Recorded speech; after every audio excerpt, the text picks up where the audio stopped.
Chapter 1988, 3-Star Reward. System. Congratulations. You are the first player to accept a 3-star unique exploration quest. You have the right to choose between two options. System. The first option will reduce the quest difficulty by 15%, but the reward will remain the same. System. The second option will maintain the quest difficulty but increase the reward by 1 rank. System. You have 10 minutes to consider. If you do not make a decision within 10 minutes, the difficulty will remain the same by default. I have such an option. Shifeng read his notification window in surprise. He had picked up 3-star exploration quests in the past, but this was the first time the system had presented such an option. While the Thunder Axe City's exploration quest was more difficult than ordinary epic quests, it awarded far more. It would also grant him the opportunity to occupy Thunder Axe City before other players. That benefit alone was worth the effort of completing the Giant's Hideout exploration quest. If he could lower the quest's difficulty by 15%, it would become easier than completing an ordinary epic quest, giving him a much higher chance of completing it. However, he could increase his reward by 1 rank if he maintained the quest's difficulty.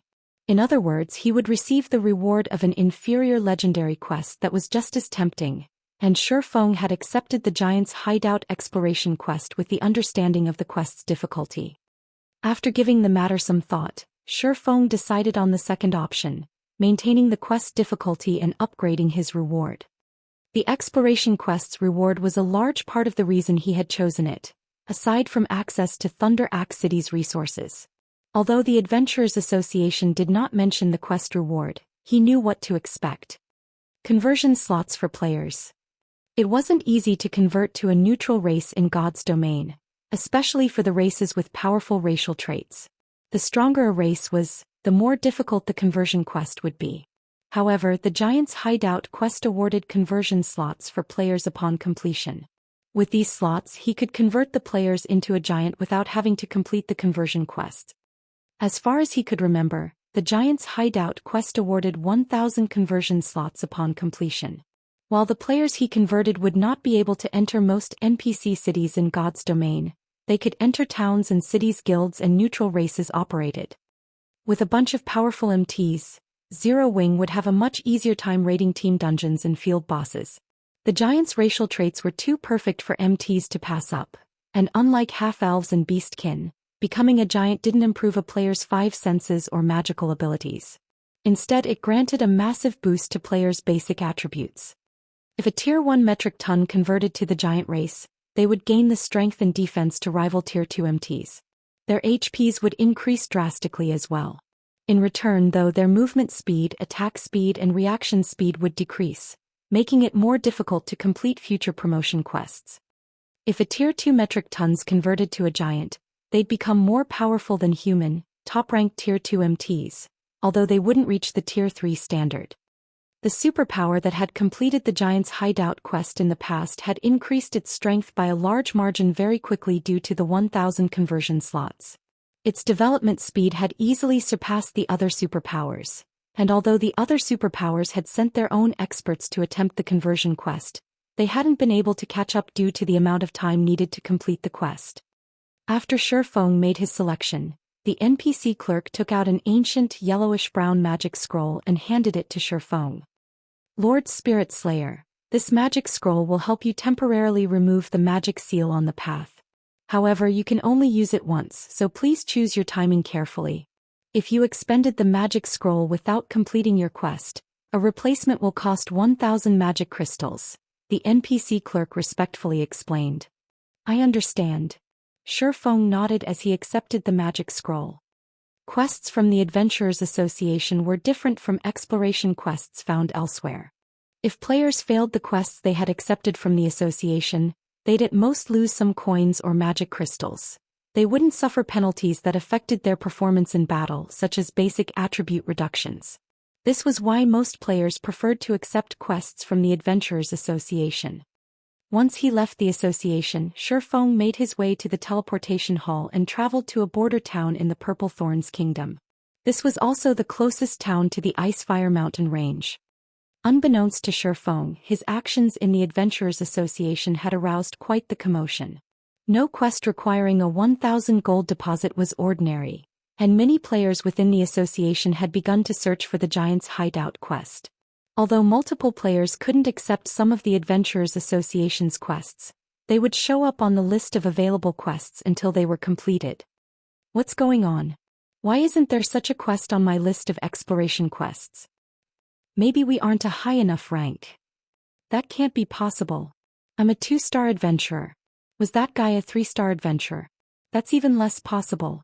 Not even the first-rate guild's peak experts who have focused on the Adventurers Association's quests have reached the 3-star standard yet.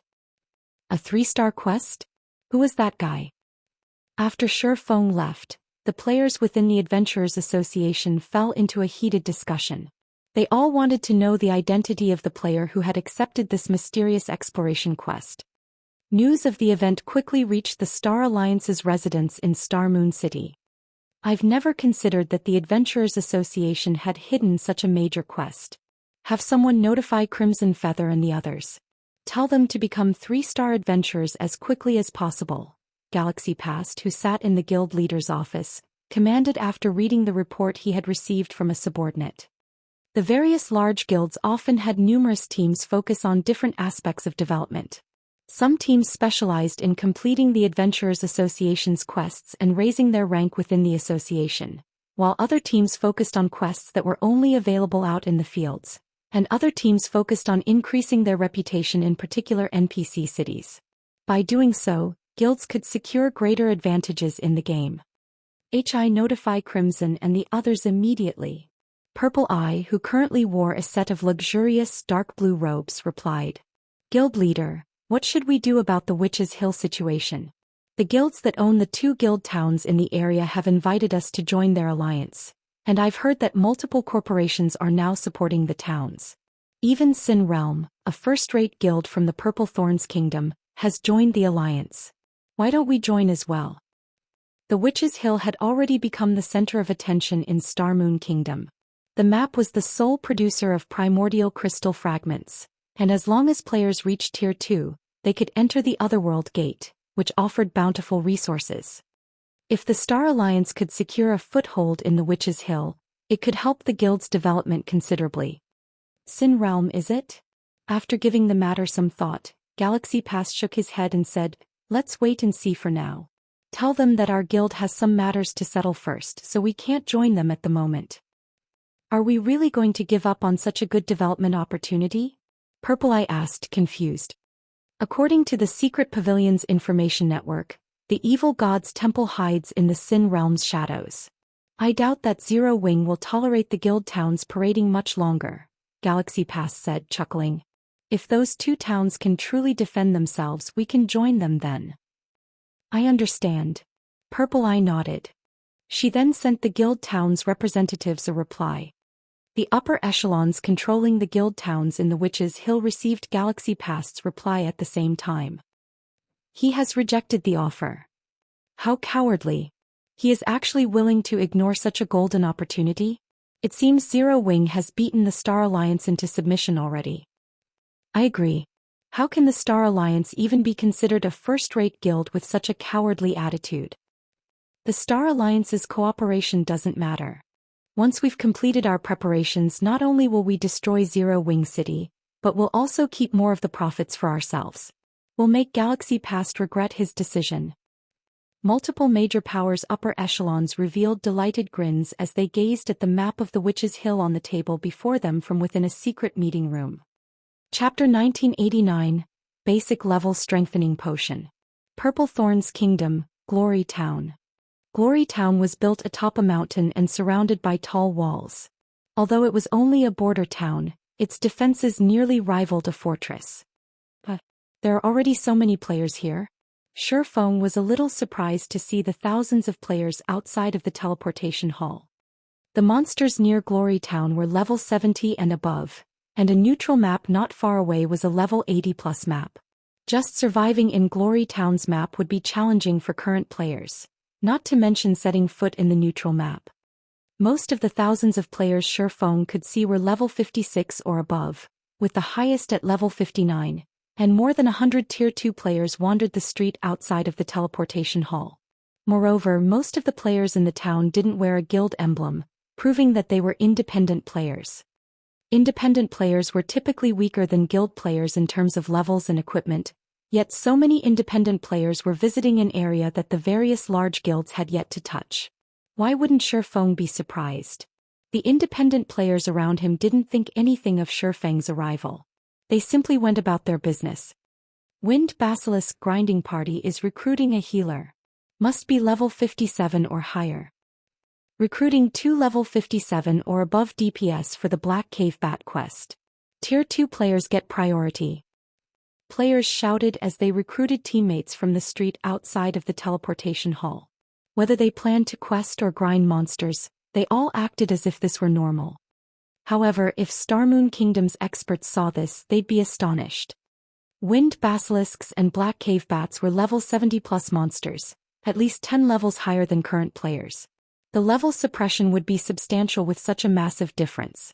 Even level 60 Tier 2 players would struggle against these monsters, much less Tier 1 players, yet these independent players intended to grind these monsters as if it were natural. After a short moment, Shifeng noticed that these parties and teams had recruited quite a few members before they headed past Glory Town's main entrance to grind or quest. Is this really the Purple Thorns Kingdom? Shifeng was momentarily stunned as he watched these teams leave. He was quite familiar with Glory Town, a place the Purple Thorns Kingdom's army constantly had to protect from monster assaults from the nearby neutral maps. This wasn't a safe place. In the past, players had only dared to visit this town after they had reached level 65. Wind Basilisks were level 72 chieftains, and although the Black Cave Bats were only special elites, they usually moved in large groups. The great Black Cave Bats that led these groups were also chieftain-ranked monsters.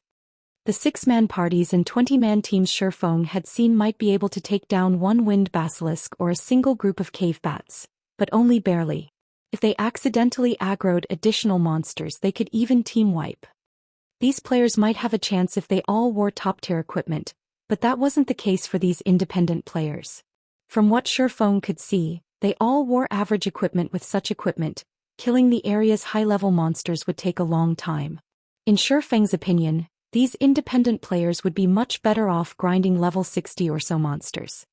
Shifeng also soon discovered that these players weren't limited to those outside of the teleportation hall. Plenty of players occupied the rest of the town's streets as well. Similarly, these players were all level 56 or above. Shifeng guessed that there should be more than 30,000 players in Glory Town at the moment, and they were all elites or stronger. Normally, one would be hard-pressed to find such a gathering of elite and expert players in an NPC town, even in the various empires, yet this phenomenon was occurring in the Purple Thorns Kingdom's Glory Town. As Shifeng reached the town's main street to investigate further, he noticed that an extraordinarily large number of players were setting up stalls alongside the street. Player stalls took up every available space on both sides of the street, and every one of them sold considerably valuable items. They either sold rare herbs or high-ranking items that were normally hard to find on the market. Among the items sold, one item in particular caught Shifeng's attention. The basic level strengthening potion. This was a super rare potion that, when consumed, granted players an ignore levels plus 7 buff for 6 hours. While ignoring a difference of 7 levels might not seem like much, fighting monsters that were 10 levels higher was still incredibly difficult for Tier 1 players, despite the recent reduction on the system's level suppression during the previous updates. Only Tier 2 players had the power to do so without too much of a problem. However, as long as Tier 1 players had sufficient attributes and combat standards, they could fight higher-leveled monsters efficiently, increasing their leveling speed, after consuming the level strengthening potion. In the past, the level strengthening potion had been immensely popular among elite and expert players. No wonder why so many players are grinding here. Realization dawned on Shifeng. Although the basic level strengthening potion wasn't as effective as Zero Wing's Void Field Magic Array, it was the best option for independent elite and expert players when grinding higher-leveled monsters. After this discovery, Shifeng approached one of the stalls selling the basic level strengthening potions. More than 10 players had lined up at the stall, every one a level 57 or higher expert. The strongest among them was even a level 59 Tier 2 expert. Producing the basic level strengthening potion was laughably cheap compared to the void field, with each bottle only costing 8 silver to brew. In the past, basic level strengthening potions had sold for roughly 50 silver per bottle. Unfortunately, the potion's recipe was painfully rare and could only be acquired by opening treasure chests found in level 50+ maps. Moreover, the luck attribute wouldn't affect its drop rate, so players had to rely on their personal luck to obtain it. Each recipe had easily sold for around 800 gold in the past due to its rarity. Meanwhile, only 2 players manned the stall that sold the basic level strengthening potions, a man and a woman. Both appeared quite young. The handsome young man was a level 58 Tier 2 assassin named Smiling Breeze. Most of his equipment consisted of level 50 mysterious iron and secret silver equipment, with a few pieces of level 55 mysterious iron equipment. Even independent experts would have a hard time getting their hands on such items at this stage of the game. As for the beautiful young woman, she was a level 57 Tier 1 summoner named Cool Summer, and her equipment was in no way inferior to her companions. However, unlike Smiling Breeze, she did not possess a Tier 2 class insignia. Instead, she wore an advanced alchemist's insignia. Why are these 2 people? Shi Feng was astonished to see these 2 players. He was actually familiar with both of them. After all, the brother and sister duo had been very famous in the Black Dragon Empire in the past. Smiling Breeze had ranked as one of the Black Dragon Empire's top 10 assassins, while Cool Summer had been a master alchemist. Moreover, Cool Summer hadn't just been a basic master alchemist, but an advanced master alchemist. Even the various superpowers had been wary of her. Although the siblings were independent players, ordinary large guilds had avoided provoking them due to their superb combat power. Although the younger sister Cool Summer hadn't been as strong as her brother, she had still been a refinement realm experts, and the various large guilds' ordinary experts had been no match for her in battle. As Shi Feng wondered why these 2 were in the Purple Thorns Kingdom, a group of players approached the stall surrounding it. Sin Realm is conducting business here. Anyone who isn't a member needs to scram. Chapter 1990 Heavy Sword. The town's main street fell silent as the shouted announcement echoed. Very quickly, the players waiting in line distanced themselves from Smiling Breeze and Cool Summer's stall. Even the expert players that had waited to purchase basic level strengthening potions had retreated. Why are Sin Realm's people here? Does Sin Realm plan to expand its control to Glory Town? Damn it! Sin Realm's members again. They've already prevented us from grinding in the normal resource maps, and now they want to claim this town too. I don't think that's it. Glory Town isn't a resource-rich map. By the looks of it, it seems they're interested in the basic level strengthening potion. Those 2 players are certainly unlucky. They've actually attracted Sin Realm's attention just for selling some products. As the crowd watched Sin Realm's 100-man team, which had already surrounded Smiling Breeze and Cool Summer's stall, they flashed the guild players indignant looks. They also pitted the sibling pair. But despite their true feelings, the surrounding players only dared to discuss the situation in whispers. Even though only 100 of Sin Realm's members were here, which the crowd outnumbered by several-fold, no one dared to voice their opinions loudly enough for the guild players to overhear. Even the level 59, Tier 2 experts gritted their teeth and reluctantly left the scene. They all knew that they wouldn't have a future in the Purple Thorns Kingdom if they provoked Sin Realm. They'd be lucky if they only died a few times. In the past, players' accounts had been crippled, forcing them to start over due to Sin Realm. In the Purple Thorns Kingdom, Sin Realm was king. Other kingdoms generally had 2 or 3 first-rate guilds and over a dozen second-rate guilds. The Purple Thorns, however, only had 1 first-rate guild, Sin Realm. The kingdom's second-rate guilds could also be counted on one hand. Sin Realm had absolute control over the Purple Thorns Kingdom. Otherwise, independent players wouldn't have bothered to come to a place like Glory Town to grind. Under the crowd's hateful gazes, the fierce young man leading Sin Realm's team stepped forward. He wore dark gray armor and carried a great sword with a deathly aura. As he emerged from the Sin Realm group, the crowd gasped. What? Crocodile Breaker? Why is the heavy sword here? This young man's appearance gave the watching players goosebumps. Sin Realm had 7 great experts, and every one of them was one of the guild's core upper echelons. Crocodile Breaker was one of these great experts. His role in the guild was to deal with players that opposed Sin Realm, and he had easily over 3,000 expert player deaths under his name. He had even set the record for defeating 100 players single-handedly, and those 100 hadn't been random nobodies. They had all been guild experts, and one had even ranked on the God's Domain expert list. The reason behind Crocodile Breaker's astonishing success was his unbeatable strength. He had even whittled the expert that ranked on the God's Domain expert list down until the player had died. Due to Crocodile Breaker's immense strength, he had gained the nickname Heavy Sword. While the watching players were surprised by Crocodile Breaker's appearance, the young man arrived before Smiling Breeze's stall. "Pack up. Today you two have the honor of joining Sin Realm," Crocodile Breaker proclaimed, flashing Smiling Breeze and Cool Summer an arrogant grin. "The guild leader has decided that you two will be instantly promoted to core members when you join, and you won't have to grind for GCPs like everyone else. If you perform well, you might even become guild elders in the future. If you don't have any questions, come with me." Although Crocodile Breaker's words seemed like an invitation, his imposing aura hinted that he'd slay the sibling pair if they rejected his invitation. When his aura and pressure washed over the spectators, they shuddered. However, many of the watching experts envied Smiling Breeze and Cool Summer for receiving this forceful invitation. Although Sin Realm behaved like a tyrant in the Purple Thorns Kingdom, it had the strength to stand behind its actions. Becoming one of the guild's core members was a golden opportunity. At the very least, one could freely roam the Purple Thorns Kingdom. Even the upper echelons from the kingdom's second-rate guilds had to tread lightly around Sin Realm's core experts. As for Sin Realm's guild elders, even the kingdom's guild leaders treated them with respect. As everyone expected the siblings to leave with Crocodile Breaker, Smiling Breeze shook his head and stated, "Thank you for your invitation, but my sister and I are used to living on our own, and we prefer to keep it that way." Cool Summer nodded in agreement with her elder brother.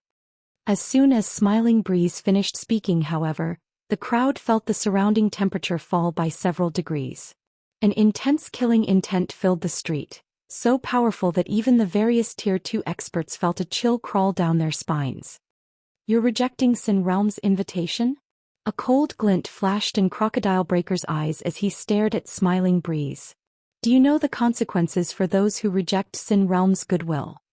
As Crocodile Breaker finished his question, the Sin Realm members around him stepped forward, clearly ready to act at a moment's notice based on their postures.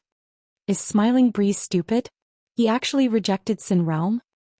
Sin Realm has even sent Heavy Sword for this.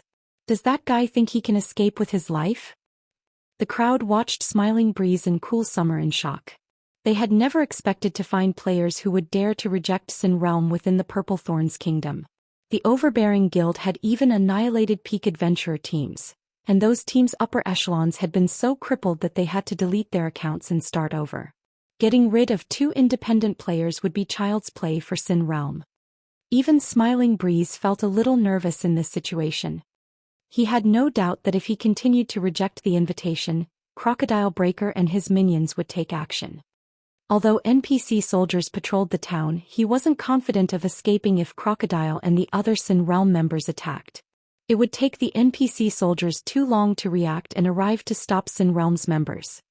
As Smiling Breeze tried to find a way out of this predicament, a low voice rang out of the crowd. "Excuse me, but are you still selling basic level strengthening potions?" As this voice broke the silence, the tension on the street loosened considerably. Almost as one, the crowd turned toward the voice's origin. They were all curious to know what fool dared to interfere with Sin Realm's affairs. As they turned, the spectating players found themselves looking at a cloaked player. At a glance, everyone assumed that this player was a young swordsman. As the swordsman approached Smiling Breeze's stall, his leisurely gait made it seem as if Sin Realm's players were nothing in his eyes. Chapter 1991 Power of a Bronze Combat Technique. Smiling Breeze and Cool Summer were dazed as the swordsman youth arrived before them. They had never expected that someone would dare stand out during such a critical moment. The swordsman youth was none other than Shi Feng, who currently used his original appearance as Yi Feng. Both siblings would be a benefit to Zero Wing.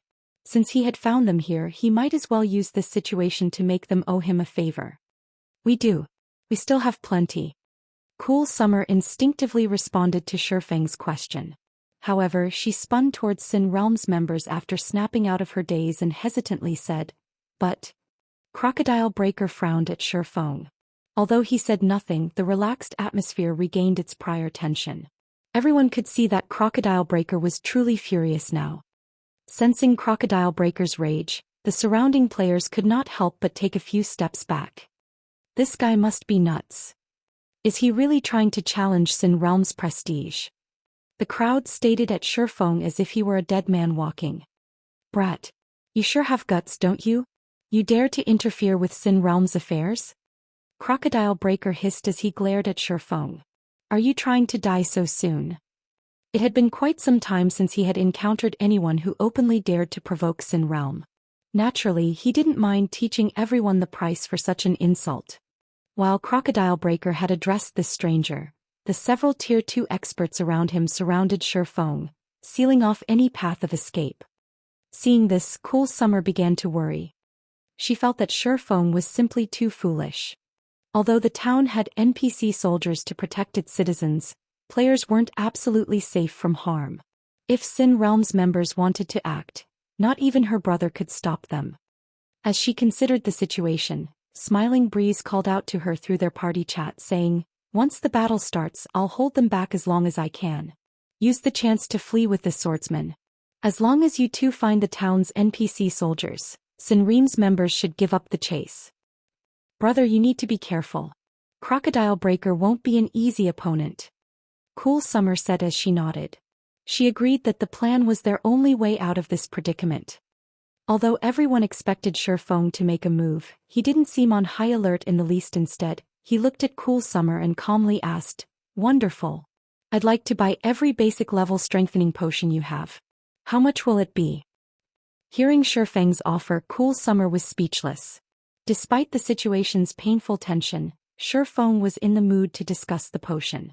If they didn't make a move now and allowed Sin Realm's members to surround them, they'd be doomed. She even began to suspect that Shifeng truly wanted to purchase the potions and that he didn't actually have any intentions of helping them. "Brat, you must really be tired of life," one of the Tier 2 assassins around Shifeng bellowed. He hadn't thought that Shifeng would dare to belittle them to this extent. The Tier 2 assassin dashed towards Shifeng to scare the swordsman, although he didn't plan to attack the man. Crocodile Breaker hadn't given the command to attack, and if he struck this swordsman, the town's NPC soldiers would attack him and the rest of his team. However, after the Tier 2 assassin used shadow steps to appear behind Shifeng and before he could place a tracking mark on the swordsman, a blue light flashed before him. The level 58, Tier 2 assassin's vision faded to black, and his body collapsed to the ground, a piece of equipment appearing next to his corpse. As if space had frozen, the main street fell deathly silent. Everyone only recovered from their daze after a few seconds. "What's going on? What just happened? How did that Tier 2 assassin die?" Although the spectators saw that the Tier 2 assassin was dead, they didn't understand what had just occurred. The Tier 2 assassin had been charging at Shifeng a moment ago, yet his body had fallen to the ground a second later. "Brother, do you know what just happened?" Cool Summer whispered to Smiling Breeze as she stared at the slain assassin.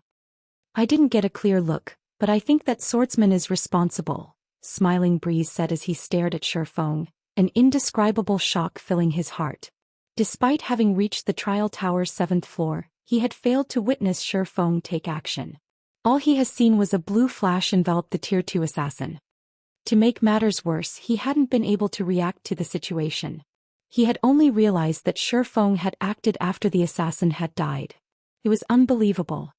Sin Realm's members were just as stunned, unable to believe that their companion had fallen. What did he do? This question consumed their minds. It wouldn't have been as unusual if anyone else had died, but the Tier 2 assassin was one of Sin Realm's top-ranked experts. Why wouldn't they be afraid after watching such an expert die in an instant? "What are you afraid of?" Crocodile Breaker roared. "We're in an NPC town. He attacked us first. The NPC soldiers won't let him off the hook." Crocodile Breaker's reminder snapped his companions out of their daze, and they began to close the distance between them and Shifeng. They planned to distract this swordsman until the NPC soldiers arrived. Fellow friend, you need to run. You'll be in trouble if you stay until the NPC soldiers arrive. Smiling Breeze hurriedly warned Shifeng. Despite Shifeng's frightening strength, attacking another player in a town was unwise. If the NPC guards captured him, he'd suffer a tragic end. Run. You think we'll let you get away so easily? Sin Realm's members sneered at Shifeng as they began to attack. They had been rather apprehensive of making a move, but now that Shifeng had attacked them, the system would determine that this swordsman was the guilty party. If they attacked now, they'd simply be defending themselves. Spells and arrows bombarded Shifeng as Sin Realm's Tier 2 MTs formed a tight circle around Shifeng, leaving no gaps for escape. However, when the spells and arrows struck, they only hit Shifeng's afterimage. Before anyone had time to realize what had happened, Shifeng had appeared beside the approaching Tier 2 MTs, his blades slicing the MT's vital points. Purgatory Pentaslash. Despite targeting Tier 2 MTs, Shifeng ended them in no more than 2 slashes. In the end, 2 Tier 2 MTs died without the chance to activate their life-saving skills. When Crocodile Breaker saw his companions dying, his expression darkened. He immediately activated his Berserk skill and launched a vicious slash at Shifeng with his greatsword. Sin Realm's other Tier 2 experts activated their Berserk skills, as well, assisting Crocodile Breaker from the side and aiming to pin Shifeng down. Despite seeing the greatsword with its deathly aura and the multiple Tier 2 spells flying toward him, Shifeng didn't move to dodge. Instead, he dashed forward and brandished his 2 swords against Crocodile Breaker. Swords Transmigration.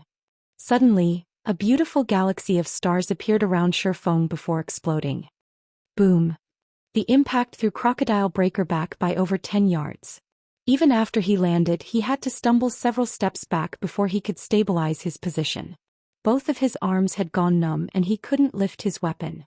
He had also lost 20% of his HP. In contrast, Shifeng remained unharmed. How is this possible? Crocodile Breaker stared at Shifeng dumbfounded.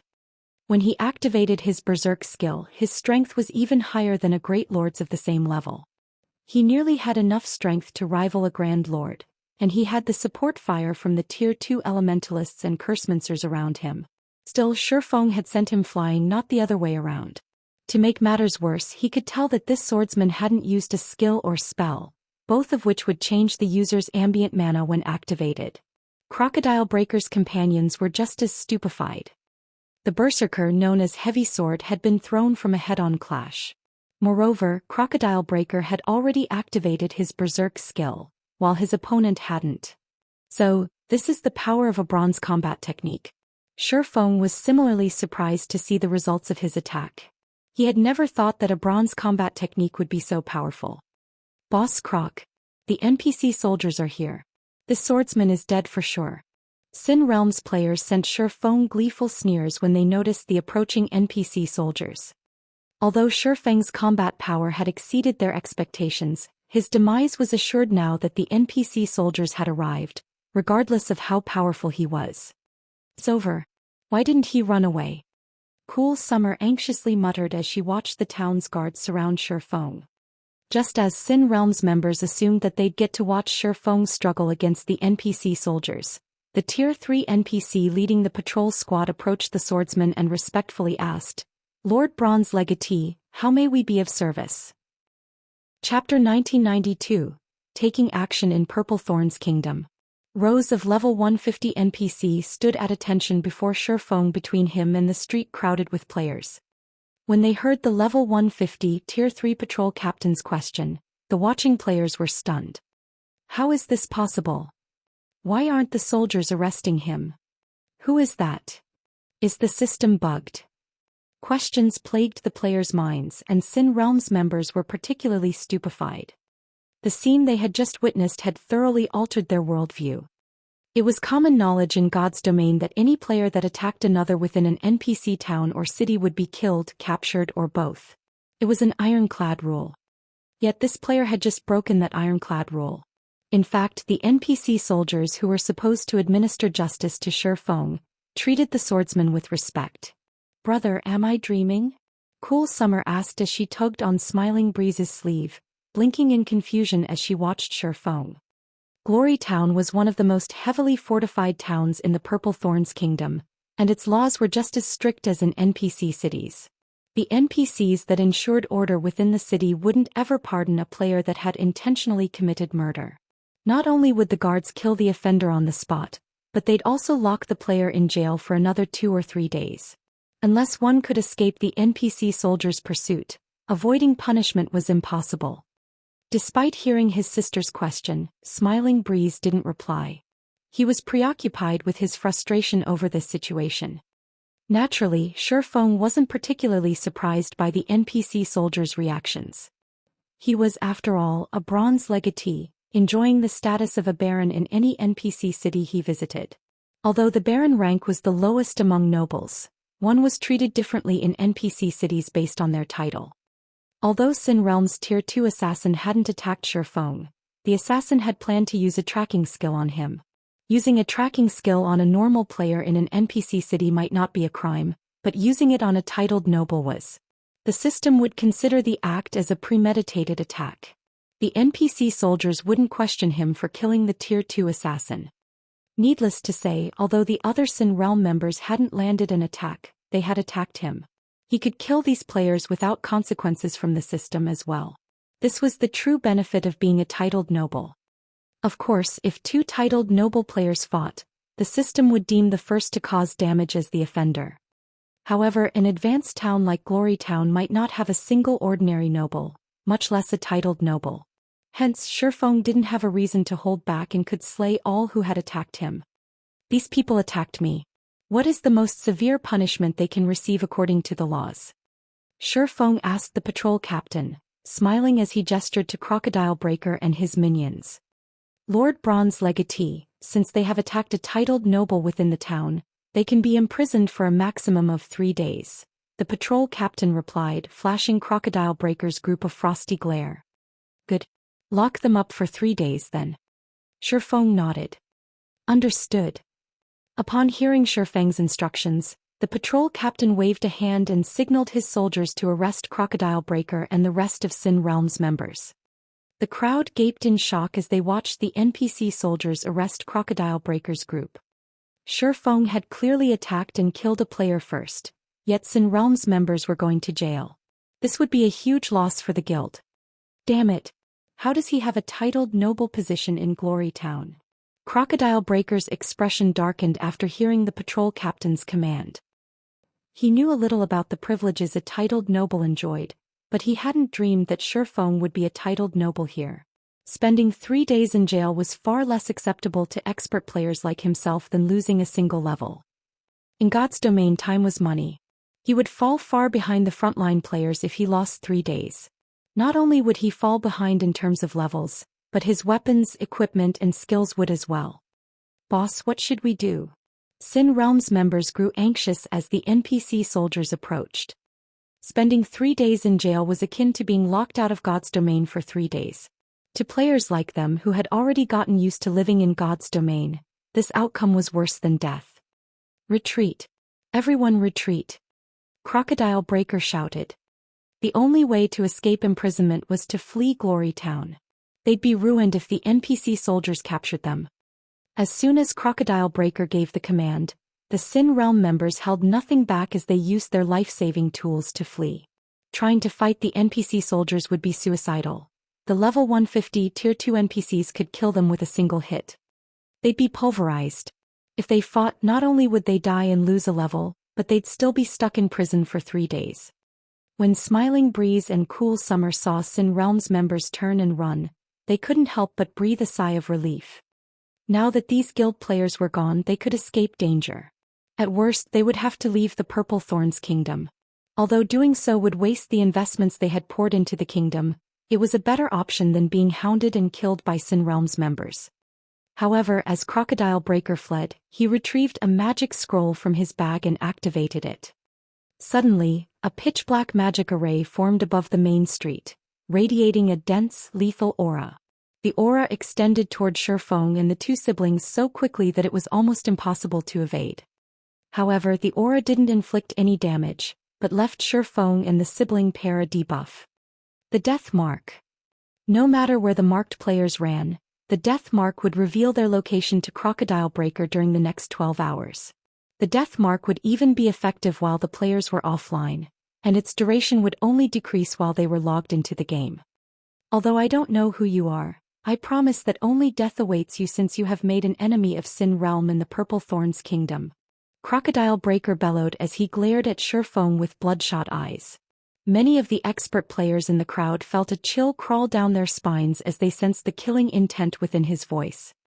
He had wanted to kill Sherfong to prove Sin Realm's might to the watching players, but he hadn't expected the swordsman to use him as a nameless pawn and damage Sin Realm's reputation instead.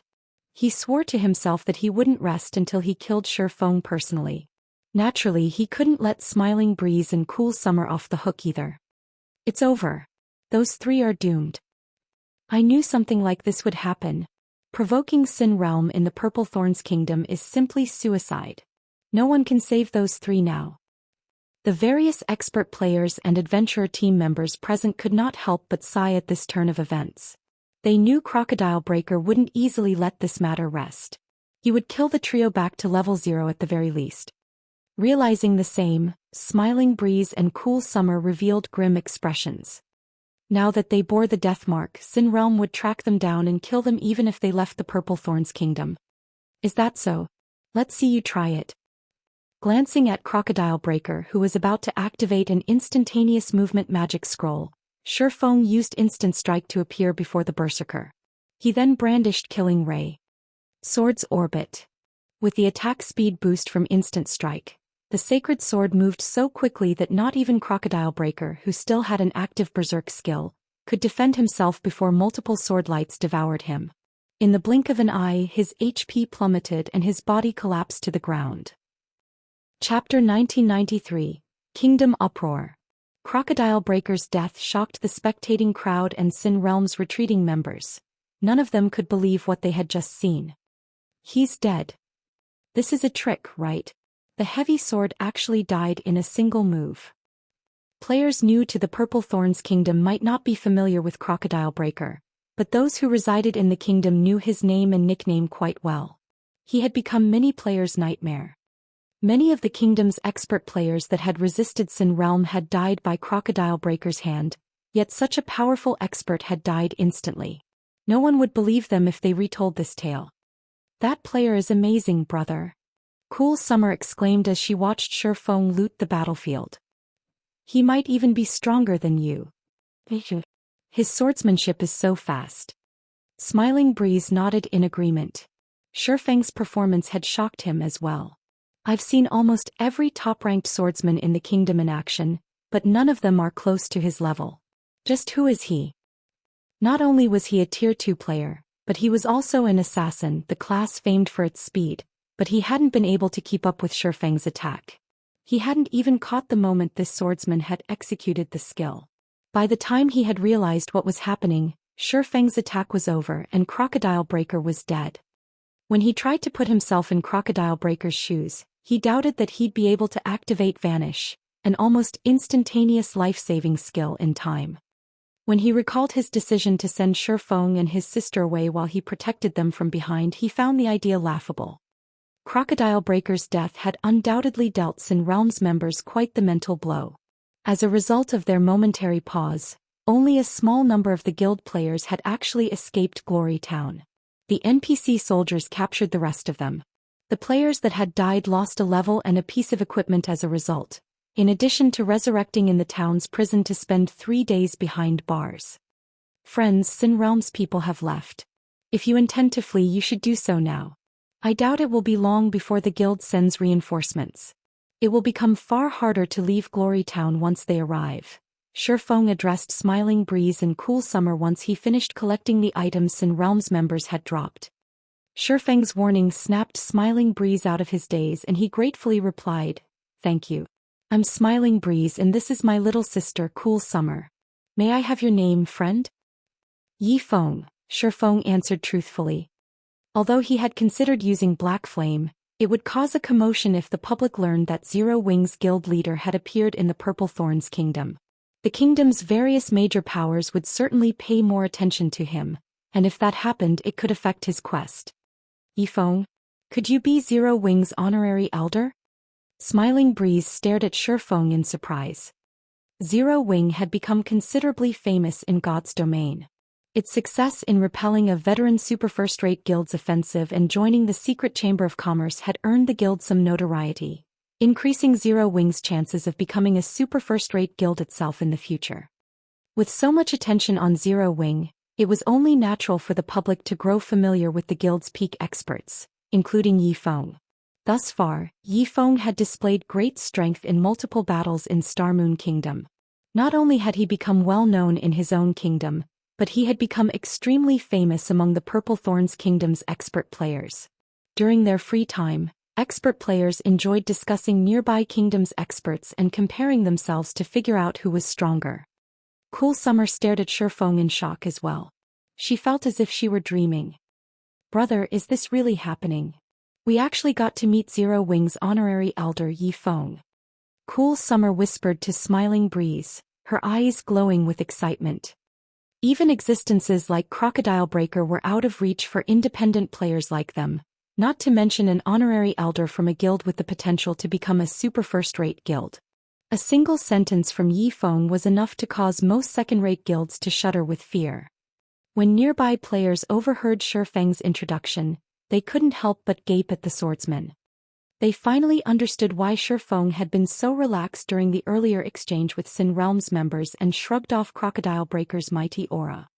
That's right, Shifeng replied at a loss for words after seeing the two siblings' surprise. Both Smiling Breeze and Cool Summer had been beyond his reach in the past. Smiling Breeze had been one of the top 10 assassin experts in the Black Dragon Empire during his peak, and if not for his status as an independent player, he would have likely reached Tier 5. As for Cool Summer, she had only been a step away from becoming a Grandmaster Alchemist. Second-rate guilds hadn't had a prayer of encountering her, and even first-rate guilds had treated her like a VIP, doing almost anything to recruit her. May I know what plans you two have after this? Shifeng asked. Remaining in the Purple Thorns Kingdom is no longer possible now that we have a tracking mark on us. We'll probably head over to the Black Dragon Empire and check out the situation there, Smiling Breeze replied, sighing. The Black Dragon Empire? That is certainly a good place to develop, Shifeng said after giving the matter some thought. He then sent the two players friend requests and said, Zero Wing has a branch guild in the Black Dragon Empire as well. If you encounter any trouble or run into Sin Realm's people, you can contact me. If you need to buy or sell anything, you can also do so at the Candlelight Trading Firm. I'll make sure you both enjoy the membership benefits. Although Shifeng had considered inviting Smiling Breeze and Cool Summer to join Zero Wing, he knew that they'd never accept. Many superpowers had tried to recruit them in his previous life as well, even offering incredibly lax conditions that barely restricted their freedom. In the end, however, the siblings had rejected every offer. This proved to him that these two weren't interested in joining any guild. So he shouldn't try to force the situation. Befriending them would be a wiser choice.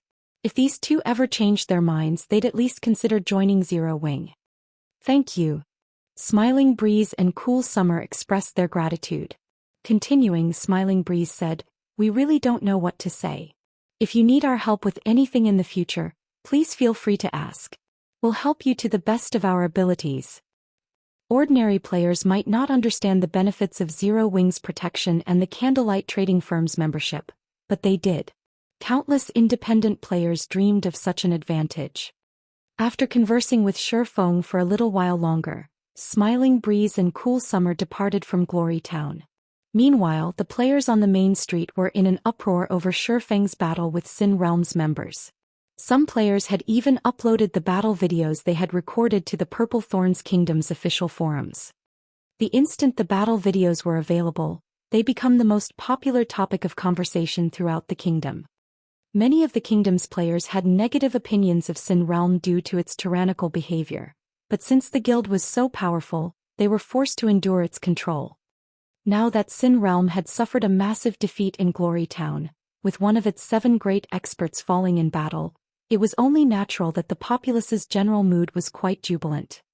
For a time, the kingdom's population grew curious about Shifeng's identity, and many players found themselves admiring the swordsman.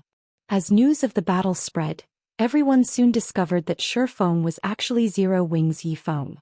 Due to this revelation, the entire kingdom was in an uproar, with many players expressing their desire to join Zero Wing, hoping that the guild would establish a branch guild in the Purple Thorns kingdom.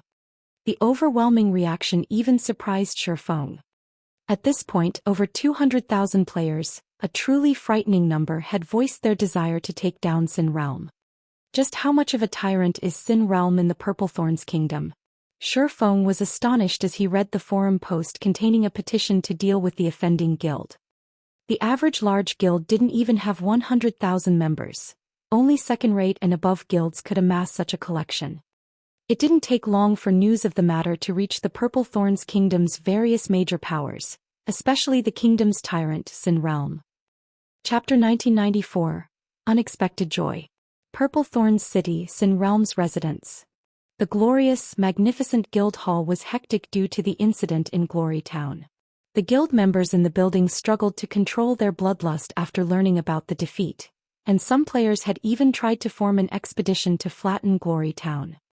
Meanwhile, Sin Realm's upper echelons had gathered in the guild leader's office. Guild leader, we've looked into the situation. The player that killed Crocodile Breaker is Yifeng, Zero Wing's honorary elder. An indifferent man in purple gold robes and carrying a silver staff addressed the emaciated man in the guild leader's seat. Although the emaciated man looked like a shriveled tree, he felt like a towering mountain.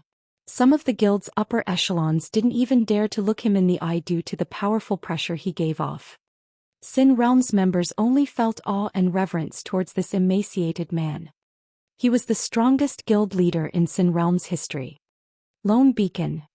Sin Realm had still been considered a lowly second-rate guild a few years ago, but after Lone Beacon had become the guild leader, Sin Realm had rapidly developed. Now it was a publicly acknowledged first-rate guild. Under Lone Beacon's leadership, Sin Realm had increased its development speed after joining God's domain. The guild was now even stronger than some veteran first-rate guilds and had taken full control of the Purple Thorns kingdom. Many first-rate and super first-rate guilds had even failed to accomplish such a feat. Zero Wing's Yifeng? Lone Beacon's lips curled into a smile. That is interesting. As soon as we lay our hands on the Witch's Hill, someone from Zero Wing appears in the Purple Thorns kingdom? Guild leader, this Yifeng is too arrogant. He actually dared to kill Crocodile Breaker in our own territory. It's a slap to the face. A robust, tanned berserker growled angrily. Please, let me lead a team to teach this guy a lesson. We'll show Zero Wing that just because it barely resisted an offensive from Miracle, that doesn't mean that it can strut around before Sin Realm. Irontooth is right, guild leader. Yifeng has come to our territory alone and killed Crocodile Breaker. If we don't take care of him, we'll become a laughingstock in the kingdom. Everyone will assume that we fear Zero Wing. The other guild upper echelons promptly voiced their agreement. It might have been acceptable if Zero Wing had sent an army into Purple Thorns kingdom, and the two guilds had clashed, but Shifeng had come here on his own. He had even publicly announced his identity before the kingdom's populace. If they didn't deal with this player and prove to Zero Wing that they weren't to be trifled with, then Sin Realm's reputation would be in tatters. All right. Irontooth, take a team to Glory Town, Lone Beacon said, nodding. He too felt that it was necessary to teach Zero Wing a lesson. He then continued, however, Yifeng is extraordinarily strong. Take the steel puppet with you as a precaution. The guild's upper echelons were surprised by Lone Beacon's decision. Sin Realm had only obtained the treasured steel puppet after many difficulties. The guild had lost more than 10,000 lives and numerous Tier 3 magic scrolls. Although the steel puppet couldn't fight on its own like a summoned creature, needing a player's control, it could kill players as easily as killing ants. The steel puppet wouldn't have any issues dealing with Tier 3 experts, much less Tier 2 players. Yet Lone Beacon wanted to use the steel puppet against a single expert player from Zero Wing. He was simply making a mountain out of a molehill. Now that Shifeng bore the death mark, the guild could easily track his movements. Sending Irontooth and his team along with some magic scrolls and magic array scrolls would be more than enough. There was no need to mobilize the steel puppet. The steel puppet? Irontooth rejoiced when he heard his guild leader's command. Hurriedly he replied, "Leave it to me. I'll make sure Yi Feng regrets ever setting foot in the Purple Thorns kingdom. Following which, Irontooth, one of Sin Realm's 7 great experts, walked out of the guild leader's office to organize a team for his trip to Glory Town. In the meantime, Shi Feng had arrived at Glory Town's town hall. Although Glory Town was not located in a high-resource map, based on the situation, Shi Feng felt that this was an excellent place to make money and recruit expert players for Zero Wing. Although the monsters around Glory Town were average in all aspects, a specific rare herb was available in the area. The Phantom Flower, the main material for producing the basic level strengthening potion. Even in a herb-rich country like the Purple Thorns Kingdom, the Phantom Flower was far from common, and it didn't even grow in Starmoon Kingdom. Other kingdoms and empires that contained the Phantom Flowers didn't produce the flowers in large quantities either. This was why Cool Summer had come to Glory Town.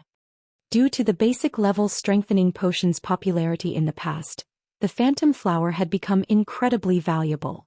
Each flower had initially sold for 3 silver, but the price had eventually skyrocketed to 15 silver.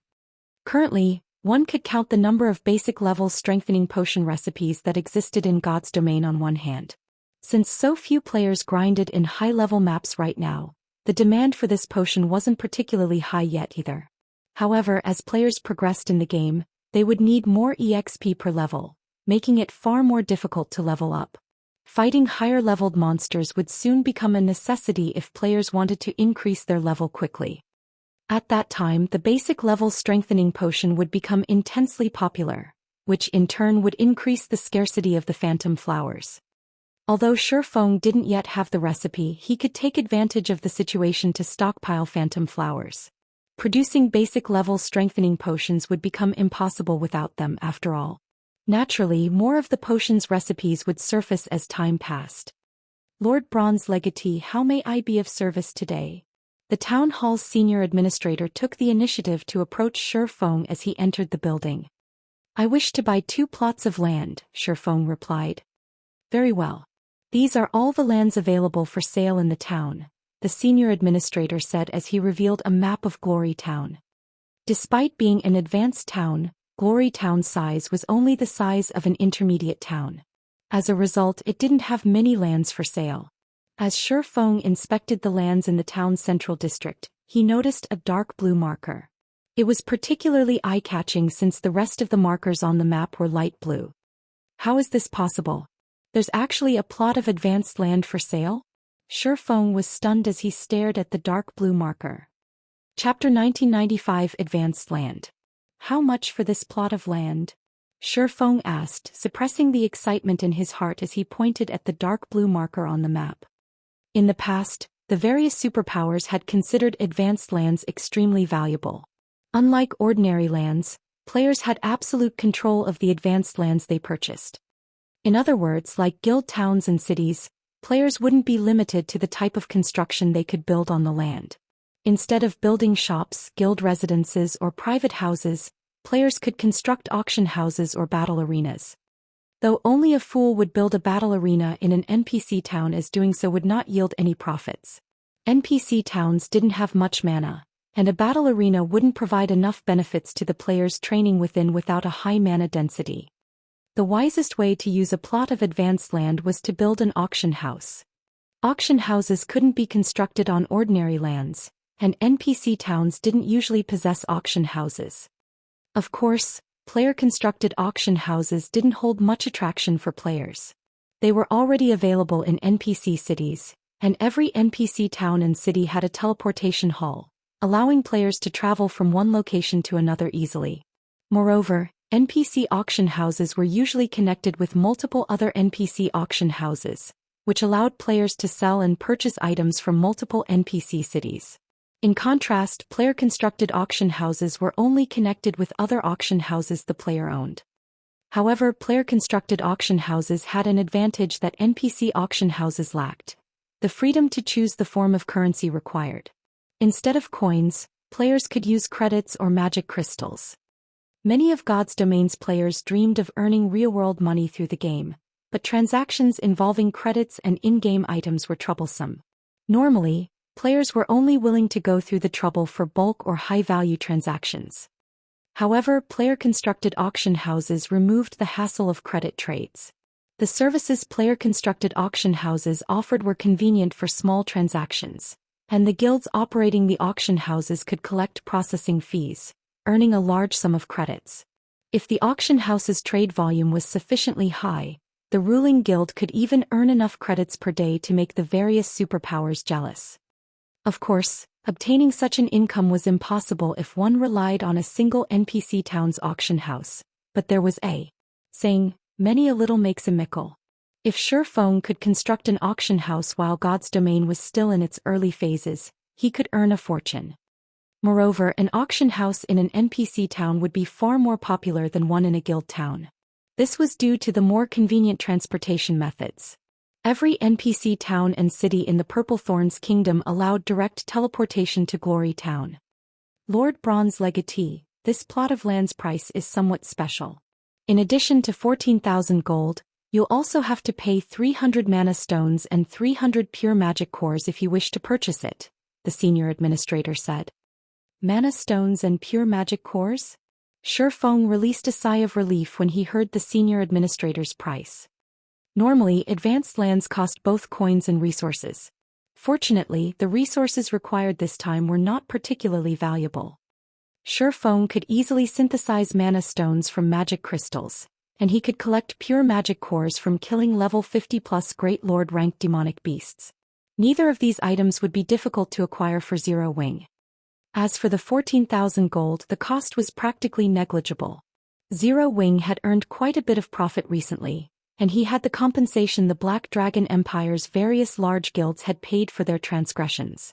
Even though most of the compensation had been paid in materials and lands, quite a few guilds had paid with coins. Overall, Sure Feng currently had over 170,000 gold in his pockets. This was also why he had decided to activate a super large-scale neutral city. After speaking with the senior administrator, Sure Feng contacted Melancholic Smile and had her send some manpower to Glory Town. He also instructed her to send mana stones and pure magic cores. In less than an hour, Sure Feng had received the required 300 mana stones and 300 pure magic cores. He then purchased the advanced land in addition to 2 plots of ordinary lands, spending a total of 18,000 gold. After purchasing the lands, Sure Feng used the auction house design, which the guild had recently acquired, and instructed his guild's architects to construct the auction house on the advanced land. He then spent another 5,000 gold to construct a guild residence and a shop on the 2 plots of ordinary land. Suddenly, 3 extremely eye-catching buildings rose within Glory Town. The Candlelight Trading Firm was especially impressive, and although it wasn't as majestic as the advanced auction house, it was a 3-story building. Moreover, it occupied just as much area as Zero Wing's new residence. Glory Town's players immediately noticed the appearance of Zero Wing's residence and the Candlelight Trading Firm. The town wasn't particularly large after all, and none of the town's lands had been purchased by any major powers. Glory Town was merely a border town, a temporary leveling area for a small number of independent players. There was no real value to purchasing the lands here. Why is there a player-constructed auction house? Didn't they say that it wasn't possible to construct auction houses in NPC towns? Zero Wing is so awesome. It has even pulled off something like this. But what's the point in constructing an auction house here? Player-constructed auction houses don't usually have a lot of items for sale. The customer base is so much smaller than NPC auction houses, so there isn't much point in using a player-constructed one. True, but isn't Zero Wing Star Moon Kingdom's overlord? It also has a big city like Zero Wing City. This auction house here should be connected to the one there. If that's the case, it should have a lot of items for sale. Glory Town's players were all curious about the Candlelight auction house that now graced their town. They immediately entered to inspect the building and its services. However, once players examined the items for auction, they were stupefied. The Candlelight auction house had just as many items as the auction houses in NPC cities.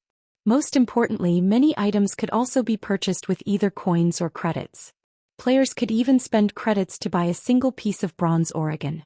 This discovery excited the players that didn't have many coins but had spare credits lying around. Moreover, the weapons and equipment the Candlelight auction house offered were much cheaper. Amazing. The Candlelight Auction House is simply amazing. Crap. There are so many pieces of level 55 mysterious iron equipment for sale. You won't even find this many in NPC cities' auction houses. Everyone's eyes turned bloodshot as they read through the item lists in the Candlelight Auction House. Meanwhile, news of Glory Town's new auction house soon reached the Purple Thorns Kingdom's official forums with a particularly eye-catching title. Candlelight Auction House appears in Glory Town. Chapter 1996, Popular Auction House.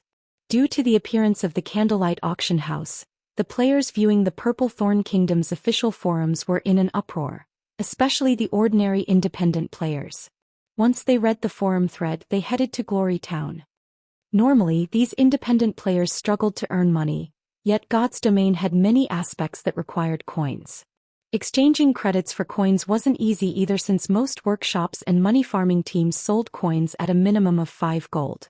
Sellers very rarely sold small amounts such as 50 silver or 1 gold.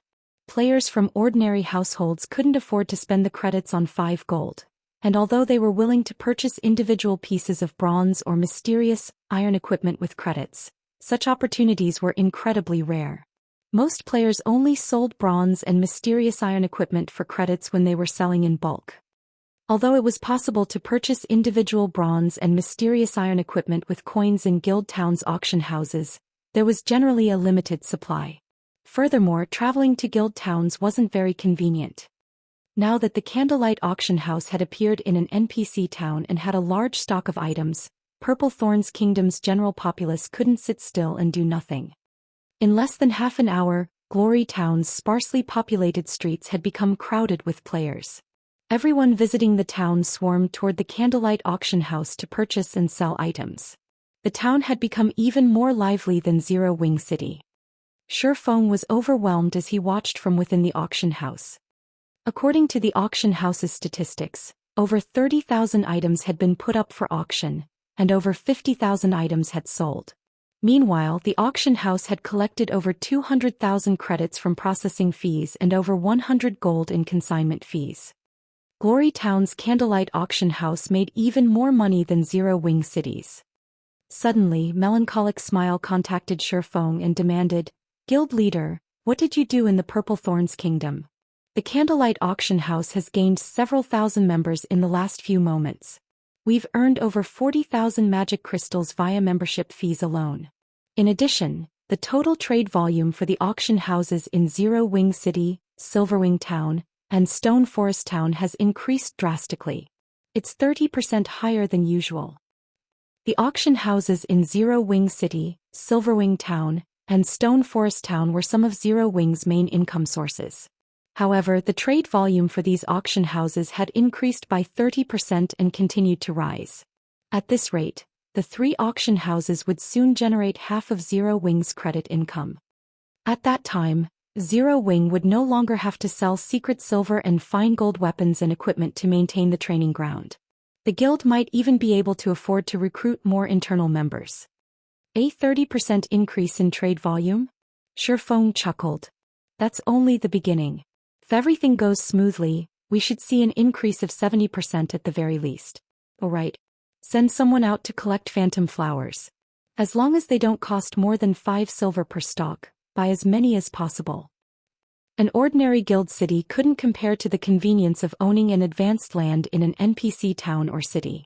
This was even true for Zero Wing City, which had a player population of over 10 million. No other guild had built a guild auction house in an NPC town in the Purple Thorns Kingdom, and Shifeng's success would attract a large number of players to Glory Town. Soon the NPC town would see more player traffic than Zero Wing City, and almost every player that visited had done so specifically to use the Candlelight Auction House. Melancholic Smile was dazed when she heard that the trade volume would increase by at least 70%. If it really were possible to secure so much income, they wouldn't have to worry about the new training grounds operation costs. Phantom flowers? I'll have my people purchase them via secrets channels, Melancholic Smile said after recovering from her shock. No. We cannot purchase the flower through secret. I don't want to attract any unnecessary attention. Have people purchase the flowers from the various kingdoms and empires in secret, But try not to affect the market price, Shifeng said. Although the phantom flower wasn't particularly special, if Zero Wing purchased the flower in bulk through the secret chamber of commerce, the chamber's other members would notice. That could affect his plans to stockpile the phantom flowers. He was not willing to take such a risk. I understand. I'll have people collect phantom flowers in secret, Melancholic Smile said, understanding Shifeng's intentions. She then disconnected the call and began to arrange the necessary manpower. Meanwhile, a group of cloaked players had reserved a bar not far from the candlelight auction house and had settled in to observe the situation.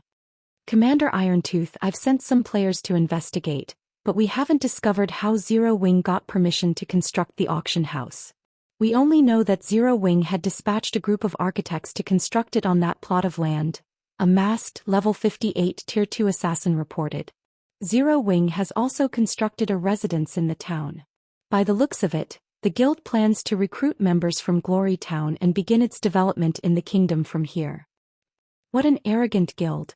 First, Zero Wing kills our guild members and now it intends to start a branch guild in our kingdom? This is an insult to Sin Realm. Rage flared within Irontooth as he listened to his subordinate's report. Commander, why don't we go and kill Yifeng now? A level 58 Tier 2 ranger suggested. No. We'll wait until he leaves Glory Town. Irontooth growled, shaking his head. Although Glory Town is only a town, it is a heavily fortified border town. Moreover, he must be aware that he has a tracking mark on him. He will expect an ambush and remain around a high number of NPCs. He might even have a bunch of companions with him. If we strike abruptly, we'll just end up like Crocodile Breaker. Right now we need to wait. Once the tracking mark disappears, Yifeng will sense it. He'll think that he is free and will act more boldly. That will be the perfect time to take his life. Notify Feather Hunter and tell him to keep a close eye on Yifeng. Understood. The Tier 3 tracking scroll Crocodile Breaker had used was incredibly rare and effective, but it had an obvious flaw. The targeted player could perceive the mark. However, Sin Realm used such a tracking scroll for that reason, letting their prey know that they were being tracked and hunted. The tracking scroll was merely a distraction, a setup for the true attack that would occur after the death mark disappeared. Their killing move was a special legacy Sin Realm had obtained, Covert Killer. Not only did the Covert Killer hidden class allow a player to track others without being detected, but it also allowed the player to land a fatal blow from an extremely long distance. The class was almost tailor-made for rangers. Sin Realm had nurtured a group of true tracking experts with this special legacy. Feather Hunter was the best among the players that had obtained the Covert Killer hidden class. While Sin Realm's Feather Hunter watched his target, Shifeng boldly left the Candlelight auction house and headed for the trading firm a short distance away. The Candlelight trading firm's interior was finally complete. The first floor would be reserved for selling daily necessities, the second would sell valuable items Candlelight produced, and the third would contain workspaces and a warehouse. The shop was also fully staffed by NPCs and Candlelight members from White River City. Now all that was left was the shop's grand openings. Once Shifeng entered the Candlelight trading firm, he instructed an NPC to purchase materials and focus on buying phantom flowers. The guild members would be responsible for managing sales and producing items. With everything set up, Shifeng's true purpose of setting up the trading firm in Glory Town should remain hidden. I should head to the Icefire Mountain range now. Shifeng glanced at the time once he had settled his affairs in Glory Town. Since the tracking mark on him had disappeared some time ago, he decided that it was finally time to leave. He immediately donned his black cloak and snuck out of the town. He only called out his mount and made his way towards the neutral map after he had put some distance between himself and Glory Town. The moment Shifeng left the town, Feather Hunter notified Irontooth of the development. Commander Irontooth, Yifeng has snuck out of Glory Town. Feather Hunter reported as he watched the moving red dot on his system map. Good. He's finally getting impatient. Follow him closely. We'll head to your location immediately, Irontooth said, laughing as he finished the beer in his hand. Chapter 1997, Ancient Stone Box. Shifeng headed south after leaving Glory Town. Is this guy insane? He's running out in the fields without a care. What's going on? Why haven't the monsters noticed him? The players grinding in the fields were astonished as they watched Shifeng brazenly charge through the wilderness. They were stunned further when they realized that the high-level monsters nearby completely ignored the swordsman, while some actively avoided him. After a short moment, Shifeng vanished. The players here have already gotten used to killing higher-leveled monsters. As Shifeng rode through the wilderness on his mount, he noticed many parties fighting in the wild. Seeing these elite players' performance, he realized that they were slightly stronger than Starmoon Kingdom's elites. The monsters these elite players faced were clearly level 70 or higher.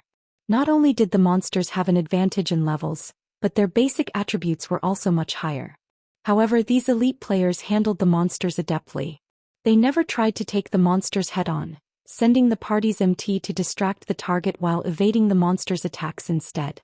Meanwhile, the party's ranged players bombarded the monsters, slowly but surely whittling down the higher-leveled opponents. While this combat method might seem simple, it was not easy to implement since the monsters in the area had considerably high combat standards. Including the attribute differences, distracting these monsters without taking a hit would be very difficult for current MTs, much less doing so for a long period. Players' combat standards would be tested here. However, despite their excellent performances, the best these players could manage was grinding in Glory Town's nearby maps. The farther they were from Glory Town, the stronger the monsters would be. Players would encounter more than just special elites and chieftains. They'd also run into lords and high lords. Even level 60 Tier 2 experts would have to flee from level 70 plus lords and high lords, not to mention Tier 1 players. Not only were these monsters' combat standards superior to special elites and chieftains, but they also had an arsenal of skills. If Tier 2 experts were not careful, they could die in the blink of an eye. Of course, these monsters were no trouble for Shifeng. He had already reached level 70 and could easily move through these level 70 plus lords and high lords. After over 2 hours of travel, Shifeng finally arrived in an open gravel plain. An ancient altar, surrounded by stone pillars that formed a maze, stood in the center of the plain. Meanwhile, level 75 and higher elemental creatures roamed the maze, the majority of which were lord-ranked monsters. This was the Elemental Altar, the most famous location in Glory Town's map during Shifeng's previous life. Sure enough, no one has come this far yet. As Shifeng arrived before the Elemental Altar and gazed upon the ancient stone box upon it, he couldn't help but smile. Any player that had wanted to travel to Thunder Axe City had almost always done so through Glory Town in the past, but by the time he had made it to the town, players had long since explored the area. Meanwhile, among the various locations found, players had talked about the Elemental Altar more than any other. The altar had become such a hot topic due to the stone box enshrined on it. While the stone box might look ordinary, it contained an amazing treasure. The Sealing Stone. Although the Sealing Stone was a one-time use tool, it had astounding power. When used, it could seal the strength of one monster, reducing its rank by 1 for 3 hours. While this effect might not seem impressive, the Sealing Stone was even effective against mythic monsters. The tool would reduce ordinary mythic monsters to Grand Lord rank, and mythic-ranked archaic species would become as weak as ordinary mythic monsters. The player that had opened Thunder Axe City's entrance in the past had only succeeded due to this Sealing Stone. The guardian boss that protected the entrance would have been unbeatable for individual players at that time otherwise. As proof, many superpowers Apex experts had failed to unlock the neutral city. Now that Shifeng wanted to open Thunder Axe City, he had to get a Sealing Stone of his own. However, opening the stone box was easier than said due to the Thunder Beast that guarded it. Thunder Beast, Elemental Creature, Grand Lord. Level 77. HP 85, 000, 000/85, 000, 000. This Thunder Beast would be a challenge, and as more players gathered, it would become stronger. Unlike other field bosses, it would grow stronger once more than one hostile lifeform was within range. If more than 6 lifeforms were nearby, the Thunder Beast would grow into a Grand Lord-ranked archaic species, and it would become as strong as mythic monster. If more than 20 lifeforms were within range, although it wouldn't grow past mythic rank, its combat standards would skyrocket. The Thunder Beast would become impossible to defeat if more than 100 lifeforms were nearby. Meanwhile, the life forms in question included summoned creatures and players' personal guards. To make matters worse, the Thunder Beast would obtain more and higher quality skills as more life forms entered its range of influence. Because of this, the Thunder Beast had remained undefeated even after many guild experts had reached level 70 in the past. The Sealing Stone had only been discovered after a level 75 peak expert had visited the elemental altar and defeated the boss with special tools in hand. Although Shifeng had yet to reach level 75, he had incredibly powerful outside help. Following which, Shifeng took out the Bible of Darkness and summoned a level 85 tier 3 lava demon. When the lava demon emerged, the surrounding temperature rose sharply due to the molten lava that covered its body, creating a natural domain. The lava demon was fond of melee combat, and while it might not be able to contend with a Grand Lord of the same level, it shouldn't have any issues against a Grand Lord 8 levels lower with the Bible of Darkness's strengthening effects. Go! Shifeng commanded, gesturing at the Thunder Beast that slumbered beside the elemental altar. The lava demon released a war cry before charging at the Thunder Beast, appearing before the Grand Lord in an instant and activating the tier 3 taboo skill Lava Claw. By the time the Thunder Beast woke from its slumber, the lava demon's claw had struck the monster's lightning-formed body. Roar! The Thunder Beast cried out in agony, instantly losing more than 2 million HP. Due to Lava Claw's weakening effect, the Thunder Beast's basic attributes dropped by 10% as well. However, not one to be outdone, the Thunder Beast responded with a swipe of its tail, sending a whip of lightning at the lava demon. Tier 3 skill Lightning Annihilation.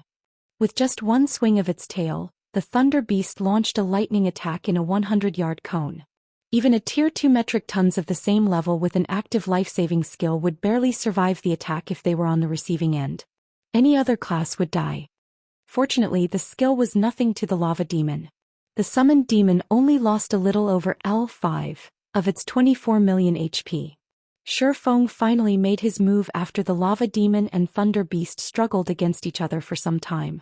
Activating Instant Strike, he appeared beside the Thunder Beast and bombarded the Grand Lord with his attacks. Shadow Blade, Purgatory Pentaslash, Flame Burst, Phantom Kill. Shifeng used one skill after another, each hit dealing tens of thousands of damage with some even dealing over -100,000. The Thunder Beast's HP began to plummet. 90%, 70%, 50%. Since the Thunder Beast only had two opponents, Shifeng and his Lava Demon, it could only use two of its skills. The AoE Tier 3 skill Lightning Annihilation and the single-target Tier 3 skill Lightning Claw. Against Shifeng, a player with the strength to rival a Great Lord of the same level, the Thunder Beast could only watch helpless as it continued to lose HP. In the end, Shifeng activated Divine Providence and landed the killing blow when the Thunder Beast's HP fell below 1%. The Grand Lord's body then dispersed as countless arcs of lightning, vanishing from the elemental altar. Chapter 1998, Sin Realm So Much EXP. Shifeng stared at his experience bar in astonishment. After the Thunder Beast had died, his experience bar had increased by 11%. If he were grinding normally, he'd need at least half a day to earn that much EXP, but he had gained so much after less than 20 minutes. When he remembered that the Thunder Beast is a special boss, so much EXP made sense. If a 20-man team killed an ordinary Grand Lord of the same level, every member of the team would receive a significant amount of EXP. Not only was the Thunder Beast 7 levels higher than Shifeng, but he had also killed the Grand Lord without help, monopolizing the awarded EXP. It was only natural that he received so much.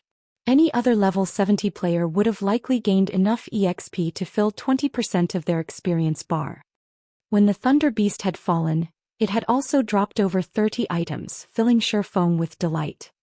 Past level 50, even ordinary mythic field bosses only dropped around 30 to 40 items. Although he was responsible for the Thunder Beast's first kill, 30 items were still impressive. Meanwhile, over half of the items were materials, and all of them were unique materials from the Thunder Beast's body. Thunder Skin, Epic Rank Material. When producing leather armor, the Thunder Skin can be used to enhance the armor's basic attributes and grant lightning resistance. Thunder Claw, Inferior Legendary Rank Material. When added to a weapon's production process, the The Thunder Claw increases the weapon's attack power and adds additional lightning-type damage.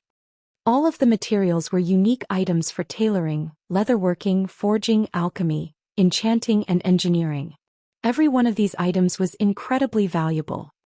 The Thunder Claw was just as valuable as an ordinary epic weapon since materials that altered a weapon's damage to lightning type were particularly rare. Any weapon that could use lightning would ignore a significant amount of defense unless the target had very high lightning resistance, but equipment that provided that resistance was just as rare. Melee players in the past had dreamed of enlisting a master forger to create a custom weapon with lightning-type damage for them. With such a weapon, players would have a massive advantage when fighting monsters or players. As expected of a unique boss, its loot is amazing. Shifeng's eyes glowed as he gazed at the weapons and equipment the Thunder Beast had dropped. The Thunder Beast had dropped a total of 7 weapons and equipment. 6 pieces were level 70 equipment, of which 3 were fine gold rank, and 3 were secret silver rank. Of the 3 fine gold equipment pieces, 1 was a cloth chest piece, 1 was a pair of leather pants, and 1 was a pair of plate armor boots. The lightning combat boots pleased Shifeng the most. Although the cloth armor and leather pants were good, they weren't quite as powerful as the boots. Not only did the lightning combat boots add 10 points of lightning resistance, but they also possessed a powerful additional active skill called Lightning's Shadow. When activated, the skill transformed the wearer into a streak of lightning for 10 seconds. Players wouldn't be able to attack during this time, but they would move as fast as lightning. If the player attacked during the transformation, they'd revert to their original state. The skill also had a 10-minute cooldown. This skill would undoubtedly make up for a plate armor class's lack of mobility. Whether the player used the skill to chase an opponent or flee, it would be exceptionally effective. Moreover, the lightning combat boots' basic attributes were even higher than those on the level 60 fine gold boots Shifeng currently wore. Without hesitation, Shifeng switched his current boots for the lightning combat boots, gaining more than 20 points to his basic attributes overall.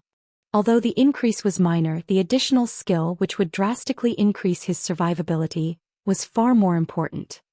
Level 70 experts would covet the 3 pieces of level 70 secret silver equipment since each item offered lightning resistance. Not only would the resistance protect the wearer from lightning-type damage, but they'd also have more defense against skills and spells that inflicted numbing effects. The 3 pieces were even more valuable than ordinary level 70 fine gold equipment. However, the weapon the Thunder Beast had dropped, an extremely rare epic growth-type weapon, was even more impressive than the 6 pieces of equipment. Howling Thunder, throwing weapon bronze rank. Equipment requirement: Strength 1000, Agility 900 and Tier 2. Attack power, value is set at player's strength *1, 7. Strength plus 36, Agility plus 27, Endurance plus 5, Attack speed plus 4. Maximum throwing distance, 42 yards when attacking. Ignore 20% of target's defense. Attack speed increases by 12%. 20% chance to land a critical hit. 10% chance to trigger a knockback effect. 10% chance to trigger the Thundering Wind effect, increasing attack speed by 150% and ignoring defense completely. Additional skill 1 dash. Lightning Guidance. Deals 120% lightning damage every second for 5 seconds in a 10-yard radius around the targeted area. Can store to a maximum of 3 lightning guidance charges. Each charge has a 2-minute cooldown. Additional skill 2 dash. Sundering Thunder. Causes a lightning impact that carries 100% of user's strength in a 30-yard cone. Cooldown, 5 minutes. Upgrading this weapon requires a large amount of mana. Can be upgraded to epic rank at maximum. Currently bronze rank. Requires 1000 magic crystals to reach the mysterious iron rank. Throwing weapons were extremely rare in God's domain, even more so than ornaments. They were also the only ranged attacks available to melee players. Moreover, throwing weapons were categorized by ranks, not levels. They were the only type of weapon that players could use throughout the entire game without becoming obsolete. Hence, every throwing weapon was worth a fortune. In the past, most melee experts had still used mysterious iron throwing weapons after reaching level 100. Very few had acquired secret silver or fine gold throwing weapons, and only the most fortunate players had obtained dark gold ranked throwing weapons. Shifeng hadn't switched to another throwing weapon since he had obtained the Blazing Meteor from Celiora. The Blazing Meteor would even be incredibly rare after players reached level 200 after all. Of course, he hadn't expected to get his hands on an epic growth-type throwing weapon after killing the Thunder Beast. The Howling Thunder was even more valuable than ordinary epic weapons. Shifeng immediately began to upgrade the Howling Thunder since he had so many magic crystals on him at the moment. After a short moment, Shifeng had upgraded Howling Thunder to Dark Gold rank. He would need 40,000 magic crystals to upgrade it to epic rank, however, which was 10 times more than upgrading it from fine gold to dark gold rank. Since he didn't have enough magic crystals for this final upgrade, he had no choice but to set the matter aside for now. Even so, the dark gold ranked Howling Thunder had already surpassed Blazing Meteor's power, satisfying Shifeng. Shifeng left the elemental altar after he replaced Blazing Meteor with Howling Thunder and retrieved the sealing stone from the ancient stone box. However, as he was about to use the Seven Luminaries ring to teleport to the Icefire Mountain range, a gigantic magic array appeared above him, forming a magic barrier that enveloped the area around Shifeng. Once the barrier was complete, a group of players wearing Sin Realm's guild emblem emerged from the ground. A playful light flashed in their eyes as they turned to Shifeng. Just as the guild leader guessed, you came to Glory Town for a quest. It's a pity your efforts will go to waste. The tall, robust Irontooth said as he stepped out of the crowd. Smiling, he continued, "Now, are you going to hand over the item, or will we need to retrieve it from your corpse? Decide." Chapter 1999, Instant Kill. As Irontooth finished his question, the players around him burst into action. Wasting no time, these players formed a tight circle around Shifeng. The Shield Warriors and Guardian Knights stood at the forefront with their shields raised, followed by the Berserkers and Swordsmen who offered their MT companions support. The ranged DPS players and healers stood farther behind. Sin Realm's members left Shifeng no room to flee. Even if Shifeng could tear through the encirclement and escape, the area had been sealed off with a magic barrier. He was trapped unless he could destroy it. Based on this pressure, you must have used an intermediate magic array? Shifeng thought aloud as he glanced at the players channeling the array. This magic array had also reduced his basic attributes by 25%. In God's domain, magic array suppression was far less effective against players than monsters, and the higher tiered a player was, the weaker the suppression would be. To rob a tier 2 player of 25% of their basic attributes, one would need to use an intermediate magic array at the very least. You've guessed correctly. This Earthswind is an intermediate magic array, and even a mythic monster would need some time to destroy it. While within the array, you won't be able to use teleportation spells or tools, Irontooth informed his prey, sneering. We prepared this magic array for you specifically. Is it to your satisfaction? Earthswind was one of the few sets of intermediate magic array scrolls Sin Realm possessed. They had originally saved it to use against particularly powerful field bosses. However, to ensure Shifeng's death and teach Zero Wing a lesson, Lone Beacon had decided to send the scrolls with Irontooth's party. You don't really think one intermediate magic array is enough to take me down, do you? Shifeng calmly asked as he eyed the several hundred Sin Realm players before him. Around 50 of these players were Tier 2 experts. The rest of them were only Tier 1 players. The strongest player among them was Irontooth, a mere level 59, Tier 2 Shield Warrior, and Shifeng could tell that his combat standards were not quite as powerful as Crocodile Breakers. This man was only an ordinary Refinement Realm expert. This team wasn't enough to deal with a Peak expert head-on. Peak experts had exceedingly powerful basic attributes, and even if those attributes had been reduced by 25%, they were still higher than ordinary Tier 2 experts. Naturally, killing ordinary Tier 2 experts would be child's play. They'd only need a little more time to complete the task. Of course, a single intermediate magic array and these ordinary experts won't be enough to deal with you, Irontooth said, smiling at Shifeng. But what if these experts have violent blood potions? Earthswind would suppress Tier 2 experts' basic attributes by 25%, but a Peak expert could still easily annihilate ordinary experts of the same level and tier while subjected to the array's effects. A 100-man team of ordinary Tier 2 experts still wouldn't be enough to take Shifeng down. This team would need over a dozen Refinement Realm experts working together to have any chance of victory. Although Sin Realm did not have that many Refinement Realm experts, it did have the extremely valuable Violent Blood potions. Sin Realm had gone to great lengths to obtain the recipe for this potion, and after consuming it, players would gain an additional 1,200 points to every basic attribute. Moreover, these attribute points would add to players' base attributes. With their weapons and equipment's percentage modifiers, the potion's effects would be even greater. Meanwhile, the Violent Blood potion had a 20-second duration and 5-minute cooldown. An ordinary Tier 2 expert would instantly gain the combat power of peak experts after drinking the potion. Unfortunately, the materials to produce the Violent Blood potion were incredibly rare and valuable, and not even an advanced alchemist would have a high success rate when brewing it. To ensure Shifeng's defeat, Irontooth had specifically received 4 Violent Blood potions from the guild. With 4 peak experts and an intermediate magic array suppression, they could even kill a superpowers apex expert, much less Shifeng. When Irontooth had finished speaking, 3 Tier 2 experts near him took out their Violent Blood potions and drank them. The intensity of the trio's auras instantly skyrocketed.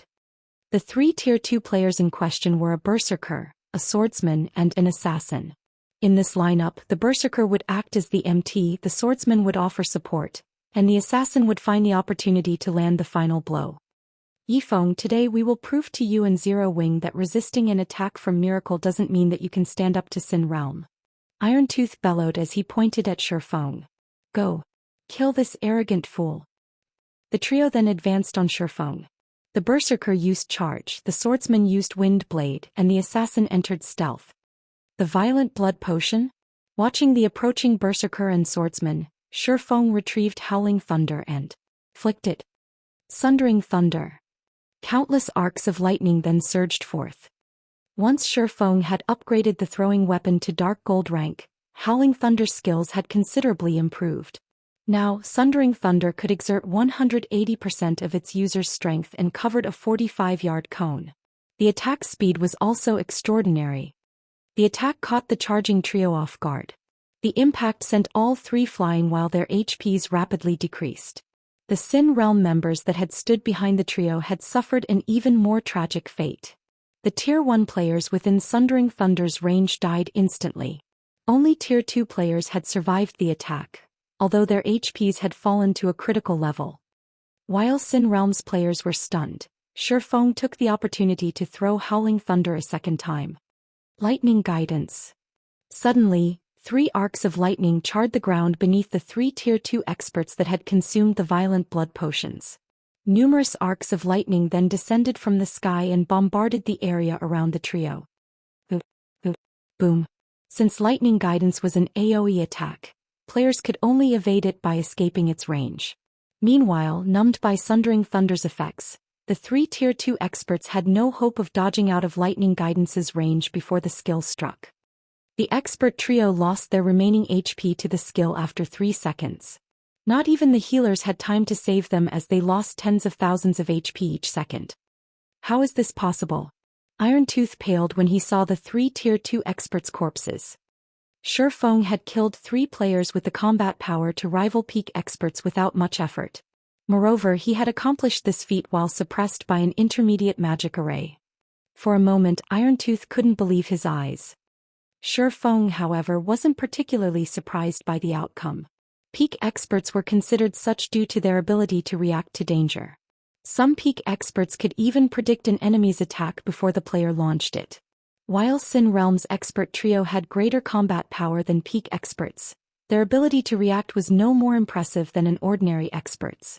Furthermore, even with the additional 1,200 points to their basic attributes, they were still no match for Shifeng's. "Commander, what should we do?" a Tier 2 assassin asked. As expected of Zero Wing's honorary elder, "I had considered giving you an easy death, but since you don't appreciate my kindness, I'll make you suffer." Irontooth snarled. Gritting his teeth, he pulled the steel puppet from his bag. Chapter 2000, Combating the Steel Puppet. The steel puppet stood 8 meters tall and was comprised entirely of fine iron. It also wore thick, heavy, pitch-black armor. The steel puppet had 2 heads and 4 mechanical arms, each wielding a gigantic saber. Despite the steel puppet's inactive state, it radiated a dreadful aura. The boss is finally getting serious. Amazing. So this is the guild's steel puppet? When they saw the colossal steel puppet, Sin Realm's members recovered their senses. They no longer feared Shifeng but cheered with excitement. A steel puppet? Shifeng was quite surprised to see the massive construct. Like the guardian puppet, the steel puppet was a bronze puppet with the strength of an apex tier 2 being. Its defense was even greater than the hell tanks. Like the hell tank and other war weapons, bronze puppets didn't have HP but durability. The steel puppet was capable of several times the hell tank's combat power, the perfect weapon to deal with players and take down buildings. Yifeng, you should be pleased. You'll be this steel puppet's first victim. Irontooth said, sneering as he sat in the steel puppet's control module. This was the first time Sin Realm would use the steel puppet since obtaining it. The guild simply hadn't needed to use it yet. Operating the steel puppet also cost a large number of magic crystals. Just to activate it, one needed to store 1,000 magic crystals within the puppet for every minute the steel puppet was operated. It would consume 50 crystals. In other words, the steel puppet could only operate for 20 minutes at full capacity. To make matters worse, using the steel puppet skills would cost additional magic crystals. Sin Realm hadn't bothered to use the puppet for these reasons, even when dealing with other guilds. Irontooth was only allowed to use the steel puppet now because Lone Beacon wanted to teach Zero Wing a lesson.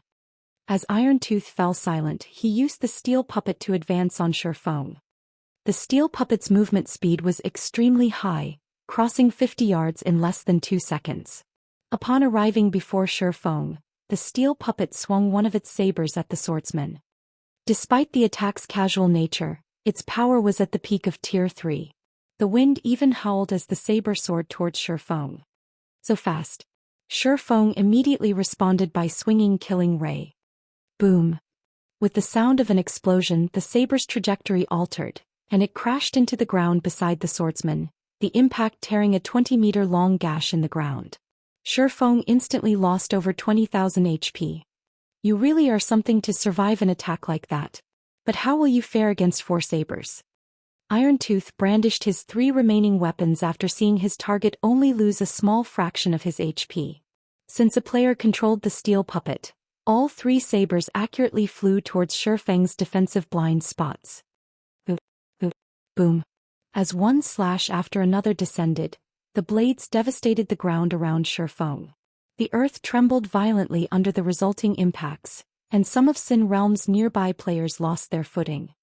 The steel puppet's devastatingly destructive power stupefied Sin Realm's members. Setting aside the steel puppet's strength, its attack speed alone shocked many of the watching players. The sabers were far too quick, and even the Tier 2 players realized that they'd be hard-pressed to block a single strike. If they had to combat all 3 sabers simultaneously, they'd die on the spot. Once the dust settled, however, they were even more shocked. Shifeng still stood beside the steel puppet swords. He hadn't died in the flurry of attacks, and this time his HP was fully intact. As expected of a bronze combat puppet, its combat power is amazing. The hell tank is nothing in comparison, Shifeng thought as he looked at the deformed terrain around him. If he hadn't activated Power of Darkness in time, he would have likely lost more than half of his total HP. Controlling a combat puppet was very similar to controlling a divine beast. Players essentially merged with the combat puppet, and although they couldn't control the puppet as easily as they did their own bodies, executing simple attacks at maximum efficiency wouldn't be difficult. Moreover, a bronze combat puppet's every attack contained the strength and speed of Tier 2 at its peak. It was the equivalent of a Grand Lord-ranked archaic species. In addition, every attack a combat puppet executed would contain its full power, like a player at their peak. Even a Tier 3 expert would be at a disadvantage against a bronze combat puppet with the same combat standard. A berserk skill? Do you think that can save you? Irontooth sneered when he saw the black aura around Shifeng. He then raised his 4 sabers and attacked again. Although he couldn't control the steel puppet as nimbly as his own body, he was confident of defeating a real Tier 3 expert with the puppet's strength, speed, and 4 arms. We'll see about that. Feng brandished his two swords to meet the four sabers. Swords orbit. A galaxy of stars formed around Feng, and he either blocked or deflected every attack Irontooth launched with the steel puppet. How is this possible? How is he keeping up with the steel puppet? Sin Realms members watched the battle with dropped jaws as the steel puppet was rendered ineffective against Feng. However, none of them knew that Feng's attributes could normally rival a great lord's of the same level. After using Power of Darkness, his strength was as high as an ordinary Grand Lord's under the intermediate magic array suppression. He was also as fast as a Tier 3 player of the same level. Hence, the steel puppet's basic attributes were only slightly higher than his, and Feng could easily make up for the gap with his techniques. He's actually so strong? Irontooth's expression darkened when he realized that he couldn't gain any ground against Feng. He had never thought that this swordman's attributes were so high that they could rival the steel puppets. After trading blows for a short moment, Feng lost interest in passively defending himself. He started to find opportunities to attack the steel puppet. Dang! Dang! Dang! Dazzling sparks filled the air as Feng's swords stabbed and slashed at the puppet, but despite taking multiple attacks, there wasn't a single mark on the puppet's armor. It's useless. Even if you have heaven-defying basic attributes, they are nothing before the steel puppet's defense. I want to see just how long your berserk skill will keep you alive. Irontooth growled, sneering. He was fully confident in the steel puppet's defense, which had Tier 3 defensive capabilities. Only a Grand Lord-ranked archaic species attacks could reduce its durability. Ordinary Grand Lords would only accomplish the feat if they used particularly powerful skills. Is that so? Feng chuckled. He then activated Blade Liberation and slashed at the puppet again. Hua! Suddenly, a visible tear appeared on the steel puppet's armor. Chapter 2001, Fire Spirit appears. The steel puppet stumbled 4 steps back after Feng's attack, nearly losing its footing. How is this possible? Shock filled Irontooth's eyes as he stared at his puppet's cut. With a single attack, the steel puppet had instantly lost 3 points of its 1000 total durability. Feng's attack power was ridiculously high, practically rivaling mythic monsters. Irontooth wasn't the only one dumbfounded either. Sin Realm's nearby players were stunned. They had never considered that a player with the strength to stand against the steel puppet would exist at this stage of the game. Rather than a player, Feng was a monster. After his first attack succeeded, Feng charged towards the puppet once more. Shadow Blade. 10 strikes thrust toward the colossal construction, each attack carrying 100% of Feng's strength. Scram! Irontooth bellowed as he controlled his puppet. The steel puppet's 4 arms began to rotate, creating a storm that countered all 10 of Feng's attacks. The puppet's sabers created wind blades as it blocked the attacks, which flew towards Feng, forcing him to defend himself. The storm calmed after 3 seconds, resulting in a severameter-deep crater where the steel puppet stood. The 50-yard radius area around the construct was void of life. So this is one of the steel puppet's skills? Feng revealed a bitter smile as he watched his adversary. Truly amazing. It seems that it's truly impossible to defeat a bronze combat puppet as a Tier 2 player. Every one of the steel puppet's attacks resembled a defense turret. The fact that it had 4 arms meant it wielded 4 turrets. Could launch attacks without rest. Only, unlike actual defense turrets, the steel puppet wasn't capable of ranged attacks. Even so, it was strong enough to trouble any ordinary Tier 3 expert. Furthermore, the steel puppet had high defense and powerful skills, every one of which was more powerful than the average Tier 3 large-scale destruction spell. These were the reasons that the various major powers used combat puppets as their most devastating trump cards. Although Feng had the strength to fight any ordinary mythic monster while suppressed by an intermediate magic array after activating twofold berserk, the compounded skills only lasted a little over 20 seconds. He couldn't defeat the steel puppet in such a short time. Feng, although you are quite strong, the steel puppet isn't limited to normal attacks. I'll give you a taste of its true power. Irontooth sneered as he glared at Feng. He had been surprised that Feng had actually damaged his puppet, but the steel puppet had 3 skills that were incomparably powerful. The skill he had used to drive off Shifeng had been a defensive skill with a powerful knockback effect. When activated, the skill would force all enemies within a 50-yard radius back. Both of the puppet's remaining skills were offensive skills: Steel Meteor and Death's Judgment. Steel Meteor was a single-target skill, whereas Death's Judgment was an AoE. Since both skills consumed a lot of magic crystals, he had avoided using them, but he didn't have the leeway to conserve magic crystals with how this fight had progressed. Suddenly, the steel puppet's back bulged. Hundreds of magic bullets shot out of its back and flew towards the distant Shifeng. Although each magic bullet only contained power at the peak of Tier 3, the attack could even instant-kill a Tier 3 player since it fired several hundred at once. However, as everyone expected the magic bullets to shred Shifeng, golden, divine runes began to appear around the swordsman. The moment the magic bullets encountered the divine runes, they evaporated like snowflakes landing on a burning furnace. In the blink of an eye, the several hundred magic bullets vanished as if they had never existed. An invulnerability skill.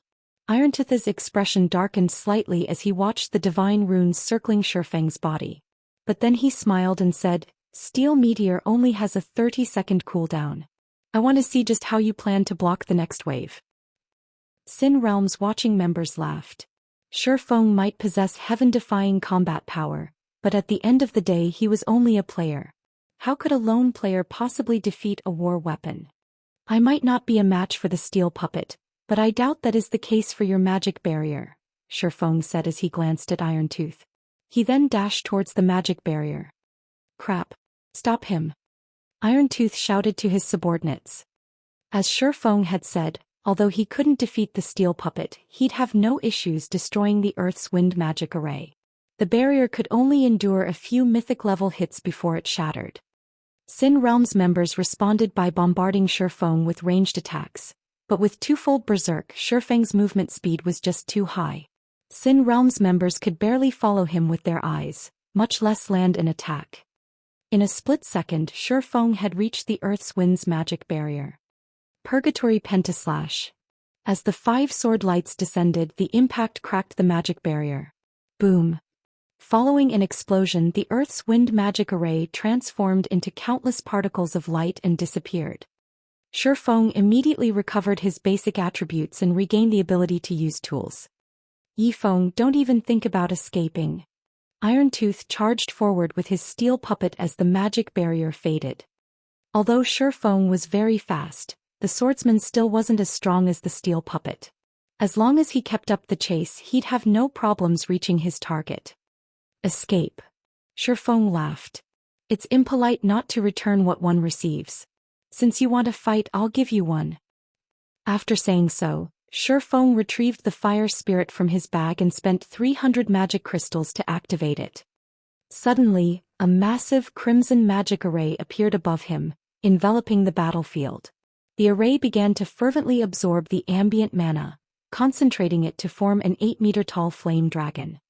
This flame dragon was none other than the fire spirit. Roar.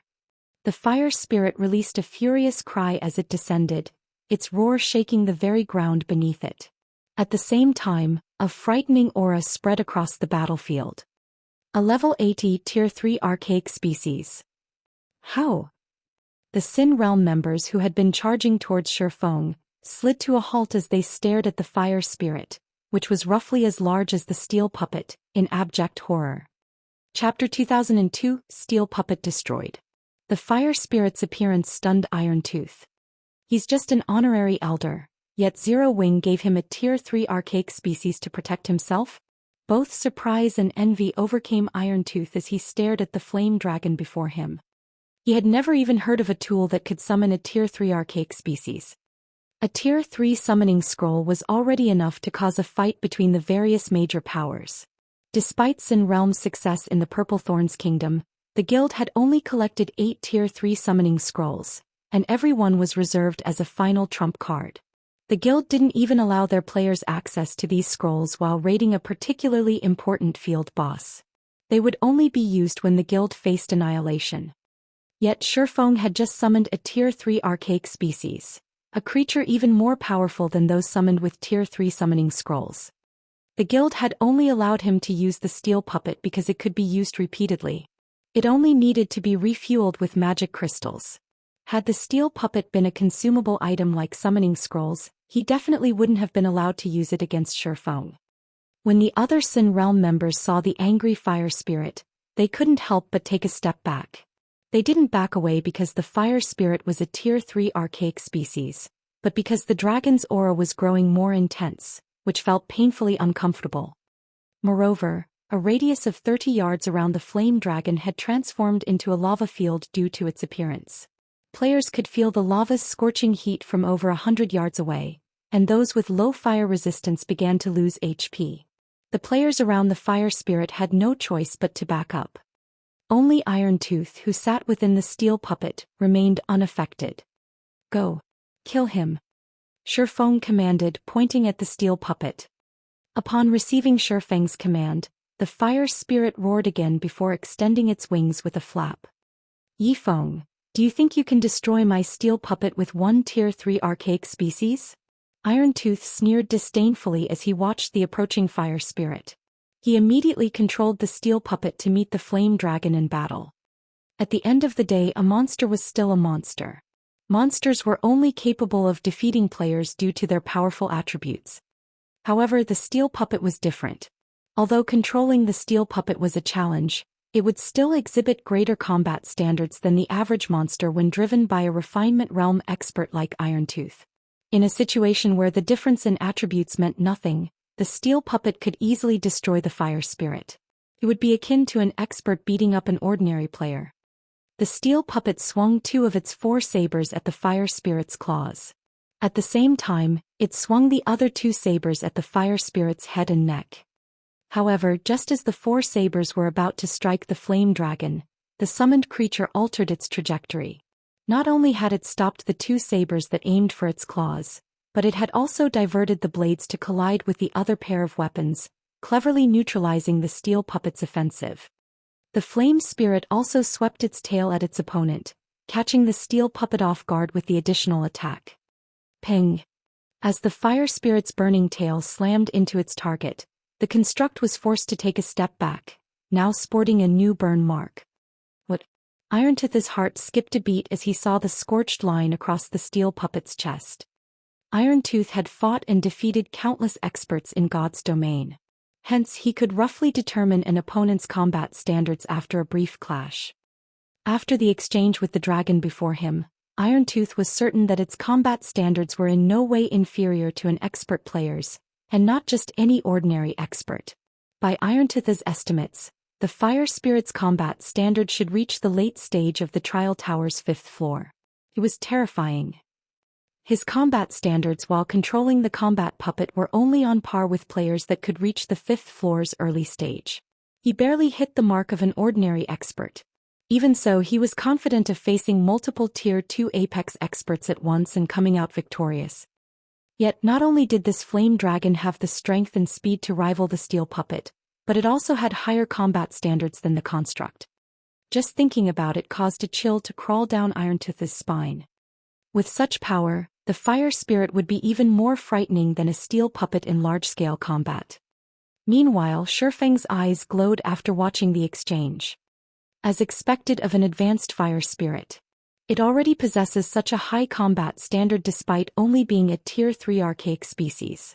It's no wonder why the Tier 5 advanced fire spirit in the past had forced Tier 5 experts to run with their tails between their legs. Shifeng was ecstatic right now.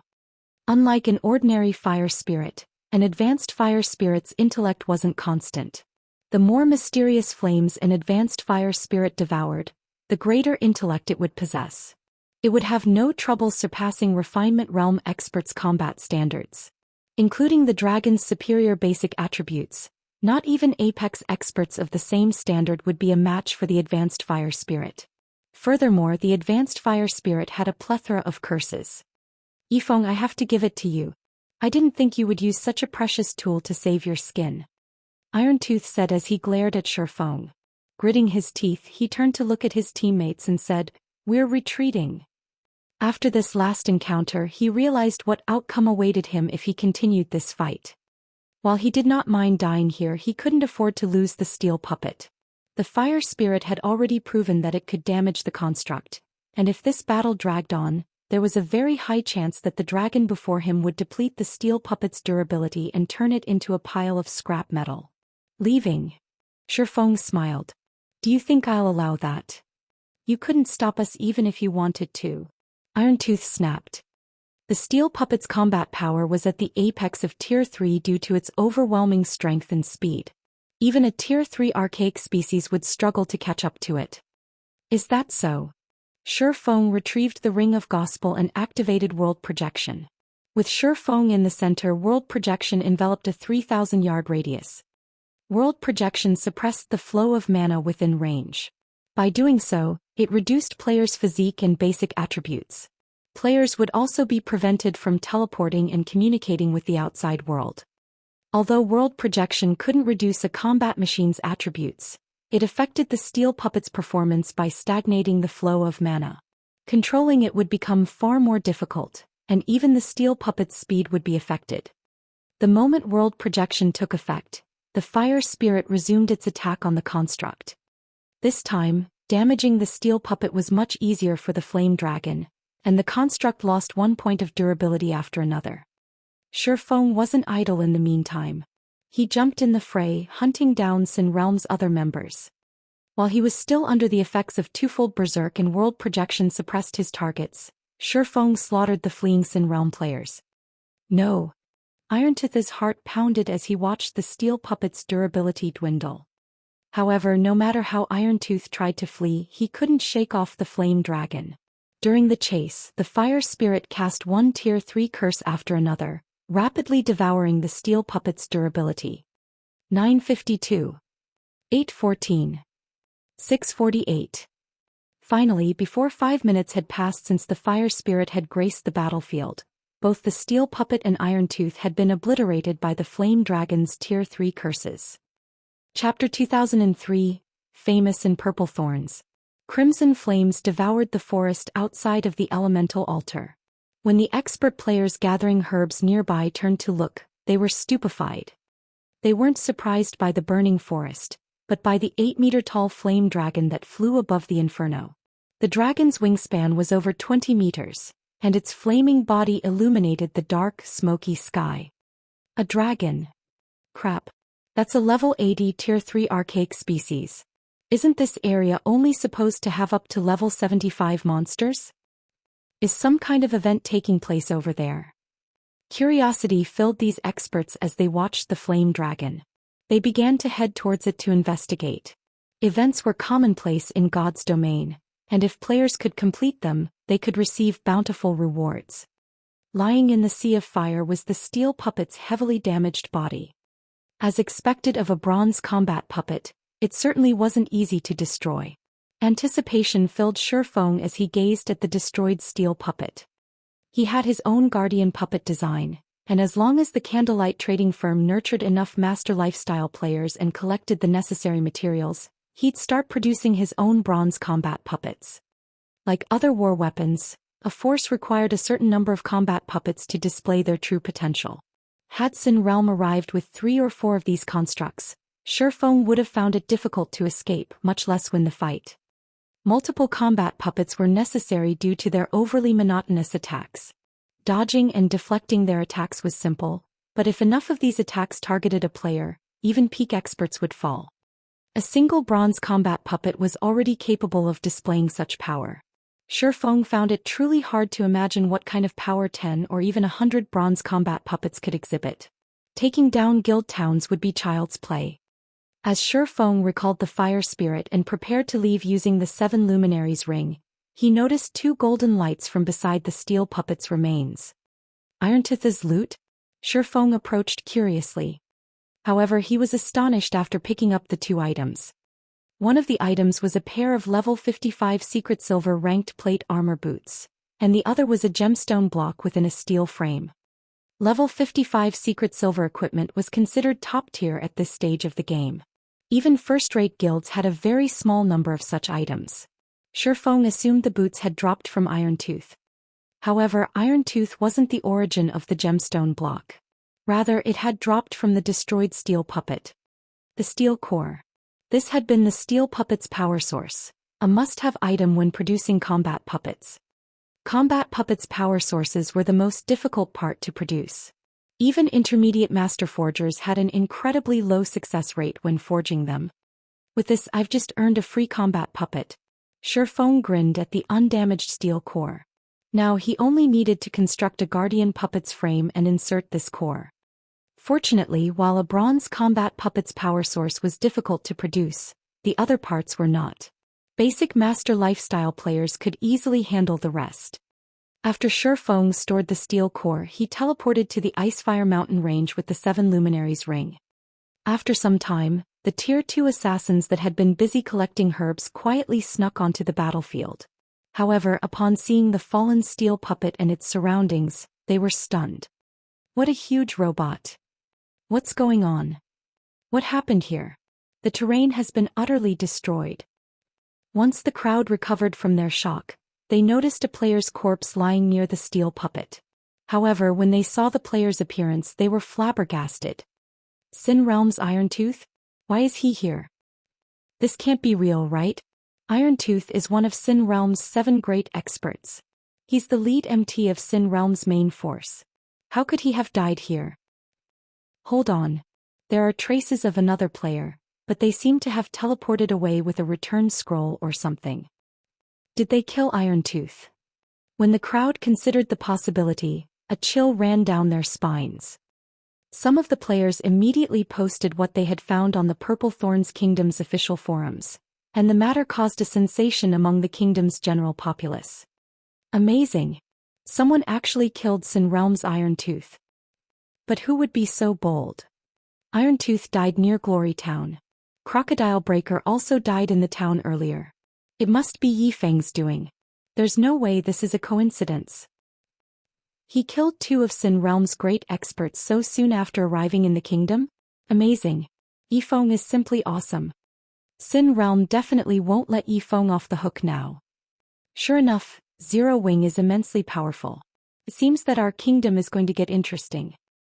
The Purple Thorns Kingdom's population couldn't help but marvel at Zero Wing's strength. Despite being alone, Shifeng had been responsible for the downfall of 2 of Sin Realm's great experts. It was clear how powerful Zero Wing was through these consecutive achievements. While Shifeng's first success might have been luck, could the same be said about his second? For a time, the name Yifeng became well known to the kingdom's players. Independent players that had feared Sin Realm now began to apply to join Zero Wing. Meanwhile, news of this matter reached Sin Realm's residence in Purple Thorns City. What did you say? The steel puppet has been destroyed? Lone Beacon's eyes twitched when he heard his subordinate's report. A frosty aura enveloped the guild leader's office. That steel puppet had Tier 3 defensive capabilities. How could a Tier 2 player possibly destroy it? It's true, guild leader. That Yifeng used a treasure to summon a level 80 Tier 3 archaic species, Feather Hunter, who reported to Lone Beacon, explained. Since he had only been tasked to track Shifeng, he hadn't fought alongside Irontooth. Instead, he had observed the situation from afar, escaping Shifeng's detection. Even so, he had broken out in a cold sweat while he had watched Shifeng slaughter his guildmates. He had also been relieved that he had refrained from joining the battle. A Tier 3 archaic species? How generous of Zero Wing. Lone Beacon was astonished by the news. He had never heard of such a treasure, yet Zero Wing had spent it on a player that wasn't even one of the guild's vice-guild leaders. However, Lone Beacon quickly calmed and continued coldly. People are starting to look down at us since we haven't expanded our territory beyond the Purple Thorns Kingdom. And now, even a measly guild like Zero Wing dares to pick a fight. Notify everyone in the guild. From now on, they are to kill every Zero Wing member they come across. Understood. Feather Hunter nodded sharply. Chapter 2004, Thunder Axe City. After about 15 minutes of teleporting with the 7 Luminaries ring, Shifeng finally arrived in the Icefire Mountain range. Even from the range's entrance, Shifeng could feel the bitingly cold wind against his face. If not for his high ice resistance, he would have frozen into an ice sculpture and died. Although the Icefire Mountain range wasn't a forbidden land, it wasn't an easy place for ordinary players to visit either. The mountain range was 1/5 the size of an ordinary kingdom, and either fire or ice enveloped the mountain's outer region. This map only had two entrances, one within the icy tundra and the other within the flaming inferno. Both entry points led to the mysterious Thunderaxe city. Fortunately, the ice zone wasn't as demanding on players as the fire zone. The ice zone's monsters ranged between level 70 and 85, and the ONL challenge was the area's high ice resistance requirement. If players wanted to survive in this cold, they'd need at least 100 points in their ice resistance. Any fewer and players would lose HP constantly, and the low temperature would reduce their mobility. If players wanted to fight at their peak here, they'd need at least 120 points of ice resistance. The fire zone's monsters ranged between level 80 and 90, and players would be fine with 80 fire resistance, 100 if they wanted to fight unaffected. Shifeng didn't linger around the entrance, summoning his mount and venturing into the mountain range. All teleportation skills and tools were prohibited within the Ice-Fire mountain range. Players had to rely on their own feet or mounts to explore the map. Although there weren't a lot of monsters in the ice zone's outer region, the mountain range was a natural maze. The paths through the range were complicated and often crossed each other. There were also plenty of hidden magic traps. Depending on a trap's strength, one could die on the spot or be stuck in place for several hours. Even though Shifeng was somewhat familiar with the Ice-Fire mountain range, he didn't dare to proceed carelessly. Since Shifeng was the first player to explore this map, he was able to claim several treasure chests as he explored the mountain range. After over 8 hours of maneuvering through the ice zone's outer region, Shifeng had obtained a total of 5 treasure chests, 4 of which were bronze rank and 1 was mysterious iron rank. This was far more than what one would expect to find exploring a map within a kingdom. Weapons and equipment became scarcer after level 50, and treasure chests were even rare. One would be very fortunate to come across a bronze treasure chest in level 50 maps or above. Obtaining a mysterious iron treasure chest in a level 70 map was akin to securing the loot of a level 70 Grand Lord without expending any energy. As Shifeng expected, the treasure chests contained level 70 equipment. The most valuable of the multiple pieces he had obtained was a pair of level 70 secret silver ranked cloth armor gloves. He had also gained some potions, tier 1 magic scrolls and magic crystals, all of which could fetch a considerable sum if sold on the market. "I'm finally here," Shifeng muttered as he arrived before a steep mountainside and stared at the cave entrance that was behind a magic array. This was where his exploration quest began, and it was the only entrance to Thunderaxe City. Even after the various superpowers peak experts had reached level 75 in the past, they still hadn't been able to break through this array. Players had only been successful after reaching level 77 and donning level 75 and 80 top-tier equipment. Following which, Shifeng retrieved the magic scroll the Adventurers Association had given him and used it to remove the magic array on the cave's entrance. The moment Shifeng removed the magic array, an enraged roar reached him from within the cave, echoing throughout the mountain range and causing the surrounding monsters to flee. What a powerful pressure. It's no wonder why ordinary experts had refused to enter this cave in the past. Even Shifeng felt slightly uncomfortable as the pressure washed over him. Despite this, however, Shifeng didn't hesitate in the slightest as he entered the cave. Once he stepped inside, a new magic array sealed the cave entrance once more, entrapping the pressure within. The cave's interior wasn't dark, on the contrary, it was as bright as day. Various crystals that radiated a faint glow covered the cave walls, and armed gargoyles wandered the cavern. These gargoyles occasionally emerged and entered the tunnel at the other end of the cavern. Enraged Gargoyle, Elemental Creature Lord. Level 75. HP 15, 000, 000/15, 000/000. Gargoyle Warrior, Elemental Creature Great Lord. Level 76. HP 40, 000, 000/40, 000/000. Although these gargoyles were not particularly strong, they moved in groups of 3 to 5. Moreover, there wasn't much distance between each group. If players weren't careful, they might attract 2 or more groups of monsters at once. While this might not be a challenge for a group of Tier 2 players, players had to face the exploration quest alone. Meanwhile, individual Tier 2 players would struggle to defeat the Great Lord-ranked gargoyle warriors. It was only natural that so many peak experts in the past had failed to reach Thunder Axe City, even after reaching level 75. Following which, Feng threw Howling Thunder at an enraged gargoyle. Xiu. An arc of blue lightning streaked toward one of the wandering enraged gargoyles, but just as Howling Thunder was about to find its mark, the gargoyle's eyes glowed with a red light. The monster then swept its stone axe in a horizontal arc. Dang! A crisp, metallic clang echoed throughout the cavern. What fast reaction speed! Feng was astonished. Although his attack was relaxed, his aim had been perfect. The targeted enraged gargoyle's back had been turned towards him as well. Normally, the attack would have even struck elite players, yet this monster had reacted in time to block it. Before Feng could launch another attack, the enraged gargoyle and 3 of its companions charged toward him with even higher movement speed than a Tier 2 assassin expert.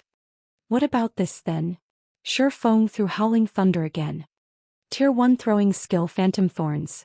Suddenly, Howling Thunder split into over a dozen copies as it flew toward the 4 enraged gargoyles, accurately aimed for the gargoyles' blind spots. Ding, ding, dang. A series of metallic clangs echoed throughout the cavern as the enraged gargoyles blocked most of the incoming attacks, but one phantom slipped past and struck a gargoyle's rocky form. The attack forced the enraged gargoyle to stumble one step back and lose over 10,000 HP. Their combat standards are so high. Feng was actually surprised to see the enraged gargoyle stumble backward. Feng learned through this clash that these enraged gargoyles' combat standards were on par with the Trial Tower's 4th floor. They weren't far behind expert players in terms of combat standards. If an ordinary Tier 2 expert encountered 4 Lord-ranked monsters with such high combat standards, their death would be guaranteed. Only Refinement Realm experts and stronger players would have any hope against them. Now Feng, more or less, understood why the past level 75 peak experts hadn't been able to activate Thunder Axe City. If the monsters at the beginning of the quest were so tough, it was easy to imagine how challenging the monsters would be further down the tunnel. Although these 4 enraged gargoyles were impressively strong against Feng, who had the attributes of a level 70 Great Lord, they were a joke. Feng took less than 10 minutes to eliminate all 4 gargoyles. When the enraged gargoyles died and dropped their loot, one shining item in particular caught Feng's attention. Chapter 2005, Treasure Trove of Materials. These enraged gargoyles actually have a chance of dropping this? Feng could not help but become a little excited as he stared at the glowing, golden pebble on the ground. This pebble was known as the Earth's Spirit. This was an extremely rare material that only dropped from special Earth-type elemental creatures. Ordinary Earth-type elemental had no chance of dropping it. Meanwhile, on the market, one Earth Spirit could sell for 50 silver. Furthermore, one could synthesize an Earth Essence from 100 Earth Spirits. Like Sun Essence, Earth Essence could be used when crafting power sources for mechanical tools. It could also strengthen the power cores, infusing the core with attributed mana. Feng had actually obtained an Earth Spirit after killing 4 enraged gargoyles. Why wouldn't he be excited? Even now, Zero Wing had only collected a few Sun Essences. They were simply too difficult to procure, and Earth Essence was just as rare. When Feng turned to look at the rest of the wandering enraged gargoyles, he realized that this cavern was a true treasure trove.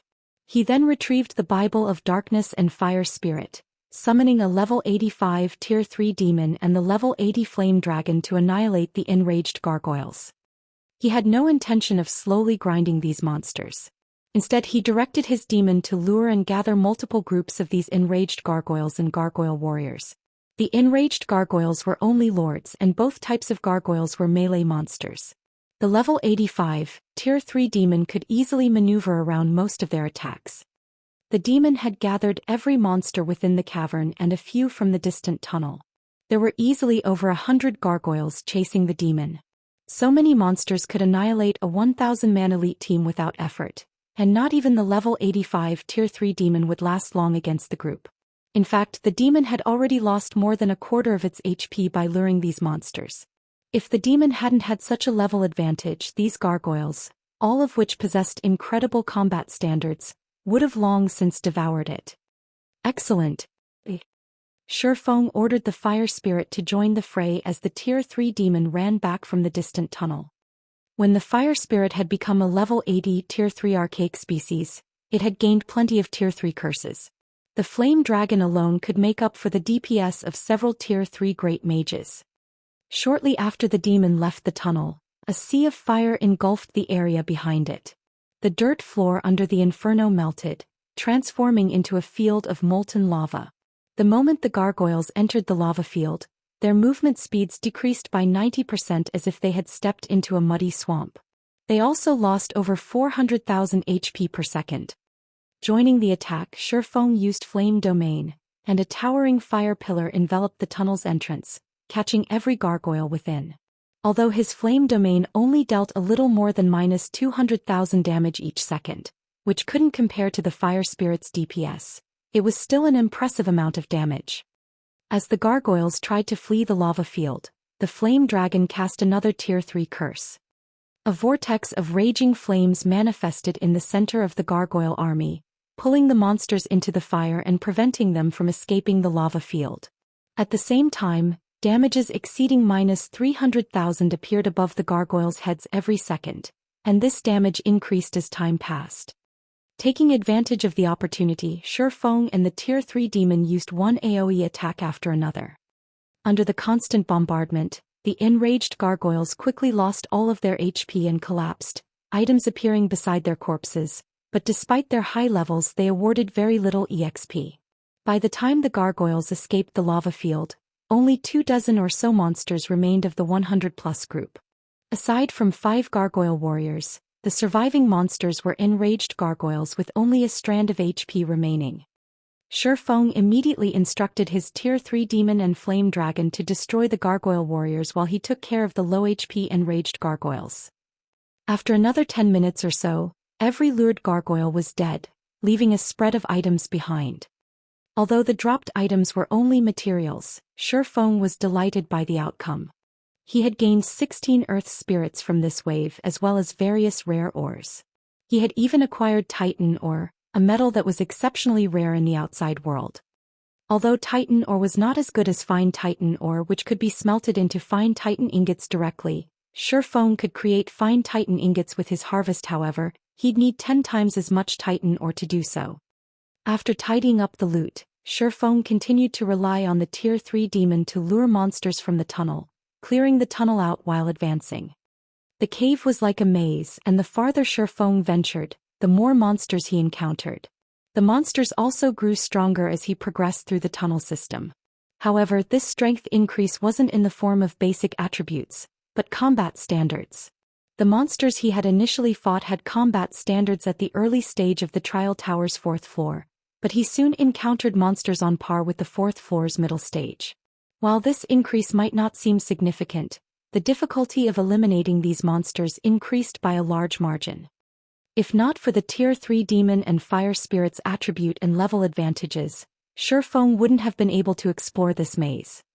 However, as Feng traveled deeper into the cave system, his group's overall combat power also increased. With the Bible of Darkness's cooldown and duration, he could command up to 3 demons at a time. Combined with the fire spirit's overwhelming firepower, dealing with large groups of gargoyles wasn't much of a problem, although his progress through the tunnel was painfully slow. After fighting for 4 consecutive days, Feng finally emerged from the underground maze. Although several traps had nearly claimed his life, he fortunately had the flame dragon to help with the burden, forcing his way through the tunnel. Although the past 4 days had been an incredible challenge for Feng, he had secured a bountiful harvest. He had collected more than 3,200 earth spirits and over 11,000 pieces of Titan Oregon. If sold, he could easily make a fortune off these items. Despite how little EXP the gargoyles rewarded, Feng had slain enough to raise his experience bar to 43% of level 70. His leveling speed was only slightly slower than ordinary expert players of his level. As Feng left the underground maze, he arrived before a vast ancient shrine. Although the shrine had fallen into ruin, the gigantic crystal suspended in the center still shone brilliantly and exuded a frighteningly dense mana. When Feng entered the shrine, he felt a chill assault his body, and he unconsciously halted his advance. Is the system joking? The corners of Shifeng's eyes twitched as he stared at the crystalline statue in the center of the shrine. The towering crystalline statue's eyes glowed with a crimson light, and the dense, ambient mana flooded into the statue, disintegrating the crystal and revealing the monster within the shell. As more of the monster's body was exposed to the open air, its aura grew stronger. It took no time at all for its aura to grow stronger than that of an ordinary mythic monster. Why is a ferocious beast guarding this place? Before Shifeng could process the situation, the level 80 mythic-ranked ancient earth serpent was freed from its crystalline prison and shot forward. Before the 3 Tier 3 demons and fire spirit could react, the earth serpent threw the summoned creatures, sending them crashing into the surrounding stone pillars. After getting rid of the 4 obstacles, the serpent spread its jaws and pounced on Shifeng.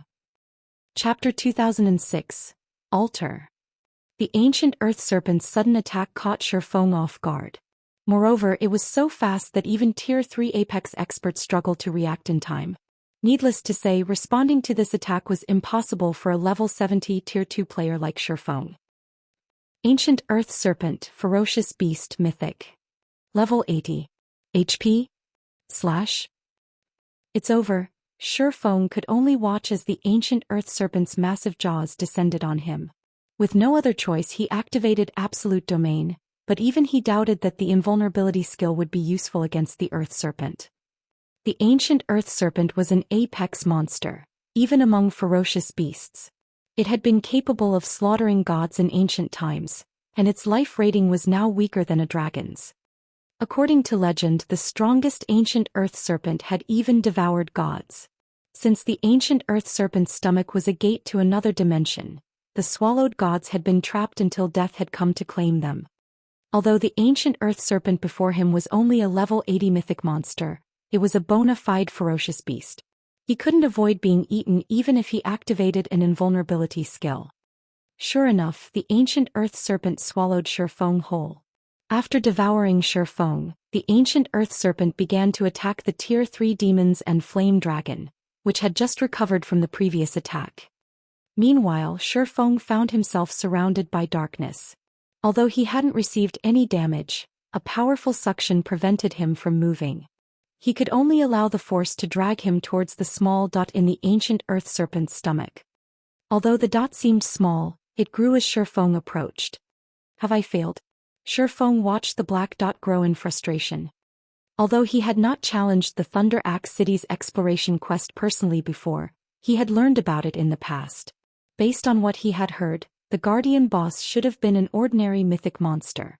There hadn't been any mention of a ferocious beast. As long as one used the sealing stone to reduce the Guardian boss's strength, they could complete the exploration quest. But if the Guardian boss were a ferocious beast like the ancient Earth Serpent, the sealing stone would be meaningless.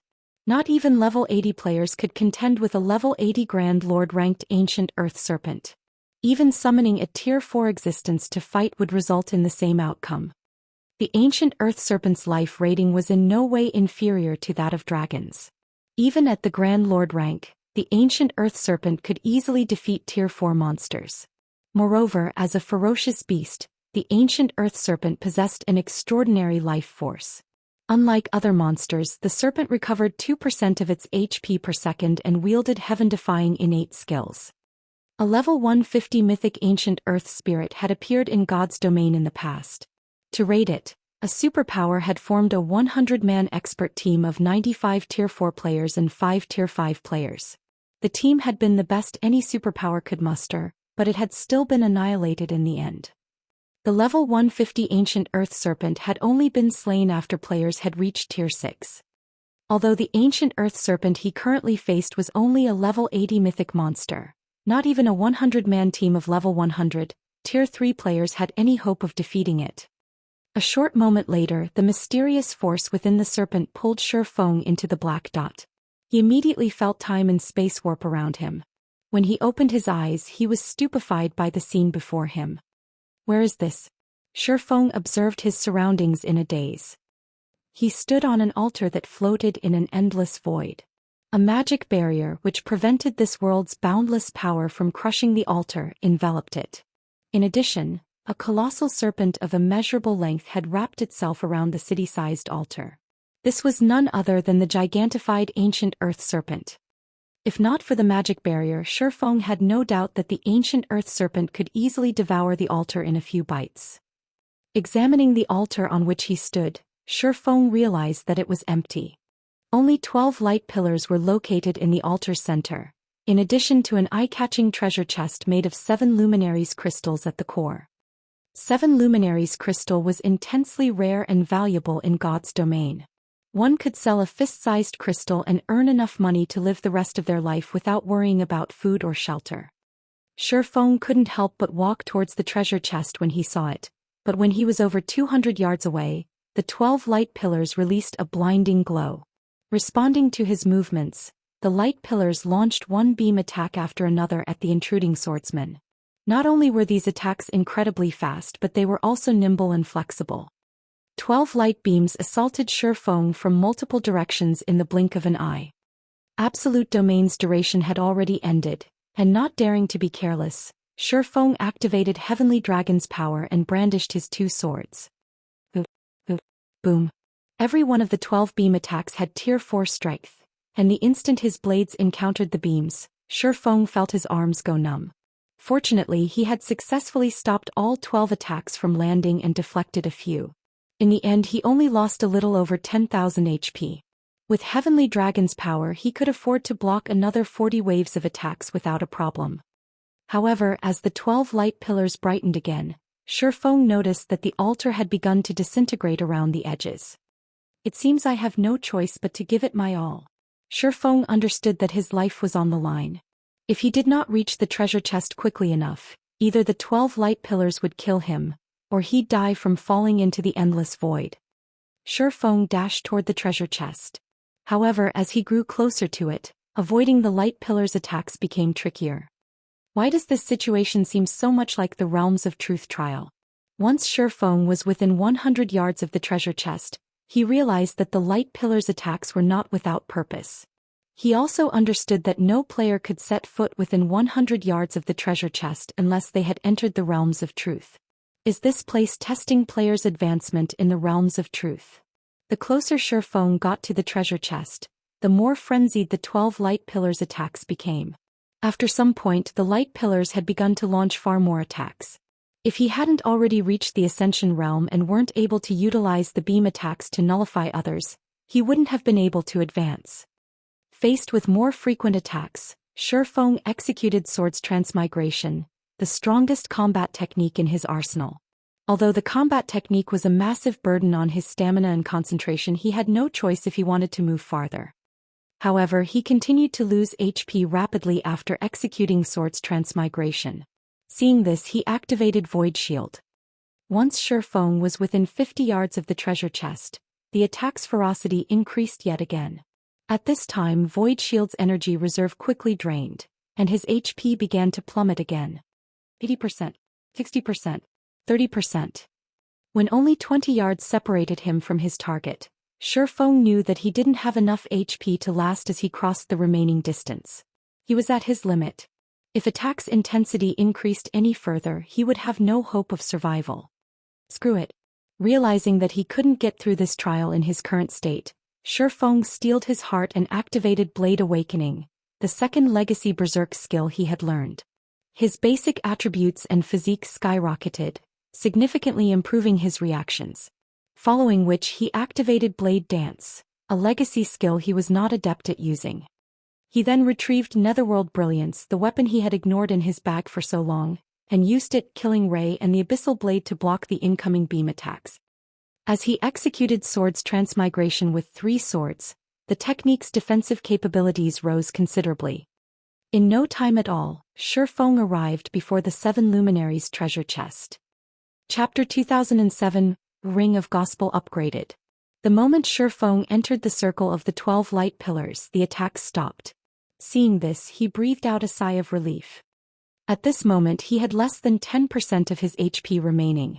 He would have definitely died had he suffered a few more rounds of attacks. Fortunately, he possessed the skill Blade Dance. Otherwise, he wouldn't have been able to cross the final 20 yards. Not only did Blade Dance allow him to control additional swords up to a maximum of 5 that could exhibit 80% of his basic attributes, but the additional swords would also exhibit their own attributes. This was the reason why Netherworld Brilliance could deflect the beam attacks, which carried strength at the Tier 4 standard.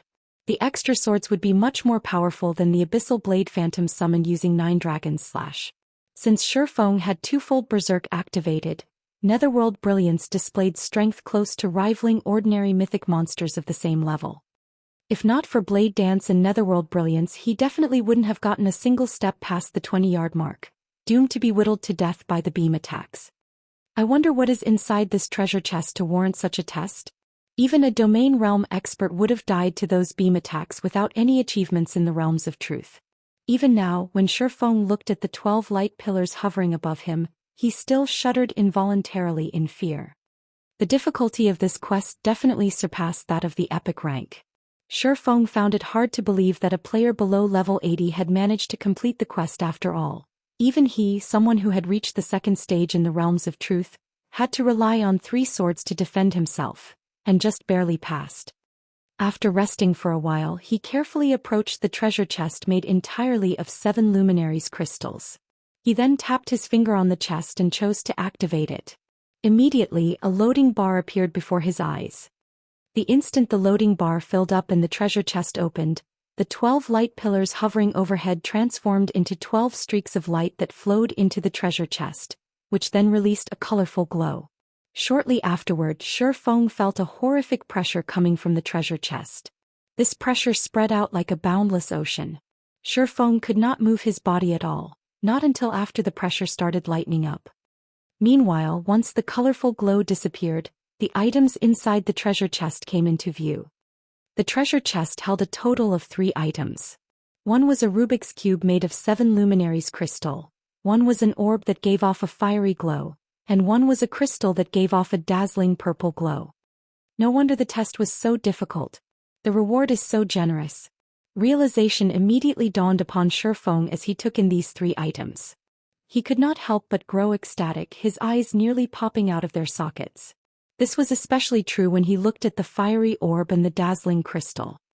The Rubik's Cube made of 7 luminaries crystal was none other than the key to activate Thunder Axe City, and the item he needed to complete his exploration quest. As for the fiery orb, it was an item that even superpowers would fight desperately to obtain. The reason for this was the Tier 3 mysterious flame fallen earth fire contained within this orb. It was a treasure that could significantly increase the production success rate of forgers and alchemists. To Shifeng, it was crucial for controlling his soul fire. Tier 3 mysterious flames were exceedingly rare in God's domain.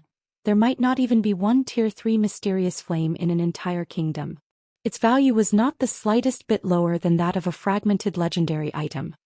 Previously he had obtained the Purple Thunder Flame, a Tier 3 mysterious flame, due to luck. The Purple Thunder Flame had allowed him to increase his control over the soul fire by a significant margin and greatly reduce the corrosion rate of the soul chain.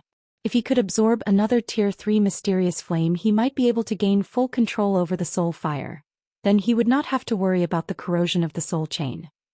Of course, he could also feed the Tier 3 mysterious flame to the fire spirit. However, a Tier 3 mysterious flame was not enough to allow the current fire spirit to undergo a qualitative transformation, because the gap between Tier 3 and Tier 4 was massive. Shifeng estimated that he would need at least 2 Tier 3 mysterious flames to upgrade the fire spirit to Tier 4. Either that, or tons of Tier 1 and Tier 2 mysterious flames. Hence, rather than provide the fire spirit with a slight boost in combat power, using the fallen earth fire to remove the Reaper's scythe hovering above his head would be more advantageous. The last item inside the treasure chest was also the most valuable among the 3. Sacred Source Crystal. The value of this item easily surpassed the combined value of 2 fragmented legendary items. The Sacred Source Crystal was so valuable because it was guaranteed to upgrade one item to the fragmented legendary rank, even if it was a bronze item. The Sacred Source Crystal was something every expert player dreamed of obtaining. After all, every weapon and equipment had different compatibility with players. If players were not compatible with a particular weapon or equipment, even if said weapon or equipment was at the fragmented legendary rank, they would not be able to exhibit the fragmented legendary item's full potential. However, how precious were fragmented legendary items? Even Apex experts might not necessarily own one in their lifetimes.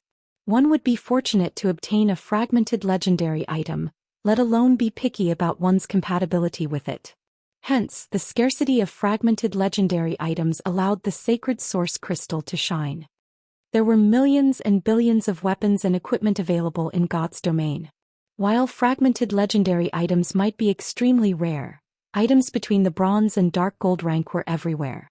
With the sacred source crystal, players could simply find an item that was compatible with them and upgrade it to the fragmented legendary rank. The aid the sacred source crystal provided to players was simply massive. Take weapons for example. With a compatible weapon, their combat power would increase by at least 20%. In the past, when the sacred source crystal made its initial appearance in an auction house, the various superpowers had hotly contested over it. In the end, one superpower had used 3 fragmented legendary items to trade for the sacred source crystal. Back then, many had found the trade preposterous.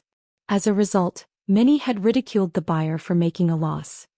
However, after obtaining the sacred source crystal, the superpower that purchased it had managed to allow one of its Tier 5 experts to get promoted to the Tier 6 god rank. This achievement had stupefied the various superpowers. They had never considered that a fragmented legendary item with high compatibility would provide so much help. Normally, even several fragmented legendary items would not necessarily be enough to help a player reach the Tier 6 standard. As for the superpower that sold the sacred source crystal, it had nearly died of regret after finding out about this matter. After all, a Tier 6 god-ranked expert was worth far more than just 3 measly fragmented legendary items. Hence, now that a sacred source crystal had appeared before Shifeng, how could he not be ecstatic? Which item should I upgrade? Shifeng's mind started turning rapidly as he gazed at the sacred source crystal. The weapons and equipment he had on him right now were all top tier at this stage of the game. Weapons were no doubt what could increase a player's combat power the most. However, both the Abyssal Blade and Killing Ray were top-tier epic weapons that were extremely close to the fragmented legendary standard. If he chose to upgrade either of these 2 weapons, he would simply be wasting the sacred source crystal. After all, the Abyssal Blade and Killing Ray both had a chance to reach the fragmented legendary rank, especially Killing Ray. So long as he collected the remaining fragments of Solomon's sword, he would be able to synthesize a true legendary weapon. As for upgrading a piece of equipment to a swordsman like himself, this was even more wasteful than upgrading his swords. After giving the matter some thought, Shifeng retrieved the Ring of Gospel from his bag. Let's have you upgraded. Immediately, Shifeng tapped the sacred source crystal and chose the epic ranked Ring of Gospel as the target of evolution. Chapter 2008, Miniature World. After Shifeng selected the target of evolution, countless streams of light suddenly flowed from the sacred source crystal into the Ring of Gospel. Due to the sacred source crystal's power, the incomplete divine runes and magic arrays engraved on the Ring of Gospel started completing themselves. A few seconds later, a purple gold ring exuding a frightening aura that even froze the surrounding space appeared before Shifeng. What powerful pressure! At this moment, the pressure from the Ring of Gospel surpassed even the aura of an ordinary mythic monster. Even Shifeng felt slightly uncomfortable when subjected to it. The Ring of Gospel was one of the extremely few domain items in God's domain. It was exceedingly useful to both individual players and guilds. However, as an epic item, it had a major flaw. It needed to be fed 20,000 magic crystals every 7 days, a price no ordinary guild could afford. As for Zero Wing, this was still a significant expenditure even after obtaining the Manatite Vein. Hence, Shifeng had decided to upgrade the Ring of Gospel in order to rid himself of this troublesome flaw. Shortly after, the Ring of Gospel released the surrounding space. Only then could Shifeng finally move his body again. As for the Ring of Gospel itself, it returned to his hand. At this moment, though, the ring gave off a completely different feeling than before. The ring felt extremely heavy. However, this weight did not originate from the ring itself but was a pressure coming from the surrounding space. Meanwhile, this pressure had reduced his combat power by a minimum of 50%, a phenomenon he had never experienced before when using the Ring of Gospel previously. Could a deviation have occurred during the upgrade? Shifeng could not help worrying. Hurriedly, he inspected the ring's attribute panel. When an item's quality increased normally, its effects would grow stronger. However, some items would encounter an error during the upgrade process and develop different effects. Some items would even have their nature altered completely. Although such occurrences were extremely rare, the chances were not zero. It was also the outcome that players dreaded seeing the most. Ring of Gospel, fragmented legendary rank item. Crafted by the Dark Shaman King after gathering the world's energy, this ring contains a miniature world. The ring's inner space was further perfected using a sacred source stone. The ring can suppress an area's space, granting the wielder absolute dominance over the space. Additional skill 1-. Miniature world. Freezes the space within a radius of 5,000 yards. All enemies within the area cannot use teleportation tools or teleportation-type skills, and communication with the outside world is severed. Weakens enemies' physiques by 30% and decreases basic attributes by 30%, movement speed by 50% and reaction speed by 30%. Maintaining miniature world costs 5,000 magic crystals every 10 minutes. No cooldown. Cannot be used before binding. Additional skill 2-. Ring of Brilliance. Improves all allies' physiques by 20% and increases basic attributes by 20% within a 2,000-yard radius. Increases an area's mana density by 100%. Maintaining Ring of Brilliance costs 2,000 magic crystals every 30 minutes. No cooldown. Cannot be used before binding. As the Ring of Gospel contains an inner world, it is strongly rejected by the outside world. Existences below Tier 4 will be greatly suppressed by the external world's power when using this ring. The higher tiered the user is, the weaker the suppression will be. It didn't deviate? Shifeng breathed out a sigh of relief when he saw the Ring of Gospel's attributes. Although the upgrade had increased the usage requirement, the Ring of Gospel skills had also received significant improvements. Previously, the Ring of Gospel simply placed a seal on the affected space. Now the ring directly froze it. One could say that the Ring of Gospel's strength had improved from its original intermediate magic array standard to the advanced magic array standard. Moreover, Miniature World was even more powerful than the average advanced field magic array, as it was a combination of a field magic array and a barrier magic array. Only, the number of magic crystals required to operate it remained horrifying. Fortunately, he no longer needed to feed the ring 20,000 magic crystals every week. With this improvement, the Ring of Gospel would be useful in both raiding bosses and large-scale combat out in the fields. After upgrading the Ring of Gospel, Shifeng stored it and walked to the teleportation array engraved at the altar's center. His body then transformed into a streak of light and disappeared from the altar. After he left, the altar crumbled rapidly and vanished into the void. By the time Shifeng opened his eyes again, he had appeared inside a grand teleportation hall. This place is Thunderaxe City? Shifeng was surprised to see the 4-meter-tall level 200 NPC soldiers inside the hall. He had expected to get teleported to outside the Icefire Mountain range, not directly to Thunderaxe City. Normally, after Thunderaxe City was activated, players had to enter the city via the teleportation array in the Icefire Mountain range's outer area. Meanwhile, activating the outer area's teleportation array required one to use the Rubik's Cube obtained through the exploration quest on the teleportation array. Only after arriving inside Thunderaxe City and handing the Rubik's Cube over to the Thunderaxe Giant's Great Elder would players be able to fully activate Thunderaxe City. Now that he had directly teleported to Thunderaxe City, he could save up on a lot of travel time. Just as Shifeng was about to exit the teleportation hall, he suddenly noticed a bunch of new messages from Aqua Rose and Blackie. Why are there so many messages? Did something happen? Shifeng eyed the messages with some confusion. His communication with the outside world had been severed when he entered the cave. However, when he was doing his quest inside the cave, he had logged off to rest every day. During these break periods, he would contact Aqua Rose and Blackie to get an update on the latest developments in Zero Wing and God's Domain. Before he logged into the game this evening, Aqua Rose and Blackie hadn't reported any problems. Now, after just a few hours, the two of them had sent him more than 10 messages in total. Shifeng immediately contacted Aqua Rose. Guild leader, are you done with your quest? Aqua Rose asked. It's mostly finished. Shifeng replied, nodding. I received quite a few messages from both you and Blackie. Did something happen outside? The fact that he was challenging a high-ranking quest and unable to make contact with the outside world was something the guild upper echelons knew. Hence, they wouldn't contact him unless there was something extremely important. After all, his quest was very dangerous and even the slightest mistake could result in failure. He could not afford any disturbance whatsoever. Originally, today was just like any normal day. Although our guild members have continuously clashed with the various large guilds at the Witch's Hill, there were no large-scale battles involving more than 1,000 players. However, just 3 hours ago, players capable of transforming into monsters appeared among the enemy. These players are extremely strong and every one of them could rival high lords of the same level in terms of basic attributes. Some of these players even have attributes of a great lord. Moreover, these players are all experts, so they could slaughter even our tier 2 experts with ease. Our guild members are no match for these people.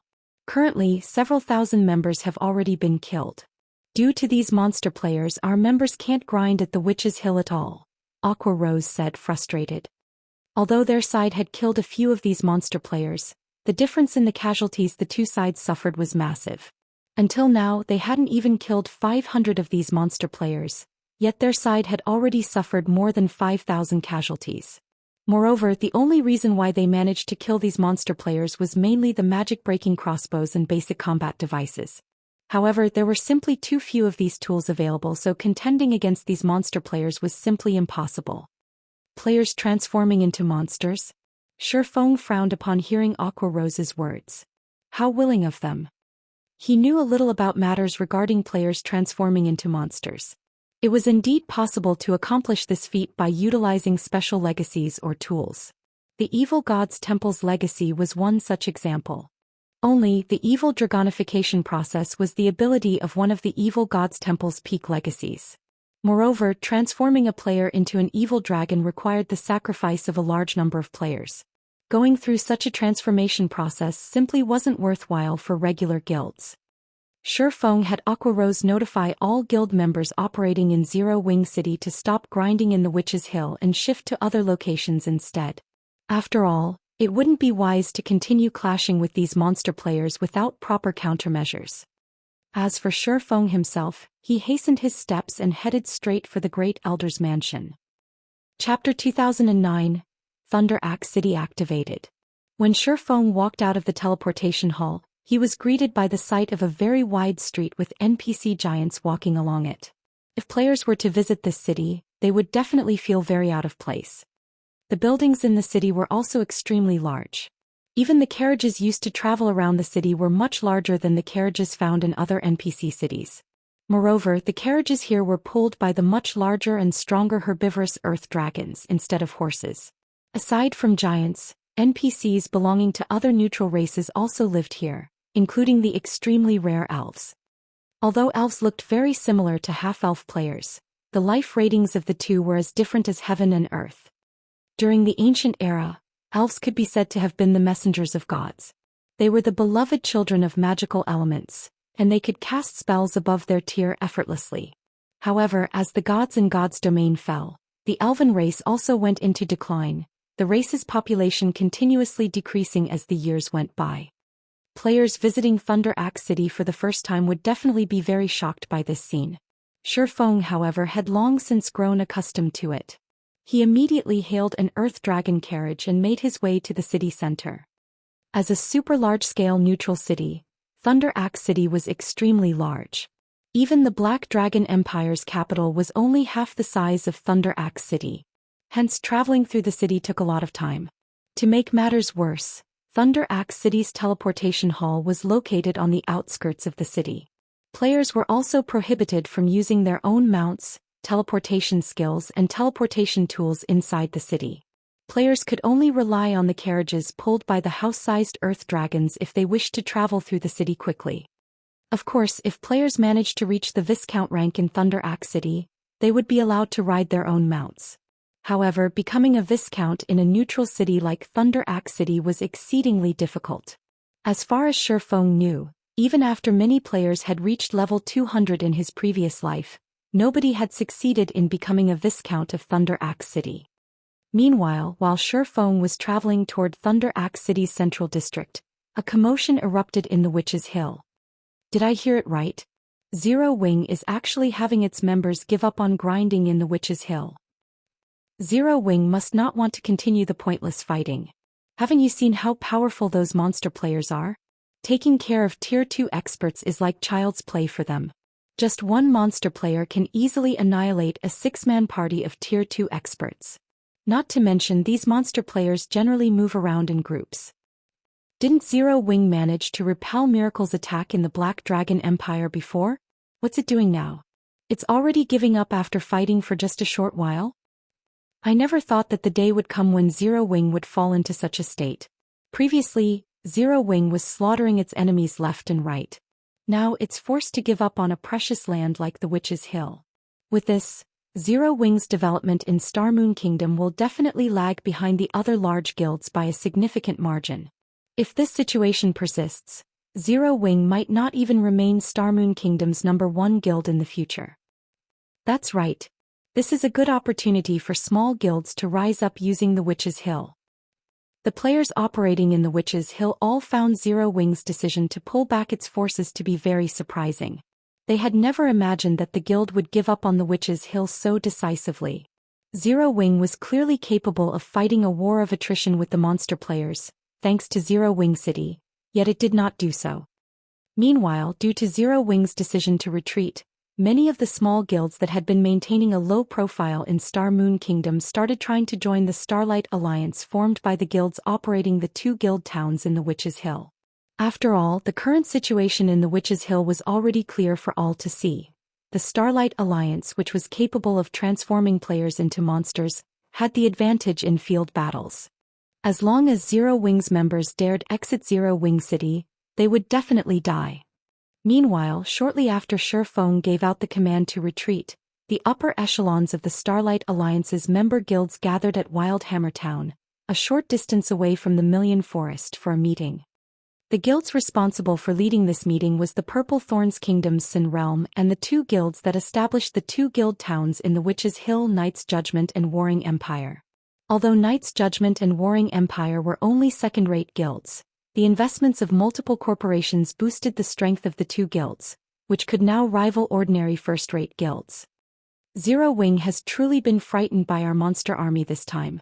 Now, not only are Zero Wing's members not coming out of Zero Wing City, but they're not even operating within its vicinity anymore. I'm sure everyone present knows about the defensive capabilities of Zero Wing City. Currently, we still can't break through the city's defenses. However, we also can't let Zero Wing continue developing the city. Do any of you here have a good suggestion for dealing with this problem? Knight's Judgment's guild leader, Shadowlight Axe, asked as he glanced at the dozen or so guild representatives present. In reality, they were all caught off guard by Zero Wing's decisiveness. This was not the outcome they wished to see at all. From an outsider's point of view, the monster legion their alliance created might seem very powerful, but the public did not know that a large number of lives were necessary to sustain these players' monster forms. Moreover, these lives needed to be willingly offered by players that were level 50 or above. Hence, the guilds could not allow their fight with Zero Wing to drag out. Since Zero Wing is so decisive in abandoning the Witch's Hill, let's think of a way to prevent Zero Wing from giving it up. We'll force Zero Wing to fight us. That's right. We'll make Zero Wing fight even if it doesn't want to. Since Zero Wing is relying on Zero Wing City for its development, we'll make it so that it can't rely on the city at all. We can set up a teleportation seal on Zero Wing City and announce that so long as Zero Wing refuses to fight us out in the fields, we'll kill every player that comes out of Zero Wing City. We'll kill these players until Zero Wing is willing to come out and do battle. If Zero Wing still refuses to fight us, then nobody will dare to visit Zero Wing City. At that time, let's see how Zero Wing develops using Zero Wing City. This is a good idea. Zero Wing's main source of income right now is Zero Wing City. If Zero Wing City fails, Zero Wing won't get off scot-free either. If Zero Wing doesn't want to see its city fail, it'll definitely have to fight us. That's right. If Zero Wing really refuses to fight, it'll become the laughing stock of the kingdom. I want to see how Zero Wing plans on developing in Star Moon Kingdom then. Everyone present nodded in agreement upon hearing this plan. They were all adamant about forcing Zero Wing into a fight. Meanwhile, as the Starlight Alliance was planning all of this, Shifeng had finally arrived at Thunder Axe City's central district. There was a lot of traffic in the city's central district. Despite there being no players here, the street was still crowded. NPC merchants of neutral races could be seen doing business all around, selling all kinds of items and materials, the quality of their products not the slightest bit inferior to those sold by player shops. However, Shifeng did not waste time sightseeing. Instead, he walked straight to a mansion located near the main street. 20 giant soldiers stood guard outside the mansion, every one of them a level 180 tier 2 soldier. The captain leading these soldiers was even a level 180 tier 3 giant. This mansion was none other than the residence of the giant race's great elder.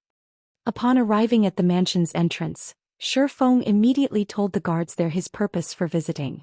After the guards relayed his words and received a reply, they led him into the gigantic mansion. Very quickly, Shifeng arrived in an elegant study where a white-robed elder Saturday. Giants were natural-born warriors and were not adept at magic, yet the great elder was actually a level 200 tier 5 grand wizard. He would be considered an overlord-level existence even in an empire. It's been a long time since a human adventurer has visited this city. I heard that you have the power to activate the ancient teleportation array outside Thunder Axe City. May I know if this is true? The giant elder asked softly as he observed Shifeng. That is correct. Here is the ancient cube I found. It is capable of activating the ancient teleportation array, Shifeng replied, handing the Rubik's Cube he obtained from the 7 luminaries treasure chest over to the giant elder. Sure enough, this is the teleportation array's teleportation core, the giant elder said, his eyes glowing after he inspected the cube. In a somewhat excited tone he added, "Thank you, human adventurer. This item is indeed what our giant race has been searching for all this time. With this item, our giant race will finally be free of the defensive seal that has been in place since ancient times. Since you have provided such a great help to our race, we giants definitely won't mistreat you. Take this precious giant's holy stone as a token of our race's gratitude." After the giant elder was done speaking and Shifeng accepted the giant's holy stone, a series of system notifications entered his ears. Chapter 2010 Titan Bloodline. System. Congratulations. You have completed the exploration quest, Giant's Hideout. Rewarding 1 Giant's Holy Stone, Adventurers Association Reputation plus 20, and Adventurers Association Contribution plus 1000. System. Congratulations. You have activated the neutral city Thunder Axe City. Rewarding 1 Thunder Axe Crystal, Thunder Axe City Reputation plus 100 and Thunder Axe City Contribution Points plus 2000. The 2 notifications echoed in Shifeng's head 3 times, leaving him dazed. The rewards for pioneering Thunder Axe City sure are abundant. Not only did I get 2000 contribution points, but I also earned a Thunder Axe Crystal? Shifeng looked at the glowing dark gold crystal that had appeared in his hand in astonishment. Thunder Axe City was hidden deep within the Icefire Mountain range. Normally, players could only reach the city through a teleportation array within the range's outer region once it had been activated. Teleporting to Thunder Axe City from another NPC city was impossible, making it inconvenient for players to visit frequently. However, as a trade city, Thunder Axe City overflowed with opportunities and resources. Even if the journey were tough and inconvenient, players would force themselves to visit. Fortunately, there was more than one method of entering Thunder Axe City. One could also do so through the city's special tools. The city had 2 special tools that allowed players to visit with ease: the Thunder Axe Insignia and the Thunder Axe Crystal. The insignia only allowed the holder to teleport to Thunder Axe City, whereas the crystal allowed the user to open a teleportation gate, allowing a large group of players to pass through, saving plenty of travel time. However, these tools were particularly difficult to acquire. Players had to become an ordinary noble in Thunder Axe City before they could trade the city's contribution points for the insignia. As for the Thunder Axe Crystal, one could only purchase the crystal with contribution points after becoming a Viscount.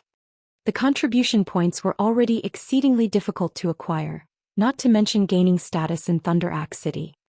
Thunder Axe City was massive with countless quests and opportunities to offer, but there were very few quests that awarded CPs. Moreover, players would only earn a small number of CPs from the quests that awarded them. Only high-ranking quests rewarded a higher number, but those were incredibly difficult to come by. Even the most hardworking player would fail to collect 2,000 CPs after a full year of work. Meanwhile, purchasing the Thunder Axe Crystal required 5,000 CPs. While the Thunder Axe Crystal had limited uses to individual players, it was extremely useful to guilds. With the crystal, guild members wouldn't have to waste time traveling to the city. With the time they saved, they could do far more in Thunder Axe City. Following which, Shifeng stored the Thunder Axe Crystal and turned his gaze toward the giant's holy stone he had received from the Great Elder. Based on what he had learned in the past, the exploration quest's reward included the epic ranked giant's crystal. One could use it to convert 1,000 level 50+ players into giants, bypassing the conversion quest. Unfortunately, players under level 50 would have to visit Thunder Axe City and complete the conversion quest normally to convert into a giant. The conversion quest's application fee was 20 gold per person. In other words, by completing this exploration quest, one could forego the 20,000 gold in application fees while allowing selected players to skip the troublesome conversion quest and become members of the giant race. However, what the Great Elder had just given Shifeng wasn't the giant's crystal, but the giant's holy stone. Fragmented legendary rank. When Shifeng called up the giant's holy stone's attribute panel, he was shocked. Isn't this quest reward a little too generous? Giant's holy stone, fragmented legendary rank. A holy stone created after condensing the ancient Titan race's bloodline. Effect 1 dash. Converts up to 1,000 players to the giant race. Targeted players must be level 50 or above. No cooldown. Effect 2 dash. Grants up to 3 giant players a strand of the Titan bloodline. No cooldown. Shifeng had no particular feelings regarding the Holy Stone's ability to convert 1,000 players into giants. The giant stone he had expected to receive could do the same, but the Holy Stone's ability to grant players the Titan bloodline was just too powerful. Among God's domain's numerous races, the Titan's life rating was the closest to that of the gods. Despite not being gods, Titans were born with a portion of a god's abilities. When a Titan became a tier 6 god, they became incomparably formidable. However, the closer one's life rating was to that of a god, the more difficult it would become to cross the final threshold to the tier 6 standard. According to Shifeng's memories, only the king among Titans had reached tier 6. Not even the 10 saints of Titan City had been tier 6 gods. In Shifeng's opinion, they were only demigods. Even so, they had the power to rival tier 6 gods. Tier 6 god-ranked players couldn't compare to tier 6 NPC gods. Any random tier 6 god could beat the living daylights out of a tier 6 player. Only multiple tier 6 players had a chance against a tier 6 god if they worked together. It was easy to imagine how frightening Titan demigods were. Meanwhile, the giant's holy stone before him was capable of granting giant players the Titan bloodline, which was far more powerful than the dark iron bloodline he had obtained. Moreover, he could grant the bloodline to 3 players. These Titan bloodlines were even more valuable than 3 fragmented legendary items. The giant race offered exceptional racial traits. If this bloodline were included in the equation, Shifeng didn't even dare imagine how powerful a player with this bloodline would become. Titans were nearly perfect beings, unlike giants who had obvious flaws. With this, the players that convert into giants have hit the jackpot. Shifeng could not help but feel slightly envious as he gazed at the giant's holy stone. Giant players would face far more difficulties when challenging their promotion quests than human players, but with the Titan bloodline, that difficulty wouldn't be as high. With this bloodline, the promotion quests shouldn't be more difficult than that of ordinary humans. This meant that the experts who became giants could reach far greater heights. Giant players would become terrifying after reaching tier 5, not to mention tier 6. In the past, one giant expert had reached tier 5 thanks to a ton of resources from his guild. Whether or not he had been strong enough to contend with tier 6 god-ranked experts, he had ranked among the top 20 tier 5 players in God's domain. Those top 20 tier 5 experts had all worn top-tier equipment, held at least one legendary item and wielded special legacies. Their combat standards had been at the absolute apex of God's domain. Yet this tier 5 giant expert had forced himself into the top 20 ranks despite carrying 0 legendary items. It was easy to imagine how powerful the giant race was. If possible, Shifeng would convert into a giant, obtaining the Titan bloodline as well, but he was a guild leader. He had many matters in the game to deal with that required that he remain human. He simply couldn't afford to become a giant. Shifeng then departed from the Great Elder's mansion and headed toward the city hall. This was the main reason that he had activated Thunder Axe City. Thunder Axe City's resources were far beyond those in the Sea of Trees. The two cities were on entirely different levels. Nearly 10% of the ores and herbs first and second-rate guilds had required in the past had been sourced from Thunder Axe City. Chapter 2011, Advanced Shop. Shifeng's carriage slowed to a stop before a majestic castle.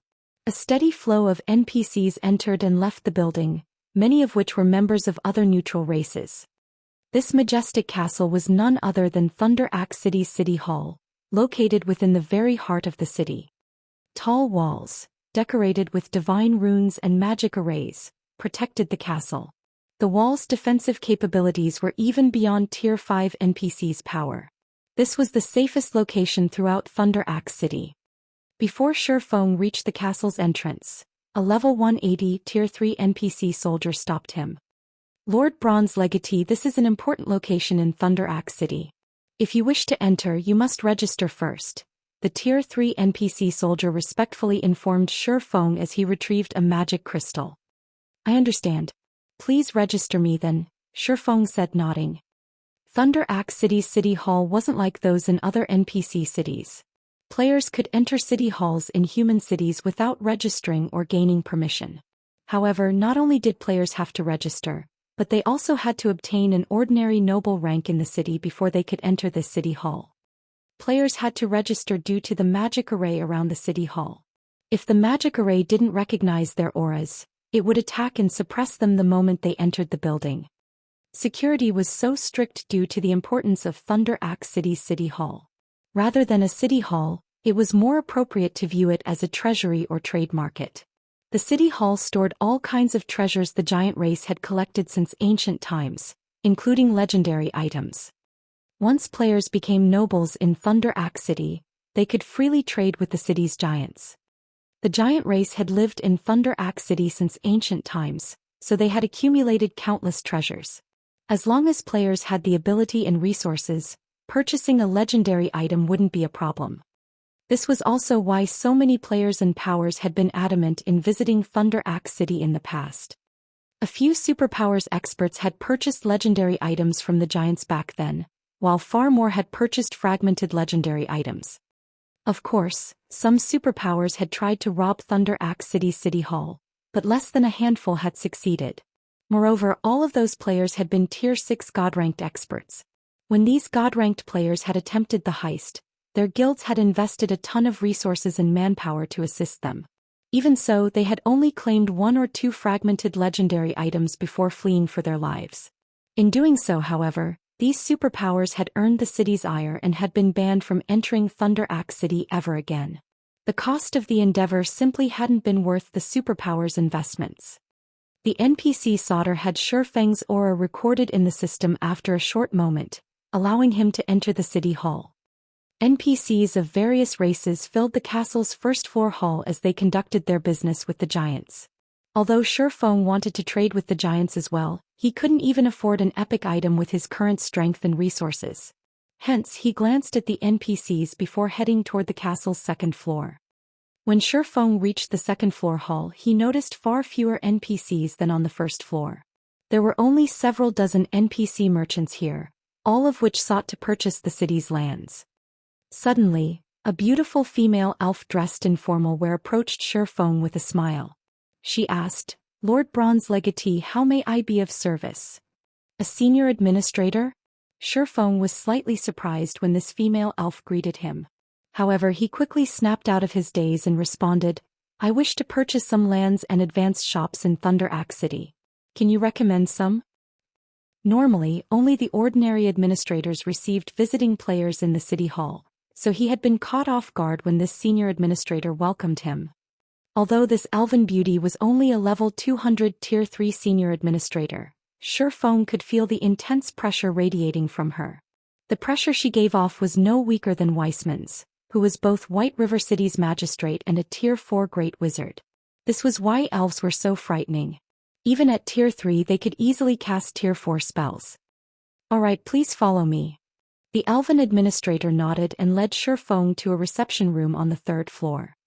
Once inside the reception room, the senior administrator handed Shifeng 2 lists. One list contained the city's available plots of land, while the other contained Thunder Axe City's available advanced shops. However, the lists contained very few of both, with less than 50 entries in total. If other players saw these lists, they'd be astounded. Most random NPC cities had more than 500 plots of land for sale, yet Thunder Axe City had less than 50. However, Shifeng was ecstatic to examine the lists. It was already impressive that the 2 lists had 50 prospects.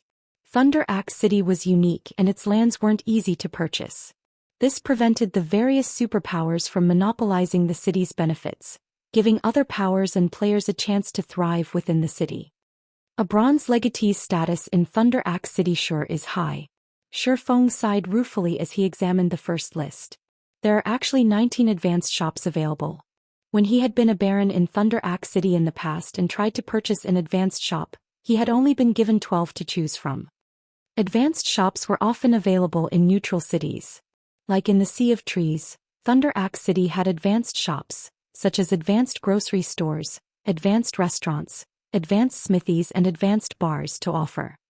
However, no power would normally be willing to purchase neutral cities' advanced shops.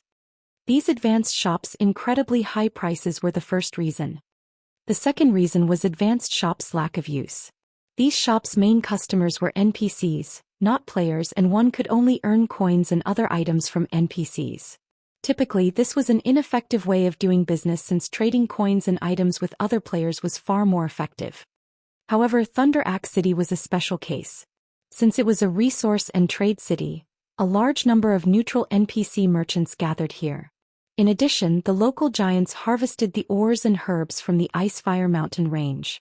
As a result, the city offered a wider variety of items, selling these items at far below market value. Unlike in other neutral cities, Thunder Axe City's advanced shops had been quite popular in the past, becoming the main source of resources for God's domain's powers in the city. The various major powers had avoided renting Thunder Axe City's advanced shops because the only type of income they could earn in doing so was coins. It was not possible to conduct business with forms of currency. Hence, the various major powers and merchant players in the past had resorted to purchasing the advanced shops, even if those in the city's outskirts had cost 20,000 gold. No matter how many times I visit Thunder Axe City's city hall, I always feel like a poor bastard here. Shifeng sighed and shook his head as he looked at the prices on the list. The cheapest advanced shop cost more than 20,000 gold. There was also an advanced grocery store that cost 40,000 gold, and a smithy for 53,000 gold. Although both shops were in the city's inner area, both were merely 1-star shops. According to Shifeng's knowledge, the cheapest 2-star shop in Thunder Axe City cost 70,000 gold, while those in the city's inner area cost more than 100,000 gold. However, Thunder Axe City rarely sold 2-star shops. But when Shifeng read the list's last entry, he was flabbergasted. What? A 2-star shop? Chapter 2012, 2-star Smithy. Shifeng stared at the shop list's last entry with wide eyes. A 2-star shop. Thunder Axe City did have a few 2-star shops, but they were beyond players' reach. Even a viscount would have to get lucky to secure an opportunity to purchase a 2-star shop, much less a baron. Could this be a reward for being the first person to purchase an advanced shop? Shifeng doubted that the bronze legatee title would grant him such an amazing benefit, allowing him to purchase 2-star shops in the city. After giving the matter some thought, he realized that this must be a reward for being the first player to purchase an advanced shop. The difference between a 1-star and a 2-star shop was practically negligible for players in other super large-scale neutral cities, but it was a different story in Thunder Axe City. Here, the difference between a 1-star shop and 2-star shop was like the difference between a town and a city. 2-star shops were more attractive to NPCs than their 1-star counterparts. NPCs typically viewed 2-star shops as more valuable and reliable, so they favored shops with higher star ranks. 2-star shops also operated on a different scale than 1-star shops, but this was beyond just the physical size of the shop. More importantly, higher-ranked shops could handle larger transactions with NPCs. Each transaction with NPCs in 1-star shops could only reach a maximum value of 50 gold, whereas 2-star shops transactions could reach a maximum of 300 gold, a 6-fold increase. After factoring in NPCs' increased interest in conducting business with 2-star shops, the difference between ranks was clear. Hence, Thunder Axe City's 2-star advanced shops were extremely valuable. Countless guilds had dreamed of purchasing their own, but very few had actually succeeded. Most powers had been limited to 1-star shops, slowly upgrading them to 2-star status. However, in God's domain, once one fell behind, making a recovery became intensely challenging. Meanwhile, the various large guilds dreamed of purchasing 2-star shops to ensure the upgrade to 3-stat status. NPC cities could only have a limited number of 3-star advanced shops at a time. Once this limit had been reached, the 2-star shops that met the requirements for an upgrade could only become 3-star shops after surpassing another 3-star shop's transaction volume. Unfortunately, surpassing a 3-star shop's transaction volume was nearly impossible for a 2-star shop. When a 2-star shop completed its promotion to 3-star status, it would undergo a qualitative transformation, increasing its maximum transaction value to 1,000 gold. Although the increase ratio wasn't as great as that between a 1-star and 2-star shop, it was a major turning point. Once a shop reached this maximum transaction value, Thunder Axe City's nobles would visit to conduct business. The items these nobles possessed was far beyond that of ordinary NPCs. A noble's every item was valuable and precious. Upgrading a 1-star shop to 2-star status in Thunder Axe City cost a lot of time and resources. By the time one completed the upgrade, those who had purchased 2-star shops would have already upgraded to 3-star status. Trying to contest for the limited 3-star shop slots would become atrociously difficult at that point. This was also why Shadow had only possessed a 2-star shop in Thunder Axe City during Shifeng's previous life. As far as he could remember, only superpowers and a few first-rate guilds had secured 3-star shops in the city, and ordinary first-rate guilds had no hope of competing for a slot. Why wouldn't Shifeng be surprised to find that he could purchase a 2-star shop right off the bat? Moreover, the 2-star shop in question was an advanced smithy. Naturally, smithies were the most valuable to God's Domain's guilds among the various advanced shops. This was the case due to the specialized transactions each type of shop conducted with NPCs. NPCs that visited smithies were generally there to order custom weapons and equipment. Moreover, these NPCs would prepare their own materials, including rare forging materials that players could obtain by operating a smithy. In addition, ordinary NPCs and NPC merchants frequently sold their ores to smithies, making these advanced shops the perfect place to obtain materials. Lord Bronze Legatee, are any of these lands and shops to your liking? The elven administrator asked curiously after Shifeng's long moment of silence. If nothing here interests you, you may return next week. We should have others who want to sell their properties at that time. No, I'm very satisfied with what I've seen. I'll take these 5 plots of land and these 2 shops, Shifeng said as he pointed to the inner area lands and outer area shops. Since he was only a baron, he could only purchase lands and shops in the city's inner and outer areas. Moreover, very few lands in the inner area were available to him, and they weren't in optimal locations. As for advanced shops, a baron was only allowed to purchase those in the city's outer area. Only viscounts and above had access to advanced shops in the inner area. However, this discovery relieved Shifeng. If he had only been offered advanced shops in the city's inner area, he'd only be able to purchase the 2-star smithy along the city's edge with the money he had on him. Even so, the 2-star smithy already cost him 90,000 gold, and the 1-star potion shop he had selected cost 47,000 gold. Very well. The total for these 5 lands and 2 shops comes to 206,000 gold. The 11 beauty joyfully exclaimed after swiftly completing her calculations. If first-rate guilds upper echelons saw Shifeng spend over 200,000 gold on 2 shops and 5 lands, they'd think that he'd lost his mind. With so much money, one could purchase more than 10 plots of land in the heart of a kingdom's capital. However, Shifeng paid the 206,000 gold without hesitation. Rather, he found the price quite reasonable. While this investment might not yield any short-term returns, The profits would be well worth the cost once players entered the game's later stages.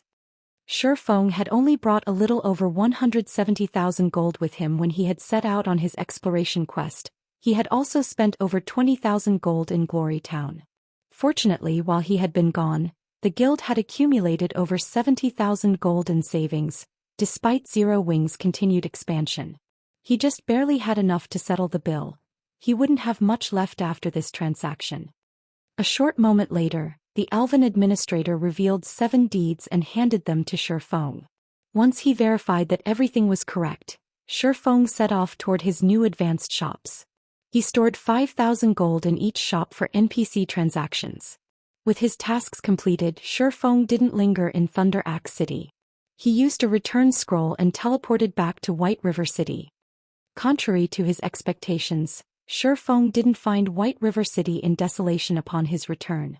Now Zero Wing had temporarily withdrawn from the struggle in the Witch's Hill. Its prestige in Starmoon City had fallen. But as he wandered White River City's streets, he noticed that the city's population had increased yet again.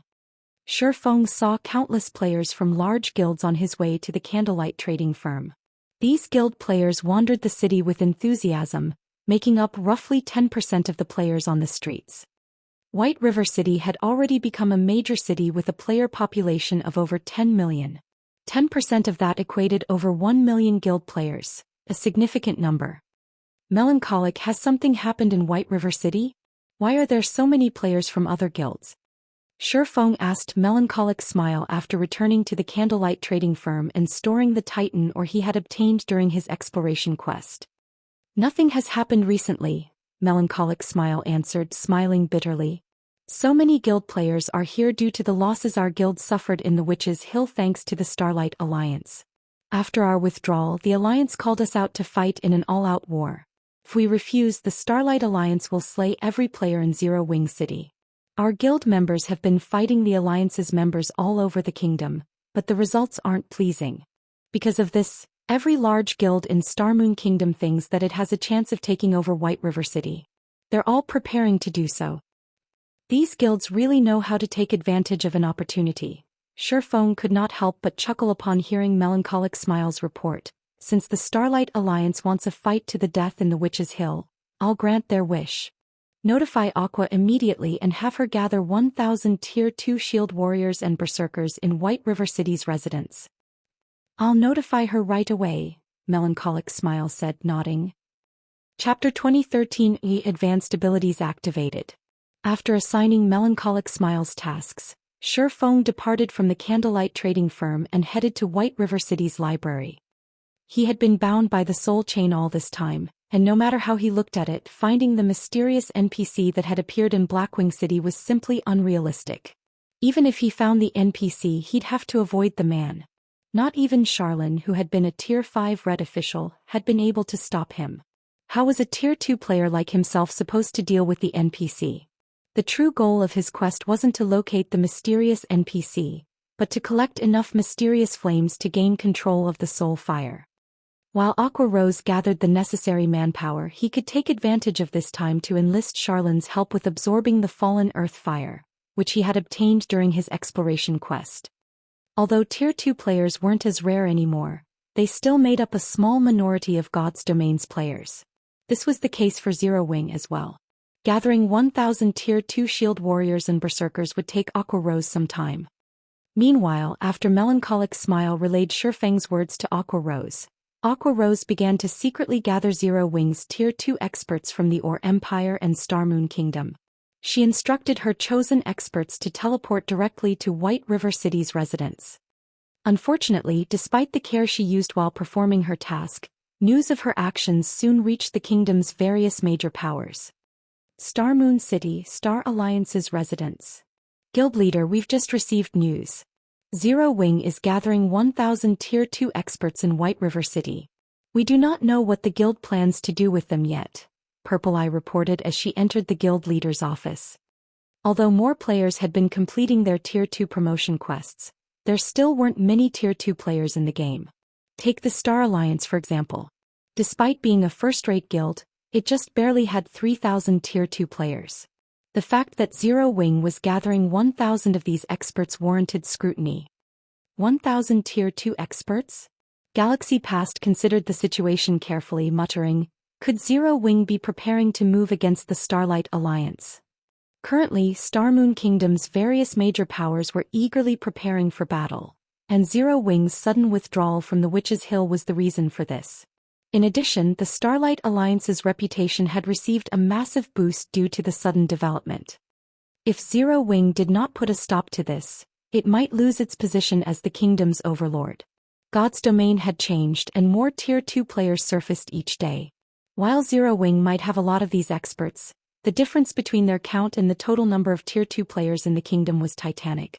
Zero Wing wouldn't be able to maintain its dominance over the kingdom if its development stagnated. Even the various superpowers faced such a problem. Hence, for a considerable period in the immediate future, God's domain's kingdoms and empires would enter an era of strife. It would no longer be possible for a single power to monopolize a country. The various superpowers could only maintain their advantages and their current status in their territories. That can't be possible, right? Zero Wing intends to strike out against the Starlight Alliance now? Purple Eye was astonished by Galaxy Past's guess. Doesn't Zero Wing know that the top adventurer team War Riders secretly partnered with the Alliance? If a fight breaks out, Zero Wing will suffer. The War Riders were a mercenary-like adventurer team. It was one of the few adventurer teams in God's domain that had tens of thousands of members. As long as one paid enough, the War Riders would move against any power. Superpowers were no exception. In a past virtual reality game, a guild had hired the War Riders to attack the super guild Battle Wolves. Of course, they didn't target the entire guild, simply one of the branch guilds. Even so, the Battle Wolves' first guild leader managed that branch guild, and it wasn't to be trifled with. However, the War Riders had paid no heed to the guild's strength.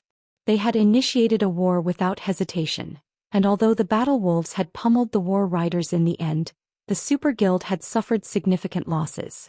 Because of the assault, the Battle Wolves still had a bounty out on the adventurer team. The War Riders hadn't changed after joining God's domain, and as time passed, both its reputation and its strength grew.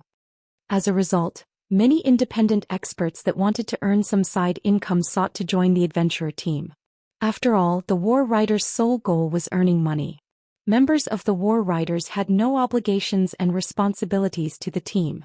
Just some time ago, the War Riders' member count had exceeded 30,000. Now, it was already considered a super large-scale adventurer team, and many first-rate guilds feared its overall strength. I don't know. I can never tell what Black Flame is thinking, but he's preparing for something. However, with the War Riders' participation, the Starlight Alliance should maintain its status quo even if Zero Wing prepares for an assault. We should use this opportunity to further our development in the kingdom's various cities, Galaxy Past said, chuckling as he shook his head. The various major powers had been busy trying to solidify their positions lately. Now that the sudden development in Star Moon Kingdom troubled Zero Wing, this was the perfect opportunity for the Star Alliance to become the kingdom's #1 guild. Meanwhile, the kingdom's other major powers concocted their own schemes.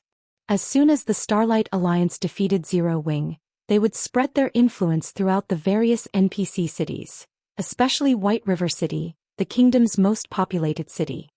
As Star Moon Kingdom's various major powers planned and prepared, Shifeng arrived before White River City's library.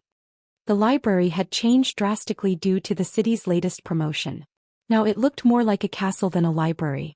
A large number of magical class players had gathered at the building, many here because of quests. So many magical class players had come here to quest due to the library's new function magic walkthrough. This function gave players access to the gigantic magic water globe in the center of the library, allowing them to learn the double casting technique. Not many magical class experts had mastered the double casting technique at this stage of the game, but now that the system provided a tutorial, magical class players swarmed to take advantage of the opportunity. However, using the magic water globe required library contribution points and magic crystals. The required magic crystals were a small matter for magic class experts, but the library contribution points could only be obtained by completing the library's quests. Hence, so many magical class players eagerly quested at the library. After a brief look at the library's first-floor hall, Shifeng made his way to the Starmoon Hall on the library's top floor. As always, Charlene sat in the hall reading some tome. She only set the book down after noticing Shifeng before she began to draw the magic array that would help him absorb the fallen earth fire. Once the magic array took shape, Shifeng retrieved the fallen earth fire and wrapped the soul fire's scorching flames around it. However, fusing with the fallen earth fire proved far more difficult than fusing with the purple thunder flame. This time, Shifeng felt as if he were trying to wrap a sheet of paper around a bonfire. His control of the soul fire had to be precise. The slightest mistake could throw the process off balance, which would cause the fusion to fail. After 32 subsequent failures, Shifeng finally encased the fallen earth fire in soul fire successfully. The moment the fusion succeeded, flames devoured his body. He felt the flames burn and sting his flesh as he succumbed to a splitting headache. Shortly after, the sound of a system notification reached his ears. System, congratulations. You have successfully fused the fallen earth fire and activated the soul fire's advanced abilities. Chapter 2014, Soul Cleansing. I still don't have full control? When Shifeng heard the system notification, he was disappointed. This soul fire really is troublesome. He could only shed his worries about the soul chain by gaining full control of the soul fire. However, he hadn't expected 2 Tier 3 mysterious flames to not be enough. Tier 3 mysterious flames were as valuable as fragmented legendary items. It was easy to imagine how hard they were to obtain, yet the system informed him that he needed more. Who knew when he would encounter another Tier 3 mysterious flame? It really is surprising that you managed to obtain 2 Tier 3 mysterious flames in such a short time. Although you haven't gained full control over the soul fire, fusing it with 2 Tier 3 mysterious flames has increased your compatibility with it. Now you won't have to worry about the soul chain's corrosion for another 300 days, Charlene, who wore a crimson dress, said and nodded approvingly as she watched Shifeng. Moreover, there are benefits to being compatible with the soul fire, so don't look so dejected. Benefits? Shifeng muttered skeptically as he gazed at the blue fire enveloping his body. He didn't understand how the soul fire's present state could benefit him in any way. His entire body stung with pain. Any ordinary player would wail like a ghost if they were in his position, but even though he could endure the pain, it made concentrating difficult. At this moment, he'd likely even fail to execute the simplest combat technique. Learn to appreciate what you have. The soul fire is currently cleansing your soul, Charlene explained as she rolled her eyes at Shifeng. This is soul cleansing. Charlene's words astonished Shifeng. So this is the soul fire's advanced ability. He had heard about soul cleansing during his previous life. It was one of the few methods to improve players' concentration attribute. If ranked by importance, one could argue that concentration stood above stamina. When players fought in God's domain, they used 2 hidden attributes, stamina and concentration. In the event of stamina exhaustion, players would lose the ability to move. In the case of concentration depletion, players would pass out. God's domain provided far fewer methods of increasing one's concentration than those available for improving stamina, which was one of the reasons that the former was more important. Generally, players' concentration only improved when they increased their basic attributes and tiers. Concentration's ability to affect a player's mental state was another reason. Players had only discovered this quite some time after God's domain had launched. This effect was similar to the experience players had when in areas with high mana density. In truth, players felt more comfortable around denser mana due to the mana elevating their concentration. In other words, higher concentration allowed players to focus and maintain their calm more easily. The higher a player's concentration was, the more physical control they'd have. This was the third and most important reason. Players could manipulate their physical limits more easily, which was why, after reaching higher tiers, players could execute actions or techniques that their bodies couldn't previously handle. For example, a Tier 2 player might struggle to master a complex advanced combat technique, but could do so after reaching Tier 3. These were the reasons that all of God's domain's experts had frantically sought to improve their concentration in Shifeng's previous life. Unfortunately, the available methods to do so were just as rare as fragmented legendary items. The various superpowers would have even gone to war over a discovered method. In the past, There had been multiple instances of items that could increase concentration appearing in the dark auction. The various superpowers had even willingly traded fragmented legendary items for items that only granted a 5% boost to concentration. They had even exchanged fragmented legendary weapons for items that granted a 10% boost without hesitation. As far as Shifeng could remember, soul cleansing provided between 5% and 15% more concentration. He had never dreamed that he'd get to experience the phenomenon now. After 10 minutes or so, the blue flames finally subsided. When they did, Shifeng felt more refreshed than he ever had before.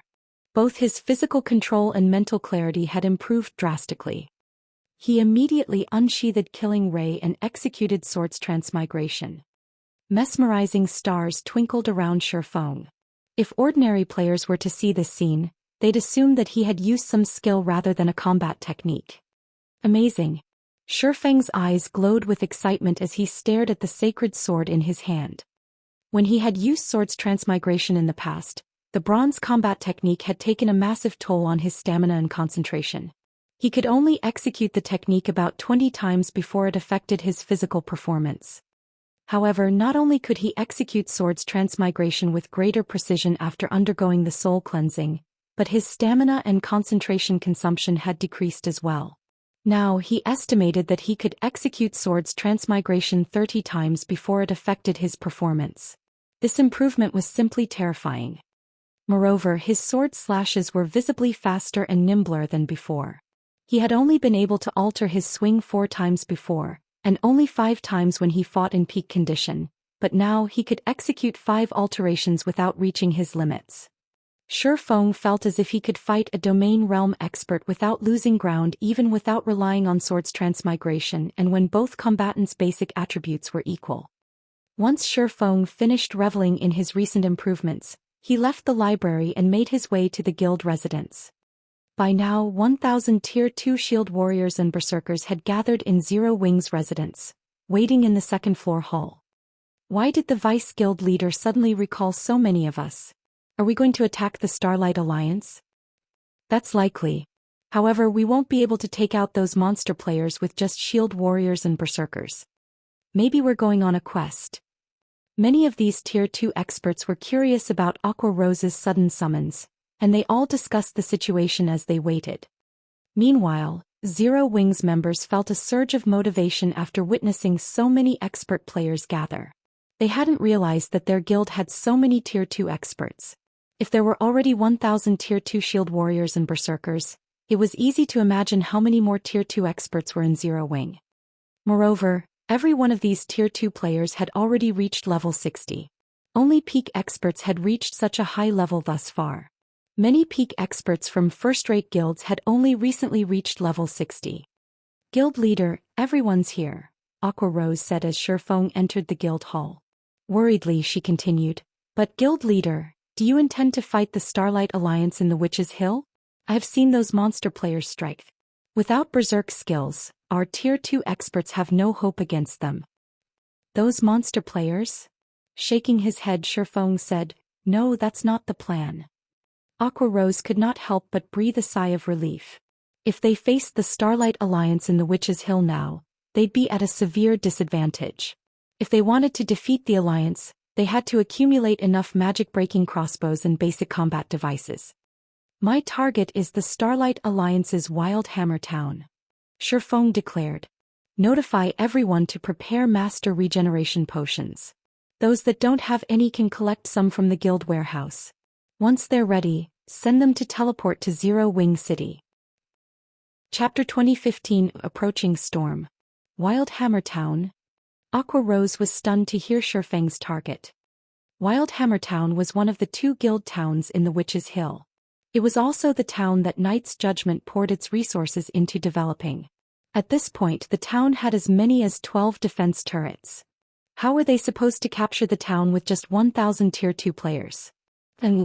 WildhammerTown doesn't need to exist anymore. Shifeng nodded, a cold glint flashing in his eyes. Sensing the killing intent radiating from Shifeng, Aqua Rose recognized his determination. She was at a loss for words. Zero Wing had never tried to stop any of the large guilds from developing in the Witch's Hill.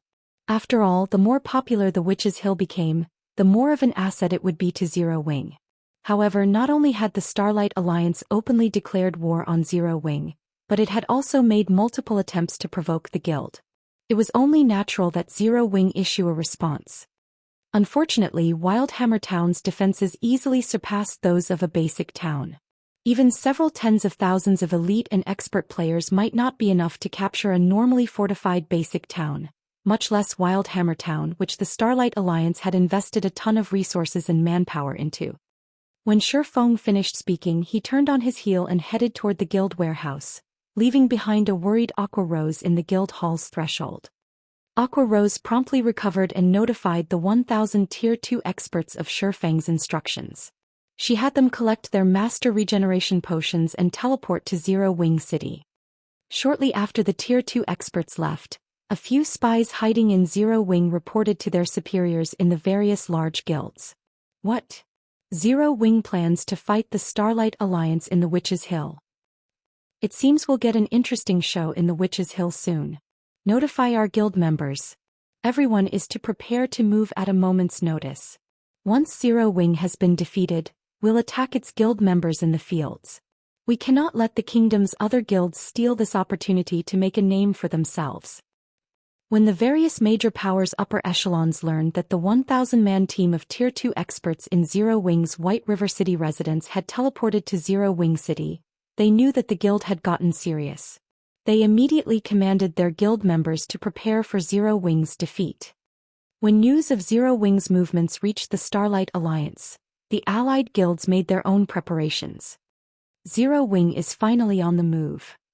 Zero Wing is, after all, Starmoon Kingdom's #1 guild. To protect its reputation, Zero Wing must fight us. How could it continue in the kingdom if it hides like a coward? Notify the war riders. Tell them to gather in the Witch's Hill. We have so many monster players and experts on our side. Including the war riders who are equipped for large-scale field combat, will force Zero Wing into ruin. Hopefully Zero Wing doesn't surrender too quickly. I don't want our plan to whittle down Zero Wing's main force to go to waste.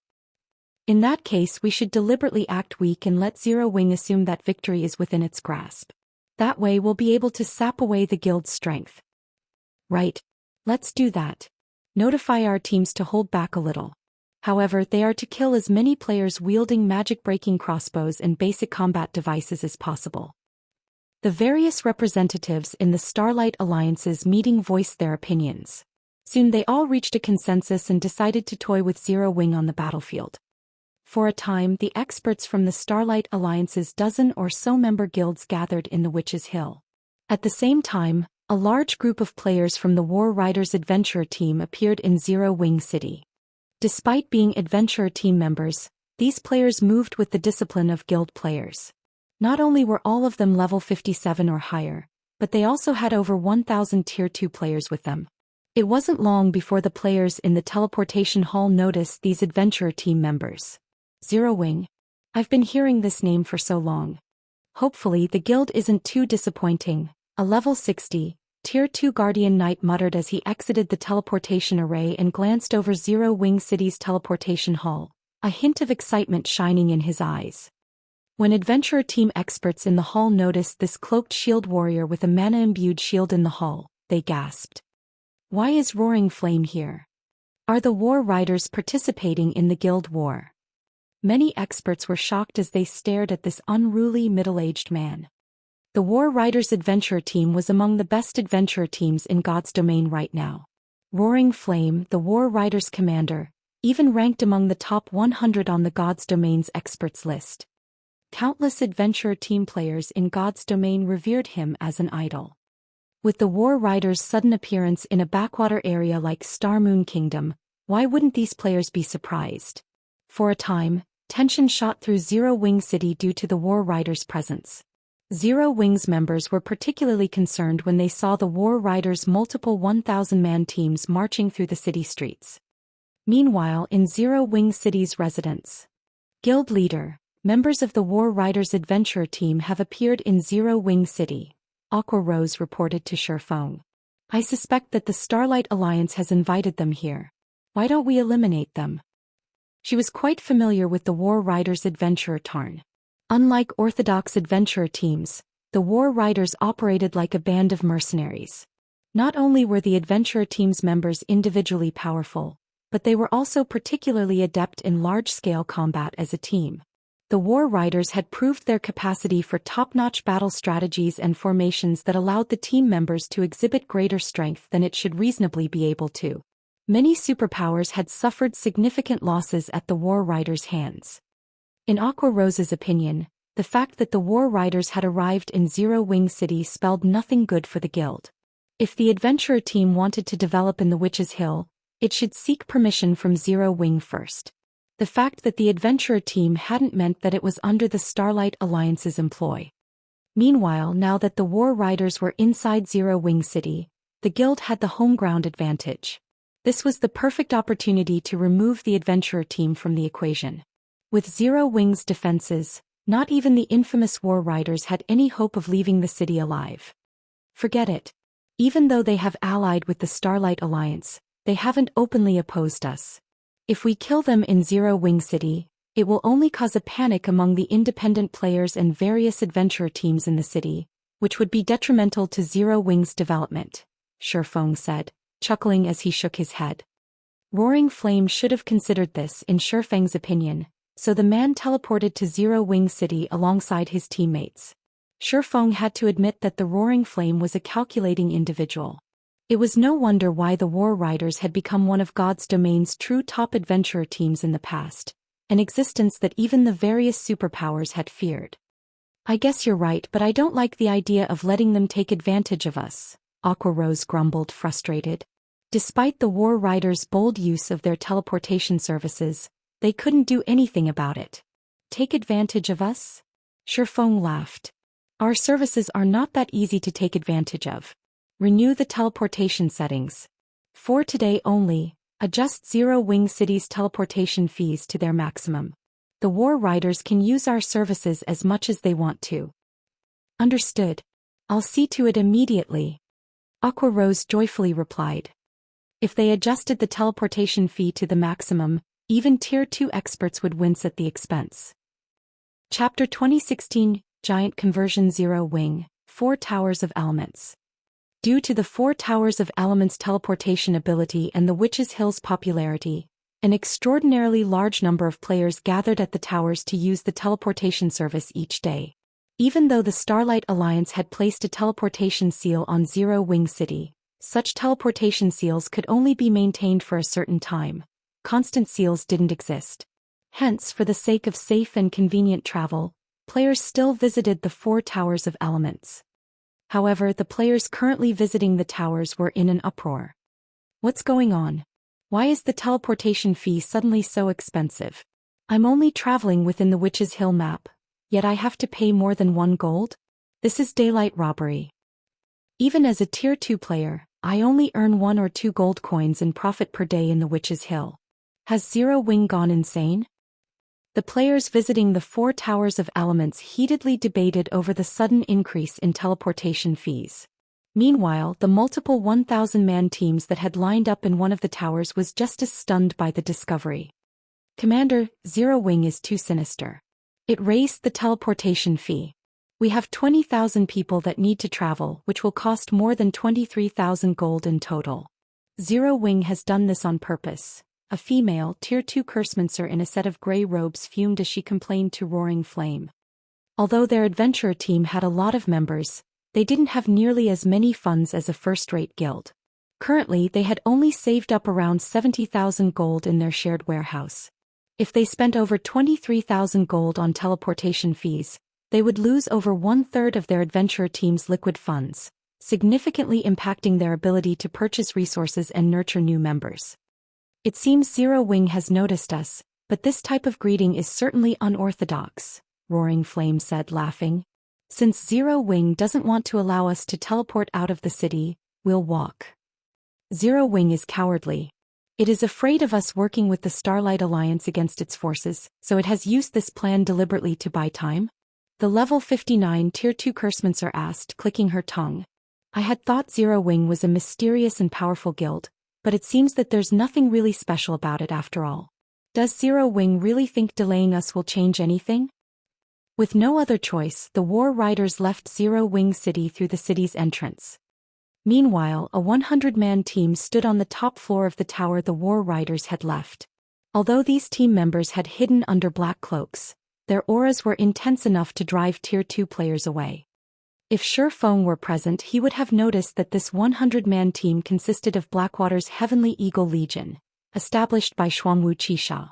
Quite a few of these players were Refinement Realm experts, and Snow Scar, the leader of the team, had recently risen through the ranks on the God's Domain's experts list, earning the title of Spear Demon.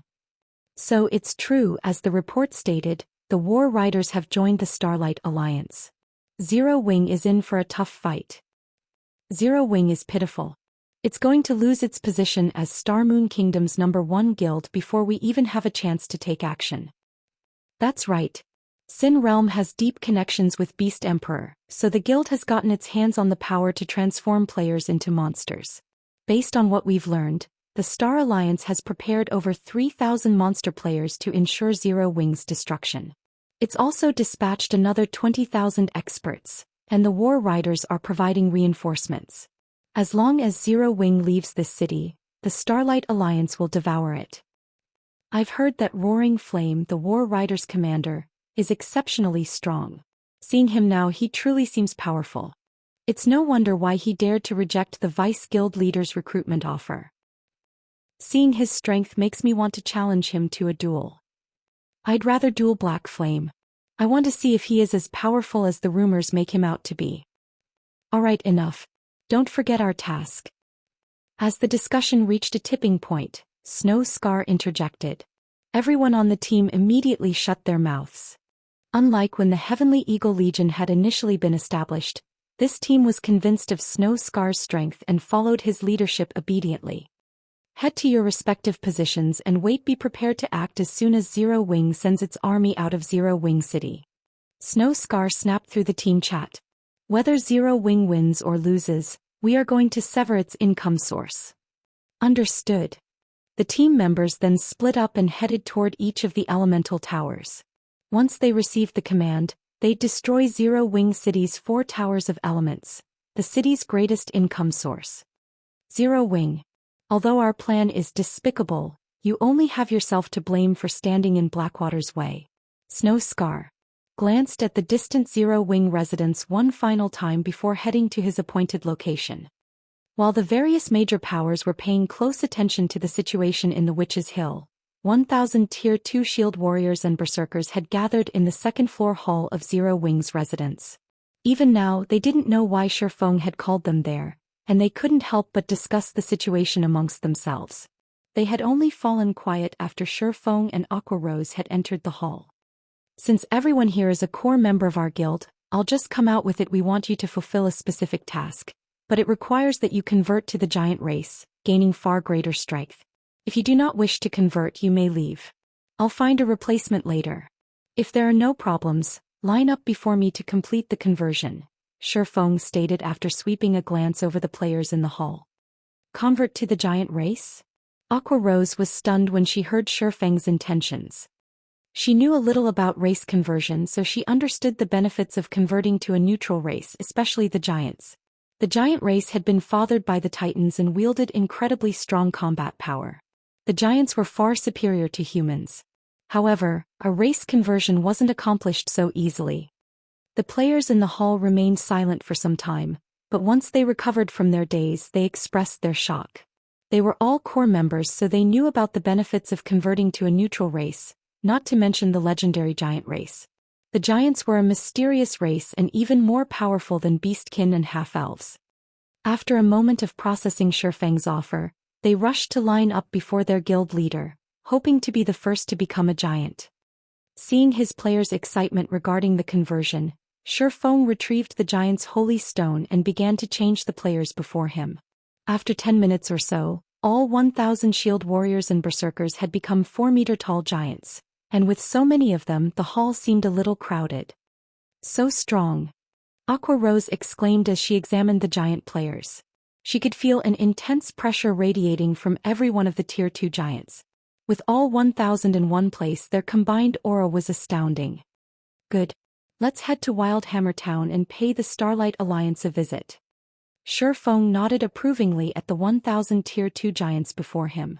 He then activated Spatial Gate, opening a teleportation gate that led to WildhammerTown's area.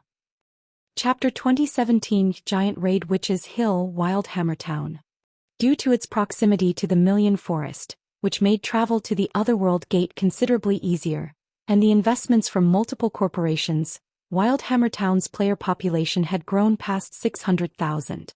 Player shops filled the town alongside the variety of virtual stores, which were run by real-world corporations. The town was no less prosperous than a minor NPC town. Since the Starlight Alliance was growing stronger, the number of merchant players and adventurer teams visiting the town continued to increase. Sooner or later, WildhammerTown would become the main hub for players wanting to grind in the Million Forest.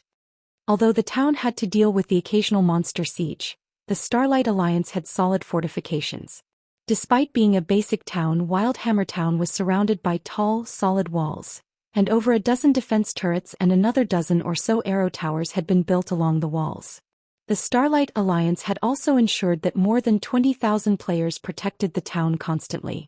With all these defenses, not even the Witches' Hills monsters could cause any damage. Moreover, the guilds that made up the Starlight Alliance had constructed more than a dozen temporary guild residences. Even in the event that the town's defenses failed to repel an enemy invasion, the guilds could easily call in more than 100,000 players as reinforcements at a moment's notice. One could say that WildhammerTown was the safest town in Starmoon Kingdom. As the sun set, the afterglow gradually covered the earth as darkness began to awake from its slumber.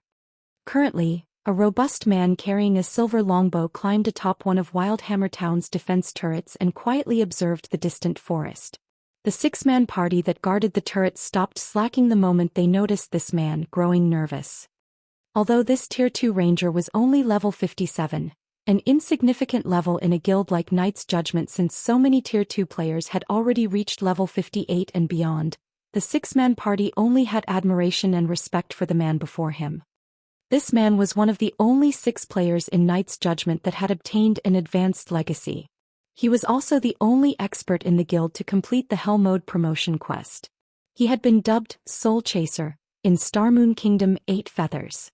Anyone who had challenged the Tier 2 promotion quest understood how difficult the quest was. A lot of players had to spend a long time preparing for the normal mode promotion quest. Some expert players had even failed their promotion quests after reaching their current levels, still stuck at Tier 1. The Hell Mode promotion quest was practically a legend among players right now, yet 8 Feathers had completed it. Some time ago, the Ranger had sparred with Sin Realm's famous 7 great experts. Although he hadn't defeated any of them, he hadn't lost either. Sin Realm's 7 great experts ranked at the very peak of Purple Thorns Kingdom's players. But unlike these experts, 8 Feathers was still in his early 20s. He still had plenty of time for growth. The forest seems pretty quiet today. I doubt we'll see any monster sieges, 8 Feathers said, a hint of disappointment flashing in his eyes as he gazed at the forest. The 6 players on duty nodded in approval. They were also disappointed with the lack of activity.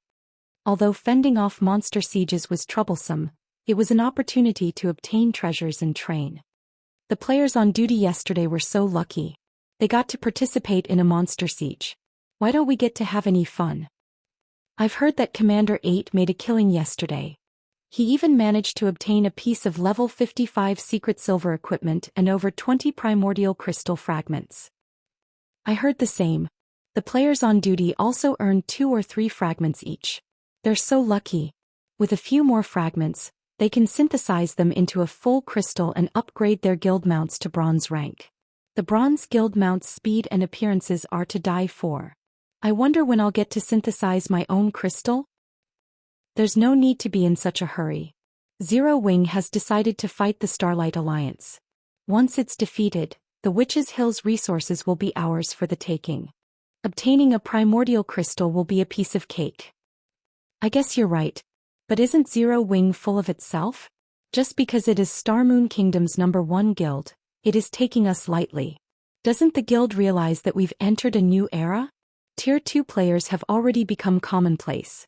With how few Tier 2 experts Zero Wing has, How could it suppress the dozen or so guilds in the Starlight Alliance? When the plays atop the defense turret spoke about Zero Wing, they could not help but laugh at and ridicule the guild's ignorance. Even now, it tried to cling to its past achievements. However, as these players began to discuss where they should go to grind for primordial crystal fragments, a spatial tear suddenly opened near the town's main entrance, adding a bizarre effect to the reddening sky. The spatial tear continued to grow until it formed a black hole. Once the black hole had stabilized, a figure emerged and stepped onto WildhammerTown's main street. A monster siege. Watching from the defense turrets, the players on duty didn't have a clear view of the figure. They could only see the invader's enormous framer. This invader was far larger than the players wandering the streets, so the watching players assumed that it must be a monster. No. That marker. That guy's a player. 8 Feathers, who had incredible sight, exclaimed as he shook his head, his expression grim. The invader was 4 meters tall and radiated an aura resembling that of a wild beast. No matter how he considered the situation, this invader would be difficult to deal with. Moreover, the invading player was level 60, which only peak experts had reached at this stage of the game. This only solidified the idea that this player wasn't to be trifled with. Shortly after the first giant appeared, more began to emerge from the black hole. In a brief moment, several dozen giant players graced WildhammerTown's streets. Most importantly, these giant players wore the 6-winged emblem of Zero Wing. Zero Wing's members dare to trespass in our WildhammerTown. Are they that tired of living? Commander, let's blast them to smithereens. No matter how powerful players were, they were still players. Against the defense turrets, they were little more than cannon fodder. The fact that Zero Wing's members had grown larger only made them easier targets. The defense turret's AoE is too large. There are other players on this street. With so few of them, the NPC soldiers and patrol squads can deal with them easily enough. 8 Feathers said. The defense turret's attacks did not differentiate between friend and foe. If they accidentally bombarded bystanders, it would be very bad for the town's reputation. Rather than using the defense turrets, it was wiser to let the several thousand NPC soldiers and 20,000 player guards deal with these intruders. Furthermore, Zero Wing had only arrived with several dozen members. They didn't need to employ the defense turrets for such a small force. However, when one of Knight's Judgment's patrol squads reached Zero Wing's giant players, one of Zero Wing's massive members executed a Tier 1 whirlwind slash with his battle axe. The impact threw 10 or so players from the 100-man team over a dozen yards away. The squad's Tier 2 players remained standing, but for Tier 1 players, only those that wore plate armor had survived the attack. The rest had died instantly, their bodies transforming into streaks of light before disappearing. Chapter 2018, Battle at Wildhammer. Due to the frightening power the axe-wielding giant player had just displayed, the bystanders on the street had fallen silent. When they looked at the shattered ground beneath the giant player's feet, they could not help but grow nervous. So strong. Zero Wing isn't seriously attacking WildhammerTown, is it? Has Zero Wing gone insane? It actually dares to attack WildhammerTown directly. If they had been confused about why such a small group from Zero Wing had appeared in WildhammerTown, they weren't now. Zero Wing intended to strike out against the Starlight Alliance, and it would use WildhammerTown to do it, the Alliance's most important base. Just as the surrounding crowd whispered among themselves, Zero Wing's Tier 2 giant players annihilated the first 100-man patrol squad that had greeted them. Even Knight's Judgment's Tier 2 players fell helplessly before the giant berserkers. After witnessing the giant players' combat power, the bystanders fled the scene, only daring to watch the battle from a long, safe distance. Commander, the bystanders have left the battlefield. Should we open fire? One of the players on duty at the defense turret turned to 8 Feathers, asking for confirmation. Zero Wing's giant players had displayed far greater combat power than they had expected. The patrol squad had consisted of 100 elite and expert players from Knight's Judgment, yet these several dozen intruders had wiped out the squad in less than 10 seconds. The giant players' mighty strength had carved out numerous craters on the town's main street. If these players were allowed to wreak havoc, WildhammerTown would suffer significant damage. Sure enough, Zero Wing has come prepared. Open fire. Annihilate them before they leave that street. We cannot let them cause damage to the rest of the town. 8 Feathers commanded through the team chat. Even he felt slightly threatened as he watched Zero Wing's giant players. If they were allowed to destroy the town and kill these players, the consequences would be unimaginable. Understood. Upon hearing 8 Feathers' command, the players manning the town's defense turrets went into action. Very quickly, over a dozen defense turrets turned and fired upon the giant players simultaneously. A series of explosions rang out from the defense turrets. With the turrets' range and AoE attacks, Zero Wing's members had no hope of escaping the blast radius in time. However, a dozen or so Tier 2 shield warriors among the giant players suddenly stepped forward and raised their shields, receiving the cannon shells. Boom. The cannon shells exploded as they collided with the shields, and the resulting shockwaves were so intense that even the players some distance away could feel them.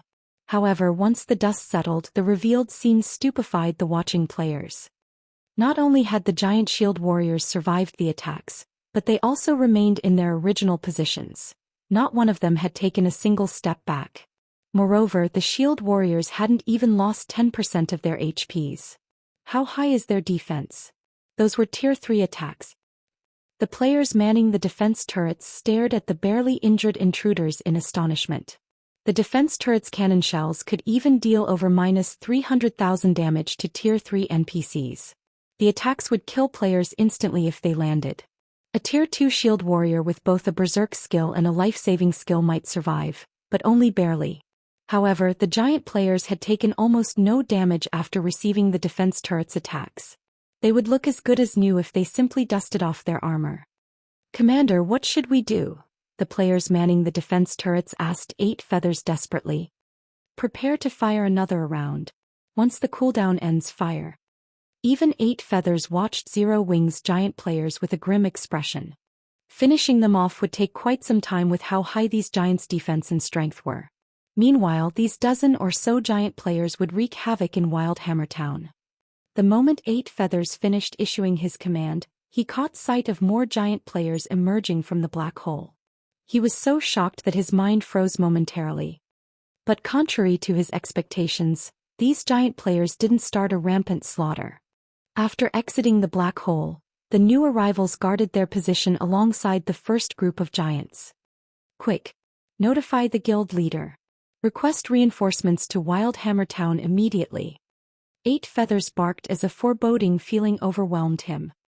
When one normally launched a surprise attack on an opponent's town, they'd do their best to avoid the town's defenses and cause as much destruction as possible. After all, the defense turrets and arrow towers' power was no laughing matter, and every guild town had plenty of NPC soldiers for security. Once the invaders were surrounded, they'd be doomed. However, Zero Wing's giant players showed no intention of doing so. They simply stood on the main street and wasted time as they fell into a defensive formation. No matter how one looked at the situation, their behavior seemed foolish. The more time Zero Wing wasted, the more of an advantage the town's defenders would have. But was Zero Wing truly that foolish? As 8 Feathers watched more giant players gather on the main street, his hands began to tremble. However, he didn't tremble with excitement, but because he had considered a possibility. His enemy didn't care about advantages or disadvantages. Zero Wing had full confidence in its ability to capture WildhammerTown. The players manning the defense turret felt that 8 Feathers was making a mountain of a molehill. The intruders were merely a small group of giant players, not a 1 million strong army. Did they really need every guild in the Starlight Alliance to send reinforcements? However, despite their opinions, they followed the Rangers' orders and contacted their guild leader, letting him decide what should be done. After a short moment, 1,000 giant players had gathered in WildhammerTown. The crowd's breathing grew heavy as they watched the invaders. A single giant player could easily negate a defense turret's attack, and 1,000 of these monstrous players now stood in the middle of their town. Tension shot through the town's independent players and those from Knight's Judgment. When everyone began to assume that nothing else would emerge from the black hole, a figure which was considerably smaller than the giant players appeared. When they saw this figure, both the independent players and Knight's Judgment's members grew even more nervous. Black Flame. Black Flame is leading the attack himself. Everyone in Starmoon Kingdom knew the name Black Flame. He was a legendary existence that had the power to stand against a Tier 4 mythic monster by himself for a short time. Even now, everyone could easily recall his achievements. Guild leader Black Flame, you actually decided to visit WildhammerTown personally? This is truly surprising. To what do we owe the pleasure of your visit? 8 Feathers asked, deliberately dragging his words to buy time. Relying on a bunch of defense turrets and NPC soldiers wouldn't be nearly enough against an expert with mythic-level combat power. They needed to use their guild's trump card, but activating it required time. Since the Starlight Alliance has declared war on Zero Wing, we are here to issue our response and wipe the Starlight Alliance from Starmoon Kingdom's map. Shifeng responded, his tone casual.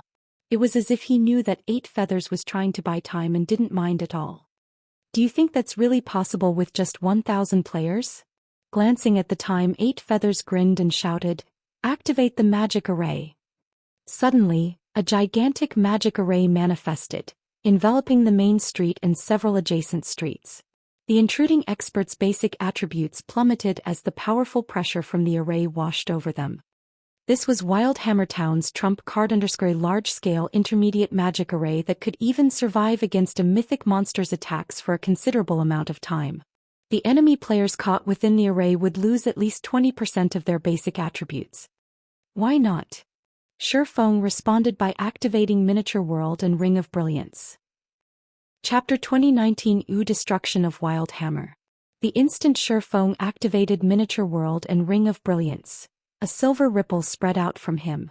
When the silver ripple passed through the non-Zero Wing members, their bodies immediately felt heavier as their basic attributes decreased. Even their reaction speeds had become slightly sluggish. Meanwhile, this silver ripple quickly engulfed the entire WildhammerTown. What's going on? Why can't I contact the outside world? When the ripple stopped expanding and disappeared, a translucent barrier enveloped the entire WildhammerTown. Some of the players inside the town quickly discovered that communications with the outside world had been completely cut off. They couldn't even access Starmoon Kingdom's official forums. The Starlight Alliance members present in the town started panicking. Not only were their basic attributes and physique heavily suppressed, but they were also rendered incommunicado. They naturally wouldn't be able to ask for reinforcements and could only deal with the 1,000 giant players, who suddenly had their attributes enhanced all by themselves. They were already at an absolute disadvantage even when fighting against the giants in their normal state. Now that the gap in attributes had been further widened. Alright, I won't mind if anyone else inside the town wishes to help the Starlight Alliance. Now let's start a delightful fight. Shifeng said as he swept a glance at the various independent players and adventurer teams, who were showing hints of wanting to take action. Although Shifeng did not speak that loudly, it would be hard for everyone not to hear him as the street was deathly silent right now. The various independent players and adventurer team members involuntarily avoided his gaze, their eyes wide with fear. Amazing! With just a few words, Black Flames scared the players that were planning to take advantage of the situation into inaction. Of course, after seeing all the cards Zero Wing has revealed thus far, in addition to hearing Black Flame's calm tone, who would dare make an enemy out of Zero Wing now? As expected of Zero Wing's guild leader. With his charisma and intelligence, the Starlight Alliance will definitely have their hands full dealing with Zero Wing. With this, the Starlight Alliance will most likely have a difficult time getting the players inside the town to help out. When the upper echelon of the various guilds that were not part of the Starlight Alliance saw this scene, they felt great admiration for Shifeng. At the same time, their wariness of Zero Wing also further increased. At this moment, 8 Feathers, who had reached the battlefield, waved his hand. Immediately, several players hidden along the street took out Tier 3 large-scale destruction magic scrolls and aimed the scrolls at Shifeng. In the next moment, gigantic magic arrays bloomed above the main street, one after another. Black Flame, pay for your arrogance. 8 Feathers shouted as he glared at Shifeng and the other members of Zero Wing. Attack! 9 Tier 3 large-scale destruction spells activated simultaneously, the AoE of the spells covering the entire main street. The power of the spells was much greater than the attacks of the defense turrets. Shields also wouldn't be effective against these spells. MTs could only endure them. Even if the giant shield warriors activated their life-saving skills and survived this combined attack, they would most likely have very little HP remaining. As for Shifeng, even if the swordsman was more amazing, he would not be able to kill the 9 players activating the 9 magic scrolls within the scroll's short activation time. The 9 gigantic magic arrays in the sky immediately released a blinding glow and started rapidly sucking up the mana available in WildhammerTown's main street. However, even after seeing that the 9 Tier 3 large-scale destruction spells were about to activate, Shifeng still showed no intention of dodging. Instead, he merely waved his hand casually. Forbidden Domain. A gray ripple spread out from Shifeng and shattered the magic arrays in the sky, allowing the rampaging mana to calm down. Following which, the 9 large-scale destruction spells vanished without accomplishing anything. What? Why does he have a large-scale silencing domain? 8 Feathers' eyes widened as he checked the 9 players responsible for activating the large-scale destruction magic scrolls. At this moment, the magic scrolls these players previously wielded had already disappeared. This situation was clearly the effect of the silence debuff. The silence debuff made attacks using skills and spells impossible.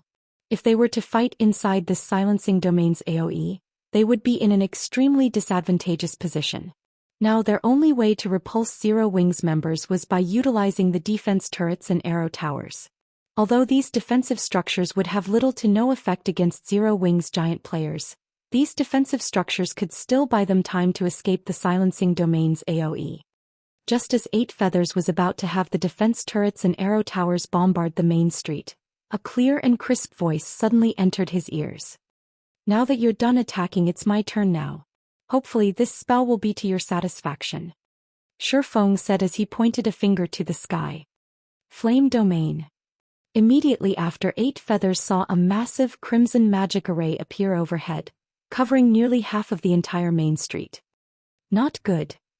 At this moment, the magic array encompassed every Starlight Alliance member on the main street before 8 Feathers could order a retreat. However, a column of flames descended from the magic array, the flames visible to all the players in WildhammerTown. The ground within the AoE of Flame Domain instantly turned into lava. Meanwhile, even the level 80 Tier 2 NPCs didn't survive, dying and turning into ashes after getting caught within the fiery hell for a few seconds. After the column of flames disappeared, the scene that appeared had all the onlookers gasping involuntarily.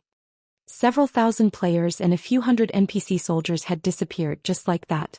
Now, nearly half of the main street was void of life, with plenty of player items strewn across the street. Most importantly, the players killed by the column of flames were the main fighting force of the Starlight Alliance. This loss was much more severe than if the Starlight Alliance had lost several tens of thousands of Tier 1 elite members. After all, while Tier 1 and Tier 2 experts were somewhat capable of hindering Zero Wings giant players, Tier 1 elite players were practically cannon fodder in front of the Tier 2 giant players. As for Shifeng, after seeing that he had torn a hole in the enemy encirclement, he commanded, "Everyone advance. Our target is Knight's Judgment's residence." A part of the reason why capturing a town or city was considered difficult was the external defenses. Enemies would have a difficult time breaking into the town or city. However, unlike cities, towns did not have defensive magic arrays to prevent enemies from teleporting directly into the town via a skill or tool. In a situation where the defense turrets and arrow towers were ineffective, the only trouble they would face was the Tier 2 players and NPC soldiers garrisoning the town. Previously, the Starlight Alliance's Tier 2 players and NPC soldiers had a considerable numerical advantage. However, after the blast from Flame Domain, that advantage had diminished. Moreover, Miniature World was also suppressing the surviving players and NPCs. Hence, Shifeng was no longer worried about facing any problems and commanded his team to head straight for their target. After Shifeng gave the command, the 1,000 giant players promptly charged toward Knight's Judgment's guild residence. The Tier 2 giant berserkers in front easily tore through the Starlight Alliance's defensive lines. The Starlight Alliance's members could not even slow Zero Wings' advance. Only the Tier 2 experts that had activated their berserk skills could contend against the giants. However, Zero Wings giant players also possessed berserk skills. Like rampaging wild beasts, the several Tier 2 giant berserkers who had activated Power of Darkness were capable of killing over a dozen players with a single attack. Even the level 80 Tier 2 NPCs received a one-sided beating when going up against them. Presented with this scene, the spectating independent players did not dare to leave their current positions, deeply afraid of attracting the attention of these violent giant players. As for the adventurer teams and members of small guilds that were previously planning to take advantage of the situation to attack Zero Wing, they had given up entirely on their thoughts. They also celebrated the fact that they had not hastily taken action. Before the players inside WildhammerTown could recover from their shock, Zero Wing's giant players had already charged into Knight's Judgment's heavily fortified residence, destroyed the guild flag located on the first underground floor, and obtained WildhammerTown's town order. With this, the Starlight Alliance had lost all control over WildhammerTown. Chapter 2020 Great Changes Starmoon Kingdom, Witch's Hill. Due to indications that Zero Wing would take action, many of the Starlight Alliance's members had gathered a short distance away from Zero Wing City and were grinding there, thoroughly sealing off the paths leading from the city, while quietly awaiting Zero Wing's next move. However, standing atop a hill a short distance away from Zero Wing City, Shadowlight Axe, the guild leader of Knight's Judgment, was currently confused and agitated. Just a short while ago he had suddenly received news that Knight's Judgment had lost control over WildhammerTown. Moreover, this was directly announced into the ears of every guild member of Knight's Judgment. Guild System: Zero Wing has captured WildhammerTown's town order. WildhammerTown will no longer be under Knight's Judgment's jurisdiction. Guild popularity reduced by 2,000. Although Shifeng's miniature world sealed off the communications of players caught within the skill's AoE, it could not prevent the release of the notification of the guild town's capture. As long as one was a member of Knight's Judgment, they would immediately receive news of WildhammerTown's capture. This could be considered a morale punishment toward a guild that failed to defend its town. WildhammerTown got captured? How is this possible? What did Zero Wing do? The sudden notification threw Knight's Judgment's members for a loop. WildhammerTown was a town their guild had fortified heavily. Just the players garrisoning the town numbered over 20,000. There were also more than 24 static defenses built in the town, as well as thousands of NPC soldiers. Most importantly, Knight's Judgment had invested a lot of money into building a sturdy wall, which encompassed the entire town and prevented players from vaulting over it. The only way to get into the town was by destroying the wall. However, doing so would be extremely difficult. Even 100 Tier 2 players targeting a single section of the wall would need to launch numerous attacks to reduce the wall's durability by just 1 point. Even if Zero Wing's members had war weapons like cannons, they should still take quite some time to breach the wall. Hence, Knight's Judgment's members found it truly hard to imagine that such a wee 11 fortified town could actually be captured, and within only a short time. At this moment, confusion plagued the entire Knight's Judgment.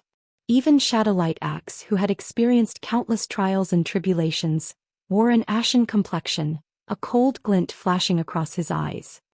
Guild leader, let's rush back to WildhammerTown now. We can't let Zero Wing get away with this so easily.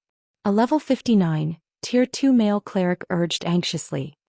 Even if a guild town's town order were snatched, the town would not immediately switch owners. The ruling guild would simply lose control of the town. If the ruling guild could snatch the town order back within an hour, the town would promptly return to the ruling guild's control. No, we're out of time for that, Shadowlight Axe said as he shook his head in frustration. What we need to do now is head immediately to Warring Empire's Golden Flow town. Also, look into how Zero Wing managed to capture WildhammerTown. Afterward, we'll discuss with the rest of the Alliance how we should proceed. Nowadays, WildhammerTown was Knight's Judgment's main support. It was precisely because of WildhammerTown's existence that Knight's Judgment received a large amount of funding, gaining an advantage over the other major powers. Without WildhammerTown, Knight's Judgment's position would plummet into oblivion. If it were possible to take back WildhammerTown's town order, he too wished to do so. However, Knight's Judgment's main army was currently far from WildhammerTown. With their ability to teleport to the town robbed, they would need over an hour to reach WildhammerTown even if they took the shortest route and traveled non-stop by mount. Not to mention there were also plenty of high-level monsters on the way there. Understood. I'll contact the other guilds of the Alliance. The male cleric had no choice but to nod in agreement with Shadowlight Axe's words. Although he felt unreconciled to simply letting Zero Wing gain WildhammerTown, he was helpless. Meanwhile, news of Zero Wing capturing WildhammerTown spread like wildfire across the entire Starmoon Kingdom. After all, the matter of a guild town falling was staggering news that could not be kept a secret, not to mention the various large guilds and adventurer teams of Starmoon Kingdom were all paying close attention to the situation at the Witch's Hill. Are you kidding me? That WildhammerTown actually fell to Zero Wing? What did Zero Wing do? Could this information be fake? When the players of Starmoon Kingdom found out about this matter, their first reaction was denial. After all, how could such a well-fortified town fall so easily? Moreover, Zero Wing had captured the town so quickly that almost no news about it had leaked beforehand. The only thing everyone knew before this was that Zero Wing had suddenly gathered 1,000 Tier 2 experts. However, what could 1,000 Tier 2 experts possibly do against a guild town? It would be sheer suicide to attack a guild town with such a small force. Just the NPC soldiers inside the town would be more than enough to kill these experts. Meanwhile, the news of Zero Wing suddenly capturing WildhammerTown sent the ferment in Starmoon Kingdom into an immediate and rapid cooldown. The various major powers automatically took a step back and started observing the situation more carefully. After all, if Zero Wing was capable of capturing even a WH-fortified town like WildhammerTown, then it was definitely more than capable of capturing the guild towns of smaller guilds like theirs. I really underestimated Zero Wing. To think it would capture WildhammerTown so quickly. No wonder Zero Wing dares to resist Blackwater. Snow Scar, who currently stood inside one of the 4 Towers of Elements, was surprised to receive news about this sudden development. Commander, are we going to give up on destroying the 4 Towers of Elements then? A level 60 Tier 2 assassin asked in a quiet tone. Let's wait a little while longer and see what actions the Starlight Alliance takes. The Alliance has suffered a considerable setback with the loss of WildhammerTown. It definitely won't be able to sit still and do nothing. It will take some sort of action. And when it does, we'll have our opportunity, Snow Scar replied, chuckling. The main reason why the Starlight Alliance was able to develop so rapidly in the Witch's Hill was the 2 guild towns it controlled. Now that the number of guild towns it controlled had been halved, if the Alliance still refused to take action, there would be only one outcome. The resources available in a single town wouldn't be enough for so many corporations to share. It also wouldn't be enough for the various member guilds of the Alliance. At that time, some corporations and guilds would choose to withdraw from the Alliance. Eventually, the Starlight Alliance would naturally disappear from Starmoon Kingdom. Snow Scar had to admit that Zero Wing was truly vicious to deal such a fatal blow to the Starlight Alliance. Of course, achieving what Zero Wing achieved was also extremely difficult to begin with. Witch's Hill Golden Flow Town.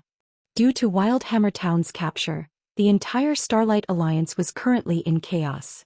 After receiving a call from Shadowlight Axe, the representatives of every member guild had gathered in Warring Empire's residence to hold an emergency meeting. Zero Wing is truly ruthless. With this single move, it silenced the entire kingdom. As things stand, we'll have a much more difficult time locking down the Million Forest, Wind Cloud, Sin Realm's representative and a Tier 2 assassin said. Turning to Shadowlight Axe, he smiled and asked, "Do you have any thoughts on this or any information to report? Don't tell me you still haven't found out a single thing about what happened in WildhammerTown even now." Aside from being one of Sin Realm's 7 great experts, Wind Cloud was also the most famous assassin in the Purple Thorns Kingdom. Many experts and guild leaders of first-rate guilds had fallen at his hands before he joined Sin Realm. Only after suffering defeat at Lone Beacon's hands did he join Sin Realm.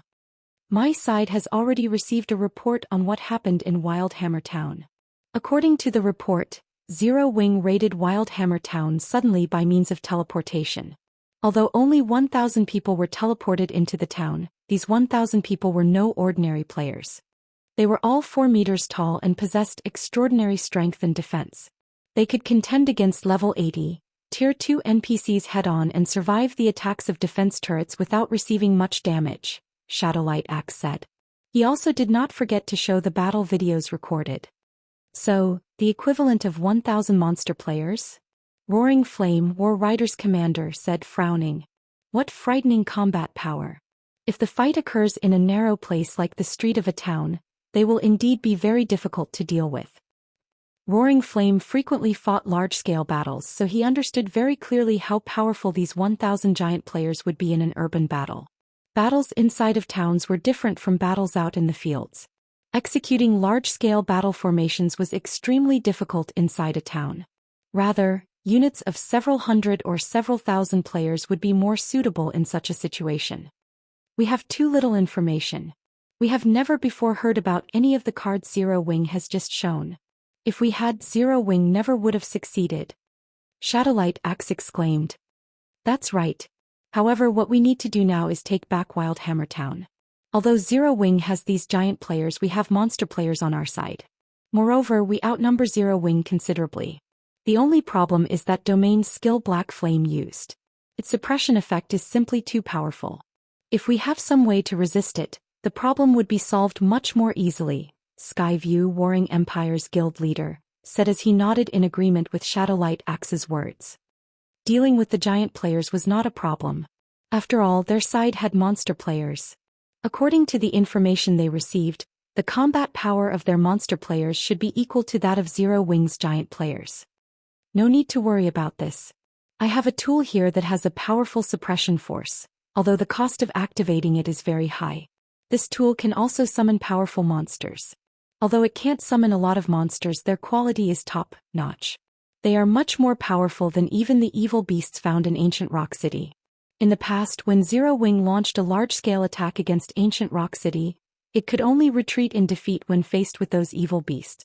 With these summoned monsters, we should not have any problem retaking WildhammerTown, Windcloud said, smiling. We'll have to depend on Brother Wind afterward then. Shadowlight Axe breathed out a sigh of relief.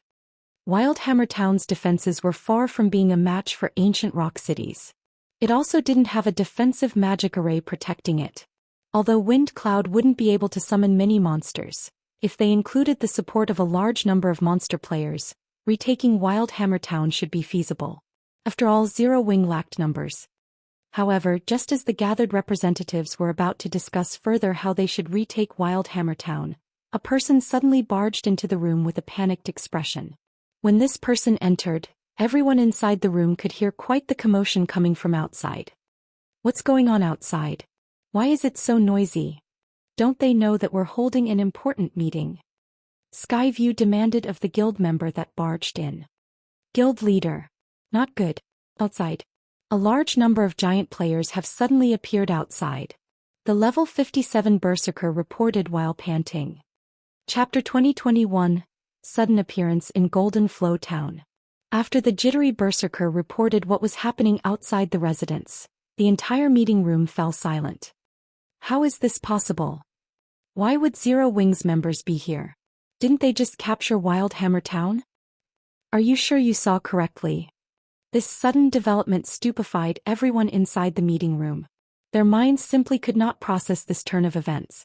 Even though the reporting Berserker had already explained things clearly, they still found an attack on Golden Flow Town inconceivable.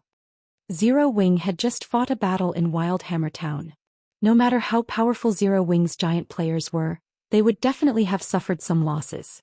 Meanwhile, only a little over 2 hours had passed since Zero Wing captured WildhammerTown. Logically, Zero Wing should be prioritizing taking over of WildhammerTown instead of launching another attack.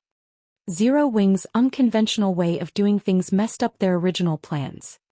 We haven't even gone to reclaim WildhammerTown, yet Zero Wing is already knocking on our doors? Windcloud revealed a playful smile at this situation. Zero Wing is too arrogant.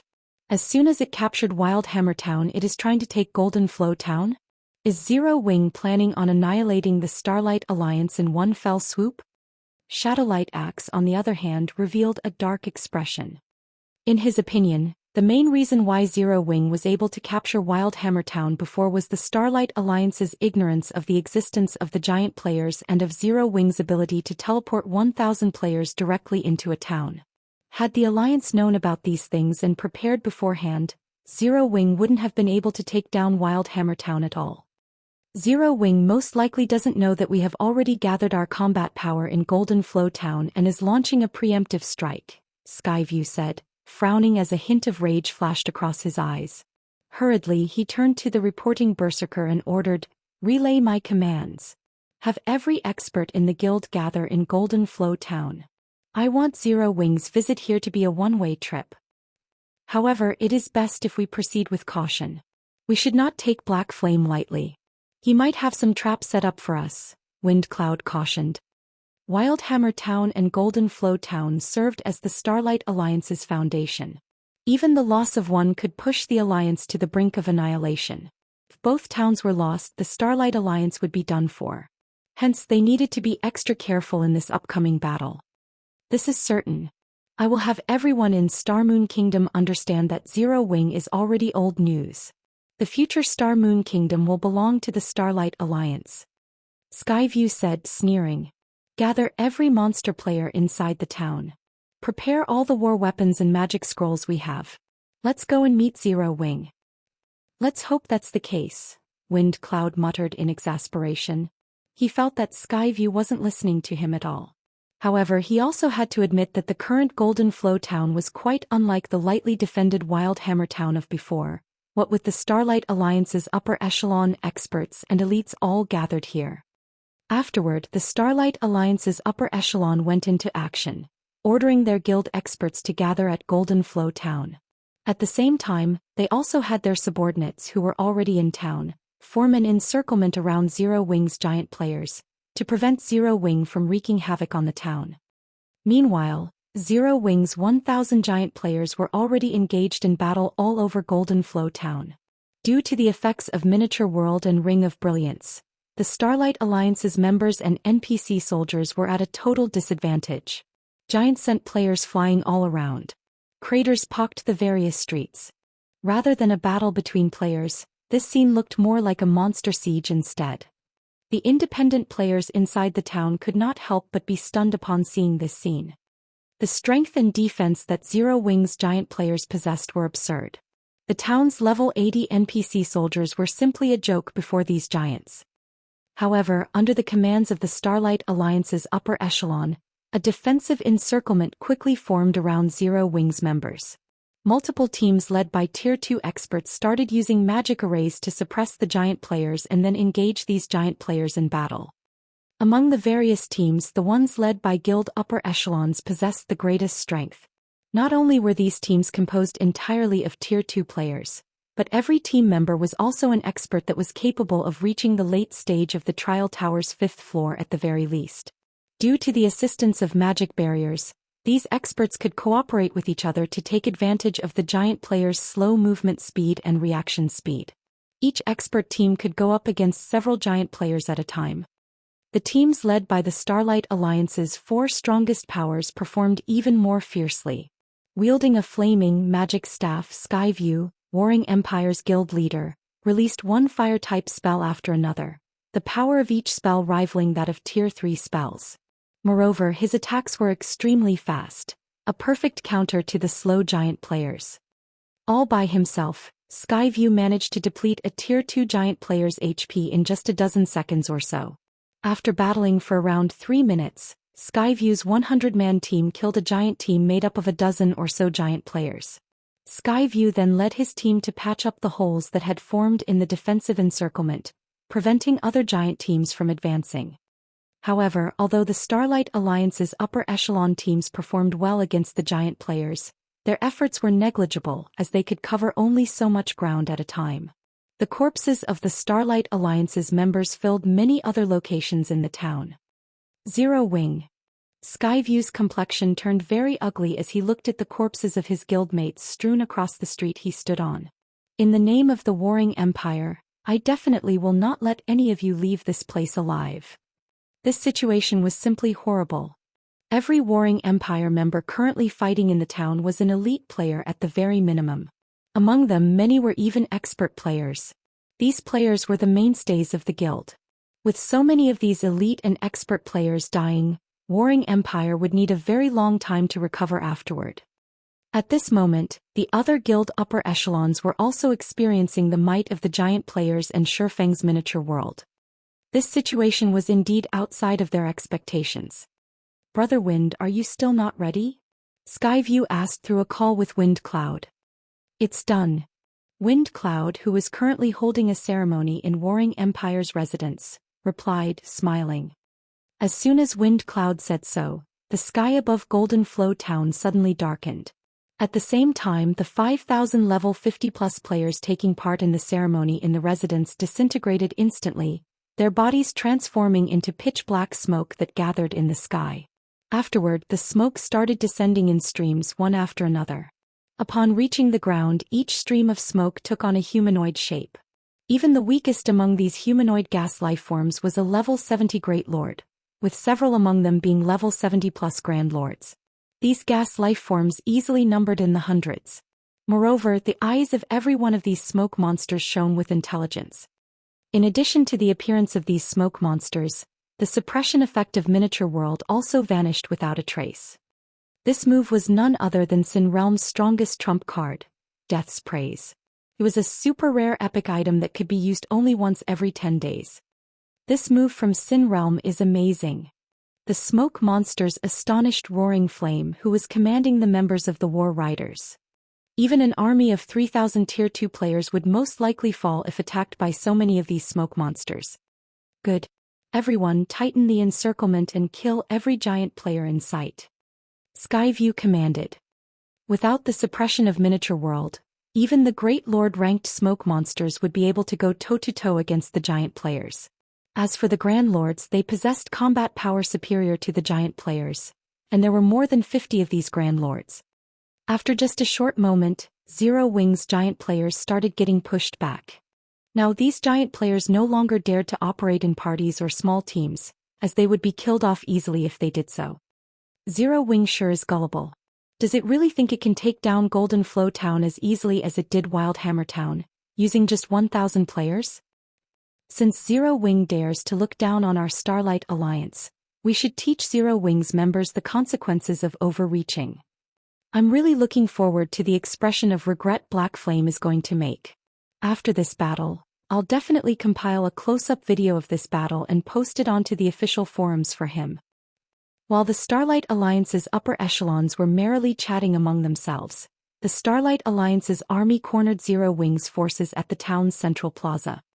At this moment, only a little over 700 giant players stood in the central plaza.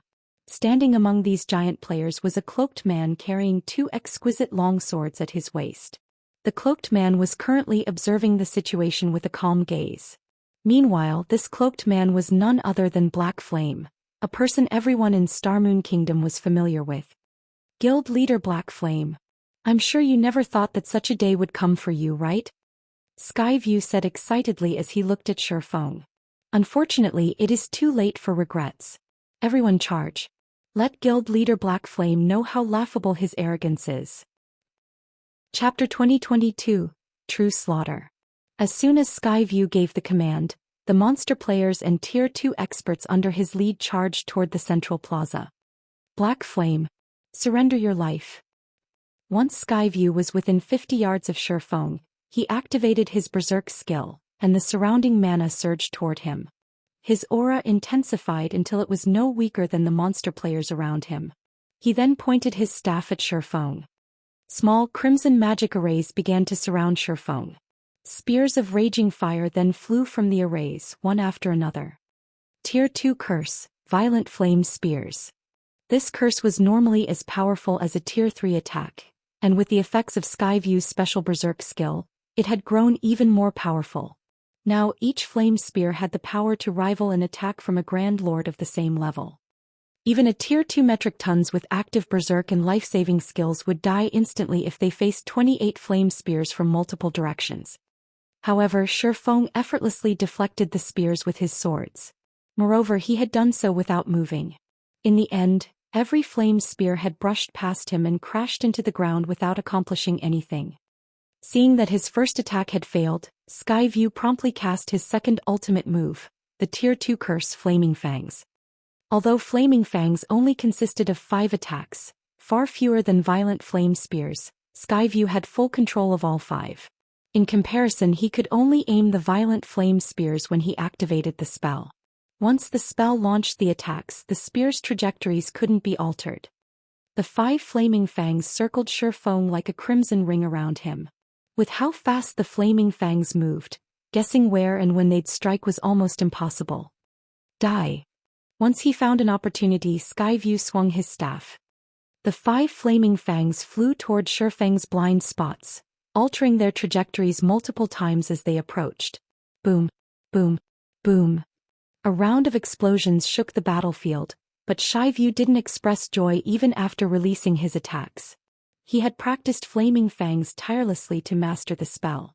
He had even created a basic combat technique of his own to amplify the spell's effectiveness. Yet the galaxy of stars that had manifested around Shifeng had rendered all 5 flaming fangs useless. It was as if all of the effort he had invested was in vain. Guild leader Sky will help you. Shadowlight Axe ran towards Skyview alongside a dozen or so monster players. No. Wait.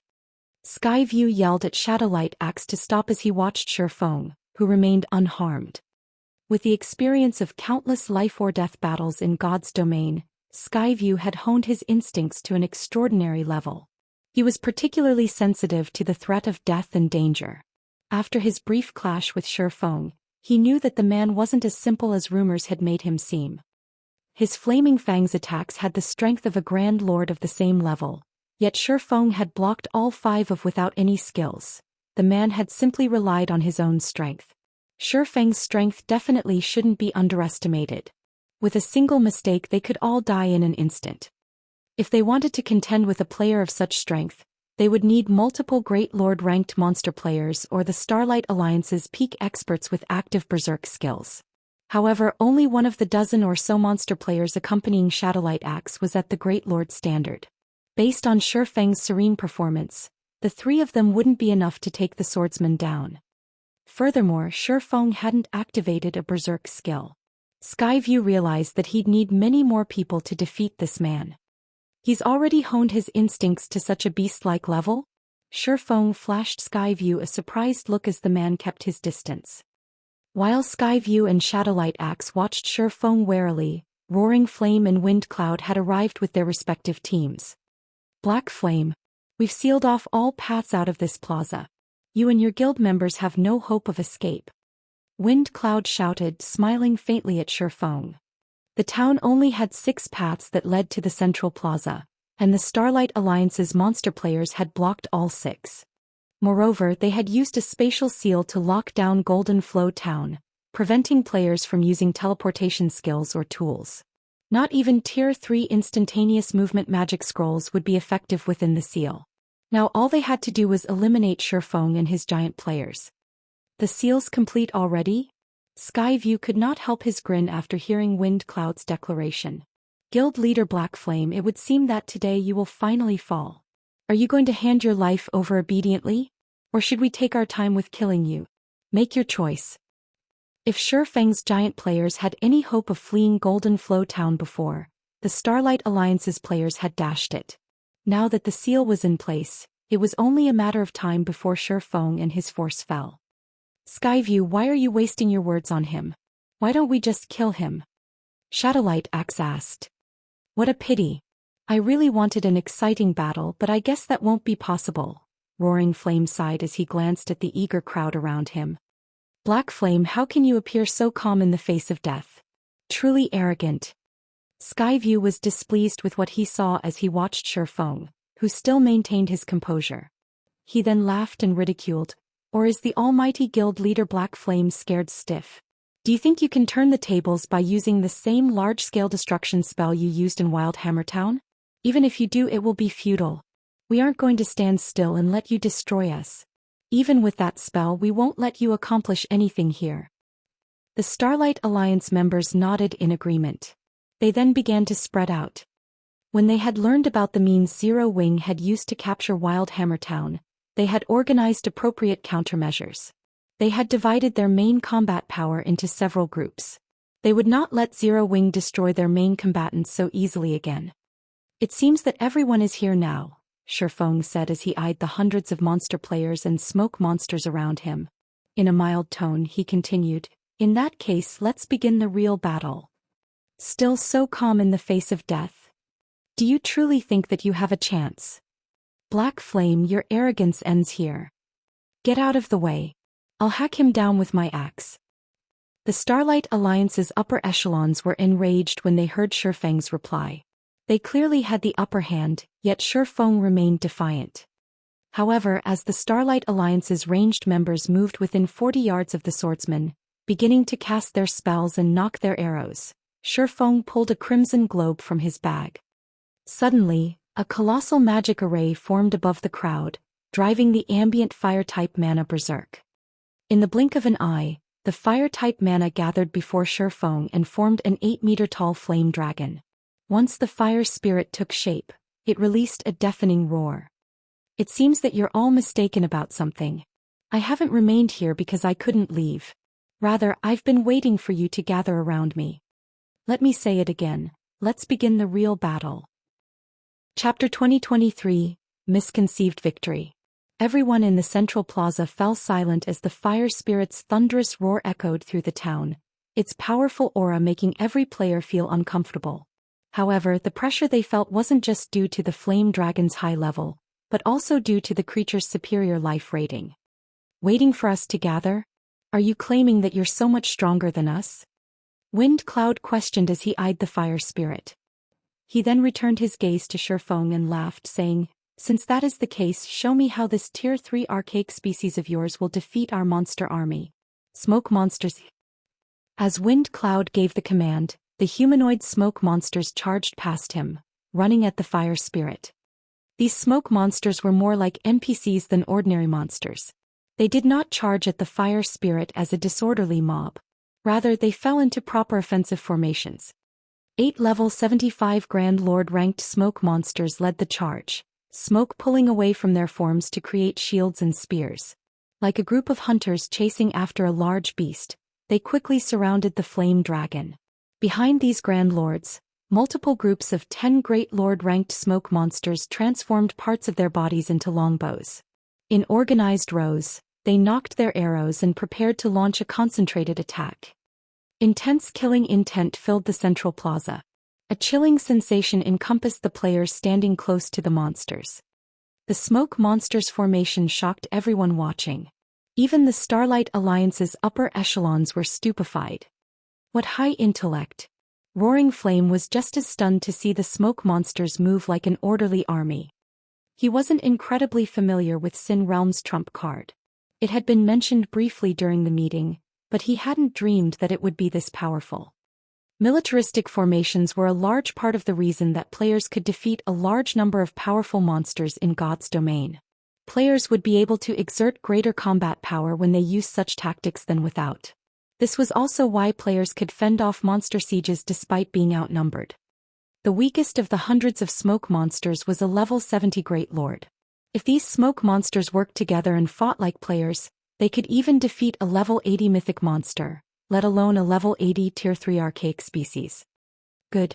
While these smoke monsters pin down that dragon, the rest of us will surround and attack Black Flame. Do not let him escape. Skyview commanded. As he watched the smoke monsters inch closer to the fire spirit, he knew that Shifeng's final trump card had been neutralized. He no longer felt threatened by Shifeng's calm exterior. He only needed to concentrate on slaying Shifeng and announcing the Starlight Alliance's victory in Starmoon Kingdom. As Skyview fell silent, he and Shadowlight Axe led a dozen or so Great Lord-ranked monster players to surround Shifeng. The weakest among these players could reach the Trial Tower's 6th floor, and including their powerful attributes, any one of them could hold their ground against a mythic monster of the same level. Die! Skyview shouted as he finished chanting the incantation for a Tier 2 curse. However, before Skyview released his spell, he paused, noticing something that confused him. Despite more than a dozen monster players charging at him, Shifeng's expression hadn't changed. It was as if he viewed these Great Lord-ranked monster players as nothing more than air. Or perhaps he was ignoring these players. Even a true Tier 3 expert would feel threatened by so many Great Lord-ranked monster players. Yet Shifeng was unfazed. Am I overthinking this? Skyview could not help but wonder if he were being too careful. Meanwhile, Shadowlight Axe and the others moved within 10 yards of the enemy swordsman and launched their attacks. Finally, Shifeng made his move. He hadn't launched his own attacks, yet Shifeng's aura abruptly skyrocketed. With unbelievable speed, the swordsman unsheathed Killing Ray, swinging the blade in a forward slash. Lightning slash. A lightning bolt instantly tore through Shadowlight Axe and his companions. The monster players and their leader lost HP at a horrific rate. After a single attack, Shadowlight Axe collapsed to the ground like a puppet with cut strings. The impact threw the dozen or so Great Lord-ranked monster players over 30 yards back as they lost more than a quarter of their HPs. Everyone who saw this was stunned. The Starlight Alliance had carefully selected expert players to become these Great Lord-ranked monster players, yet a single strike had shattered their coordinated assault. Moreover, Shadowlight Axe, the assault's leader, had died instantly. In contrast, Shifeng hadn't received 1 point of damage. In fact, he hadn't even moved from his original position. Die. Skyview growled. He finally realized how terrifying Shifeng truly was, but he still shouted in an attempt to restore his courage. Tier 2 Curse Flame Blast. This was the most powerful spell Skyview had in his arsenal. When cast with an active Berserk skill, even a Grand Lord of the same level would suffer heavy injuries if struck directly. Suddenly, 4 gigantic fireballs appeared around Shifeng, each the size of a small house. These fireballs then descended on their target. The surrounding experts reacted and prepared for Shifeng to evade the attack, but something surprised them. Contrary to everyone's expectations, Shifeng didn't try to dodge the fireballs. He didn't even try to defend himself.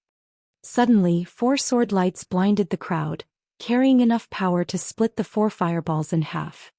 How is this possible? Skyview was dumbfounded as he watched the swordsman slice apart his attack so effortlessly.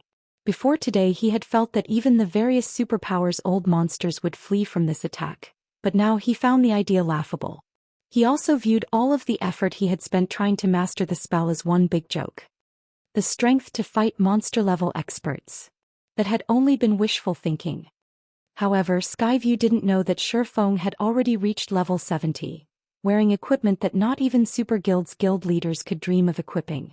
Most importantly, he was currently affected by both the Ring of Brilliance and Heavenly Dragon's power. Not even a level 60 mythic monster could match his strength. Following which, Shifeng appeared before the Great Lord-ranked monster players and brandished his 2 swords. After just a few seconds, one of these monster players was dead. What should we do? His strength is too high. He's using his Berserk skill. Get away from him for now. Once his Berserk skill is over, we can easily take him out. After witnessing Shifeng's performance, the Starlight Alliance's members wondered which side had the real monster. They had never expected to find a normal player that could be this powerful. They had to buy themselves some time. If even the Great Lord-ranked monster players were helpless against Shifeng, other players would die instantly if they faced him. Although the Grand Lord-ranked smoke monsters had high intellect, they were only monsters. After killing a few Great Lord-ranked monster players, Shifeng sensed what the Starlight Alliance was trying to do. At this rate, he'd only be able to kill several dozen monster players before Heavenly Dragon's power ended. Now that I've seen these monsters' strength, it's time to end this battle, Shifeng thought to himself as he surveyed his guild members fighting in the plaza. Although only a short time had passed since the battle in the plaza had begun, Zero Wing had lost a considerable number of lives. Turning back to the Starlight Alliance's upper echelons, Shifeng said, "Since you have no intention of fighting, let's remove Golden Flow Town from the Witch's Hill." Remove? You really think you can accomplish such a thing? Although the Starlight Alliance's members watched Shifeng with fear in their eyes, their gazes still contained a spark of hope. While they were at a disadvantage now, as time passed, the situation would become more favorable for them. Suddenly, Shifeng snapped his fingers. The fire spirit, which had been battling the smoke monster army, abruptly transformed into a small fire and appeared above Shifeng's head. A complex chant reached the surrounding players, increasing the town's mana density. The various superpowers hadn't viewed the fire spirit as such a strategic item, even fearing it in the past due to its prowess, but because of the number of fire-type large and super large-scale destruction spells it wielded. No. Stop him. Skyview yelled in panic, turning deathly pale when he saw the 2 gigantic magic arrays forming in the sky. He could sense the power in those spells and he knew they could rival the power of Tier 4 large-scale destruction spells. Before anyone could react, massive fireballs easily dwarfing the ones Skyview's flame blast had created, fell from one of the arrays above the plaza, one after another. At the same time, a raging inferno erupted beneath the second magic array. In the blink of an eye, a fiery hell engulfed Golden Flow Town. Chapter 2024, Golden Flow Town falls Witch's Hill, Zero Wing City. Due to Zero Wing's successful capture of WildhammerTown, merchant and independent players began to return to Zero Wing City. Players hawked their wares and recruited team members for grinding and questing across the city. Many were even Tier 2 experts. At this point, not even Starmoon City or White River City could rival Zero Wing City's prosperity. Meanwhile, Starmoon Kingdom's various guilds, both large and small, began to send teams to investigate Zero Wing within its city. This increased the traffic in the city's bars and restaurants. Several cloaked players stood on the street outside of one of Zero Wing City's advanced bars, warily eyeing their surroundings.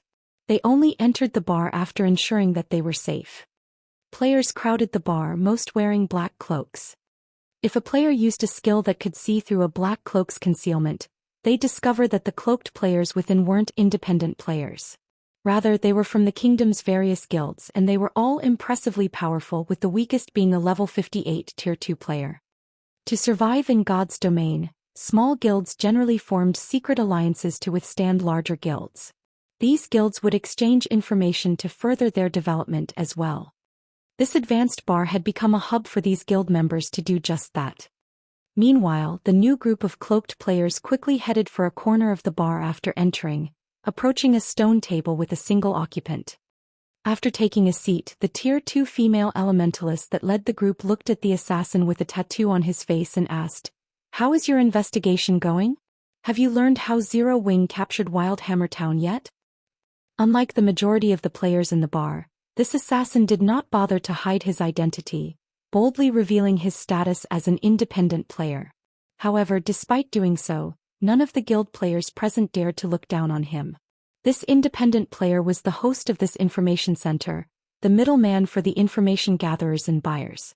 He specialized in information on Zero Wing in particular. The various guild players acknowledged this assassin as a middleman because he was also a player from Green Eye, a top adventurer team in God's domain. Unlike other adventurer teams, Green Eye focused on information gathering. Not only were its members skilled in combat, but they also possessed plenty of connections. The information they sold was always legitimate, so the various guilds trusted the team's members. Of course, as Green Eye's manpower was limited, it didn't collect information on every guild. It generally focused on first-rate or stronger guilds. Second-rate guilds and below didn't qualify for its attention. "We have, but we will only accept coins or magic crystals as payment. We'll give you a 10% discount if you pay with magic crystals," the Tier 2 assassin said, sipping from the cup of wine he held as he eyed the female elementalist before him. "How much?" she asked. The Green Eye Adventurer team usually accepted credits for its information, but since this information was particularly valuable, it would only accept coins or magic crystals this time. In God's domain, accomplishing anything required strength. Adventurer teams only earned credits if they were powerful enough, and to develop a team's strength, it was only natural that it charged coins or magic crystals. 500 gold, the assassin replied. 500. Isn't this a little much? When the heard the assassin's price, the few players behind the elementalist objected. At this stage of the game, 500 gold was an astronomical amount, even to expert players. Individual experts would be lucky if they obtained a weapon or equipment piece that could sell for more than 10 gold. Anything more valuable than that would be extremely difficult for individual players to get their hands on. 500 gold was a significant amount to any guild, yet the Green Eye Adventurer team demanded so much just for some information. This was simply extortion. It's not such a high price. It wasn't easy to secure this information from within Zero Wing, and we paid a heavy price to obtain it. Moreover, this includes the latest details about the guild, the Tier 2 assassin said, unperturbed by his customer's reaction. Fine. I'll pay the 500 gold. The female elementalist said, gritting her teeth. Vice Guild Leader, we just started our development in Star Moon Kingdom. We're short on funds in all aspects. Isn't this expenditure too expensive? Why don't we discuss it with the guild leader first? A Tier 2 berserker quickly suggested. Unlike the other guilds in the bar, their guild wasn't from Star Moon Kingdom. They were based in another country and had been forced to shift the guild's development to this kingdom. Despite the Tier 2 berserker's reaction, the other guild players didn't seem surprised. They simply minded their own business. Such occurrences were very common in the virtual gaming world, especially in the incredibly popular Gods domain. A large number of guilds rose and fell in the game on a daily basis. So, it wasn't surprising to hear that a guild had shifted its focus to another kingdom since its original home base was no longer habitable. However, if the various guild players noticed the guild emblem on the female elementalist and her companions, they'd be surprised. This guild emblem belonged to the 100 Flowers Pavilion, a first-rate guild. It was a colossal existence to these various guilds, a true large guild that would be considered an overlord in any kingdom. That won't be necessary. I'll pay this 500 gold from my own pocket. We don't need to use the guild's funds, the female elementalist responded, shaking her head. She then took out 500 gold and handed the coins to the independent assassin. Here is all of the information we have gathered on Zero Wing recently. Take a look. After receiving the 500 gold, the assassin took out a crystal ball and traded it with the female elementalist. The crystal ball contained a recording of all of Zero Wing's latest movements. It also held more than a dozen battle videos of the fight in WildhammerTown. Naturally, these battle videos involved the giant players. In addition, one video within the crystal ball showed Zero Wing's arrival in Golden Flow Town. Unfortunately, the video didn't have a long duration, cutting off after 10 or so seconds of footage. Is Zero Wing insane? Is actually attacking the heavily fortified Golden Flow Town? The female elementalist was astonished after examining the information within the crystal ball. Golden Flow Town was the Starlight Alliance's last remaining town, and the Alliance had invested an unimaginable amount of manpower and resources in it, yet Zero Wing had besieged the town the moment it finished capturing WildhammerTown. No matter how she looked at it, she couldn't take this matter seriously. Vice Guild Leader, what should we do?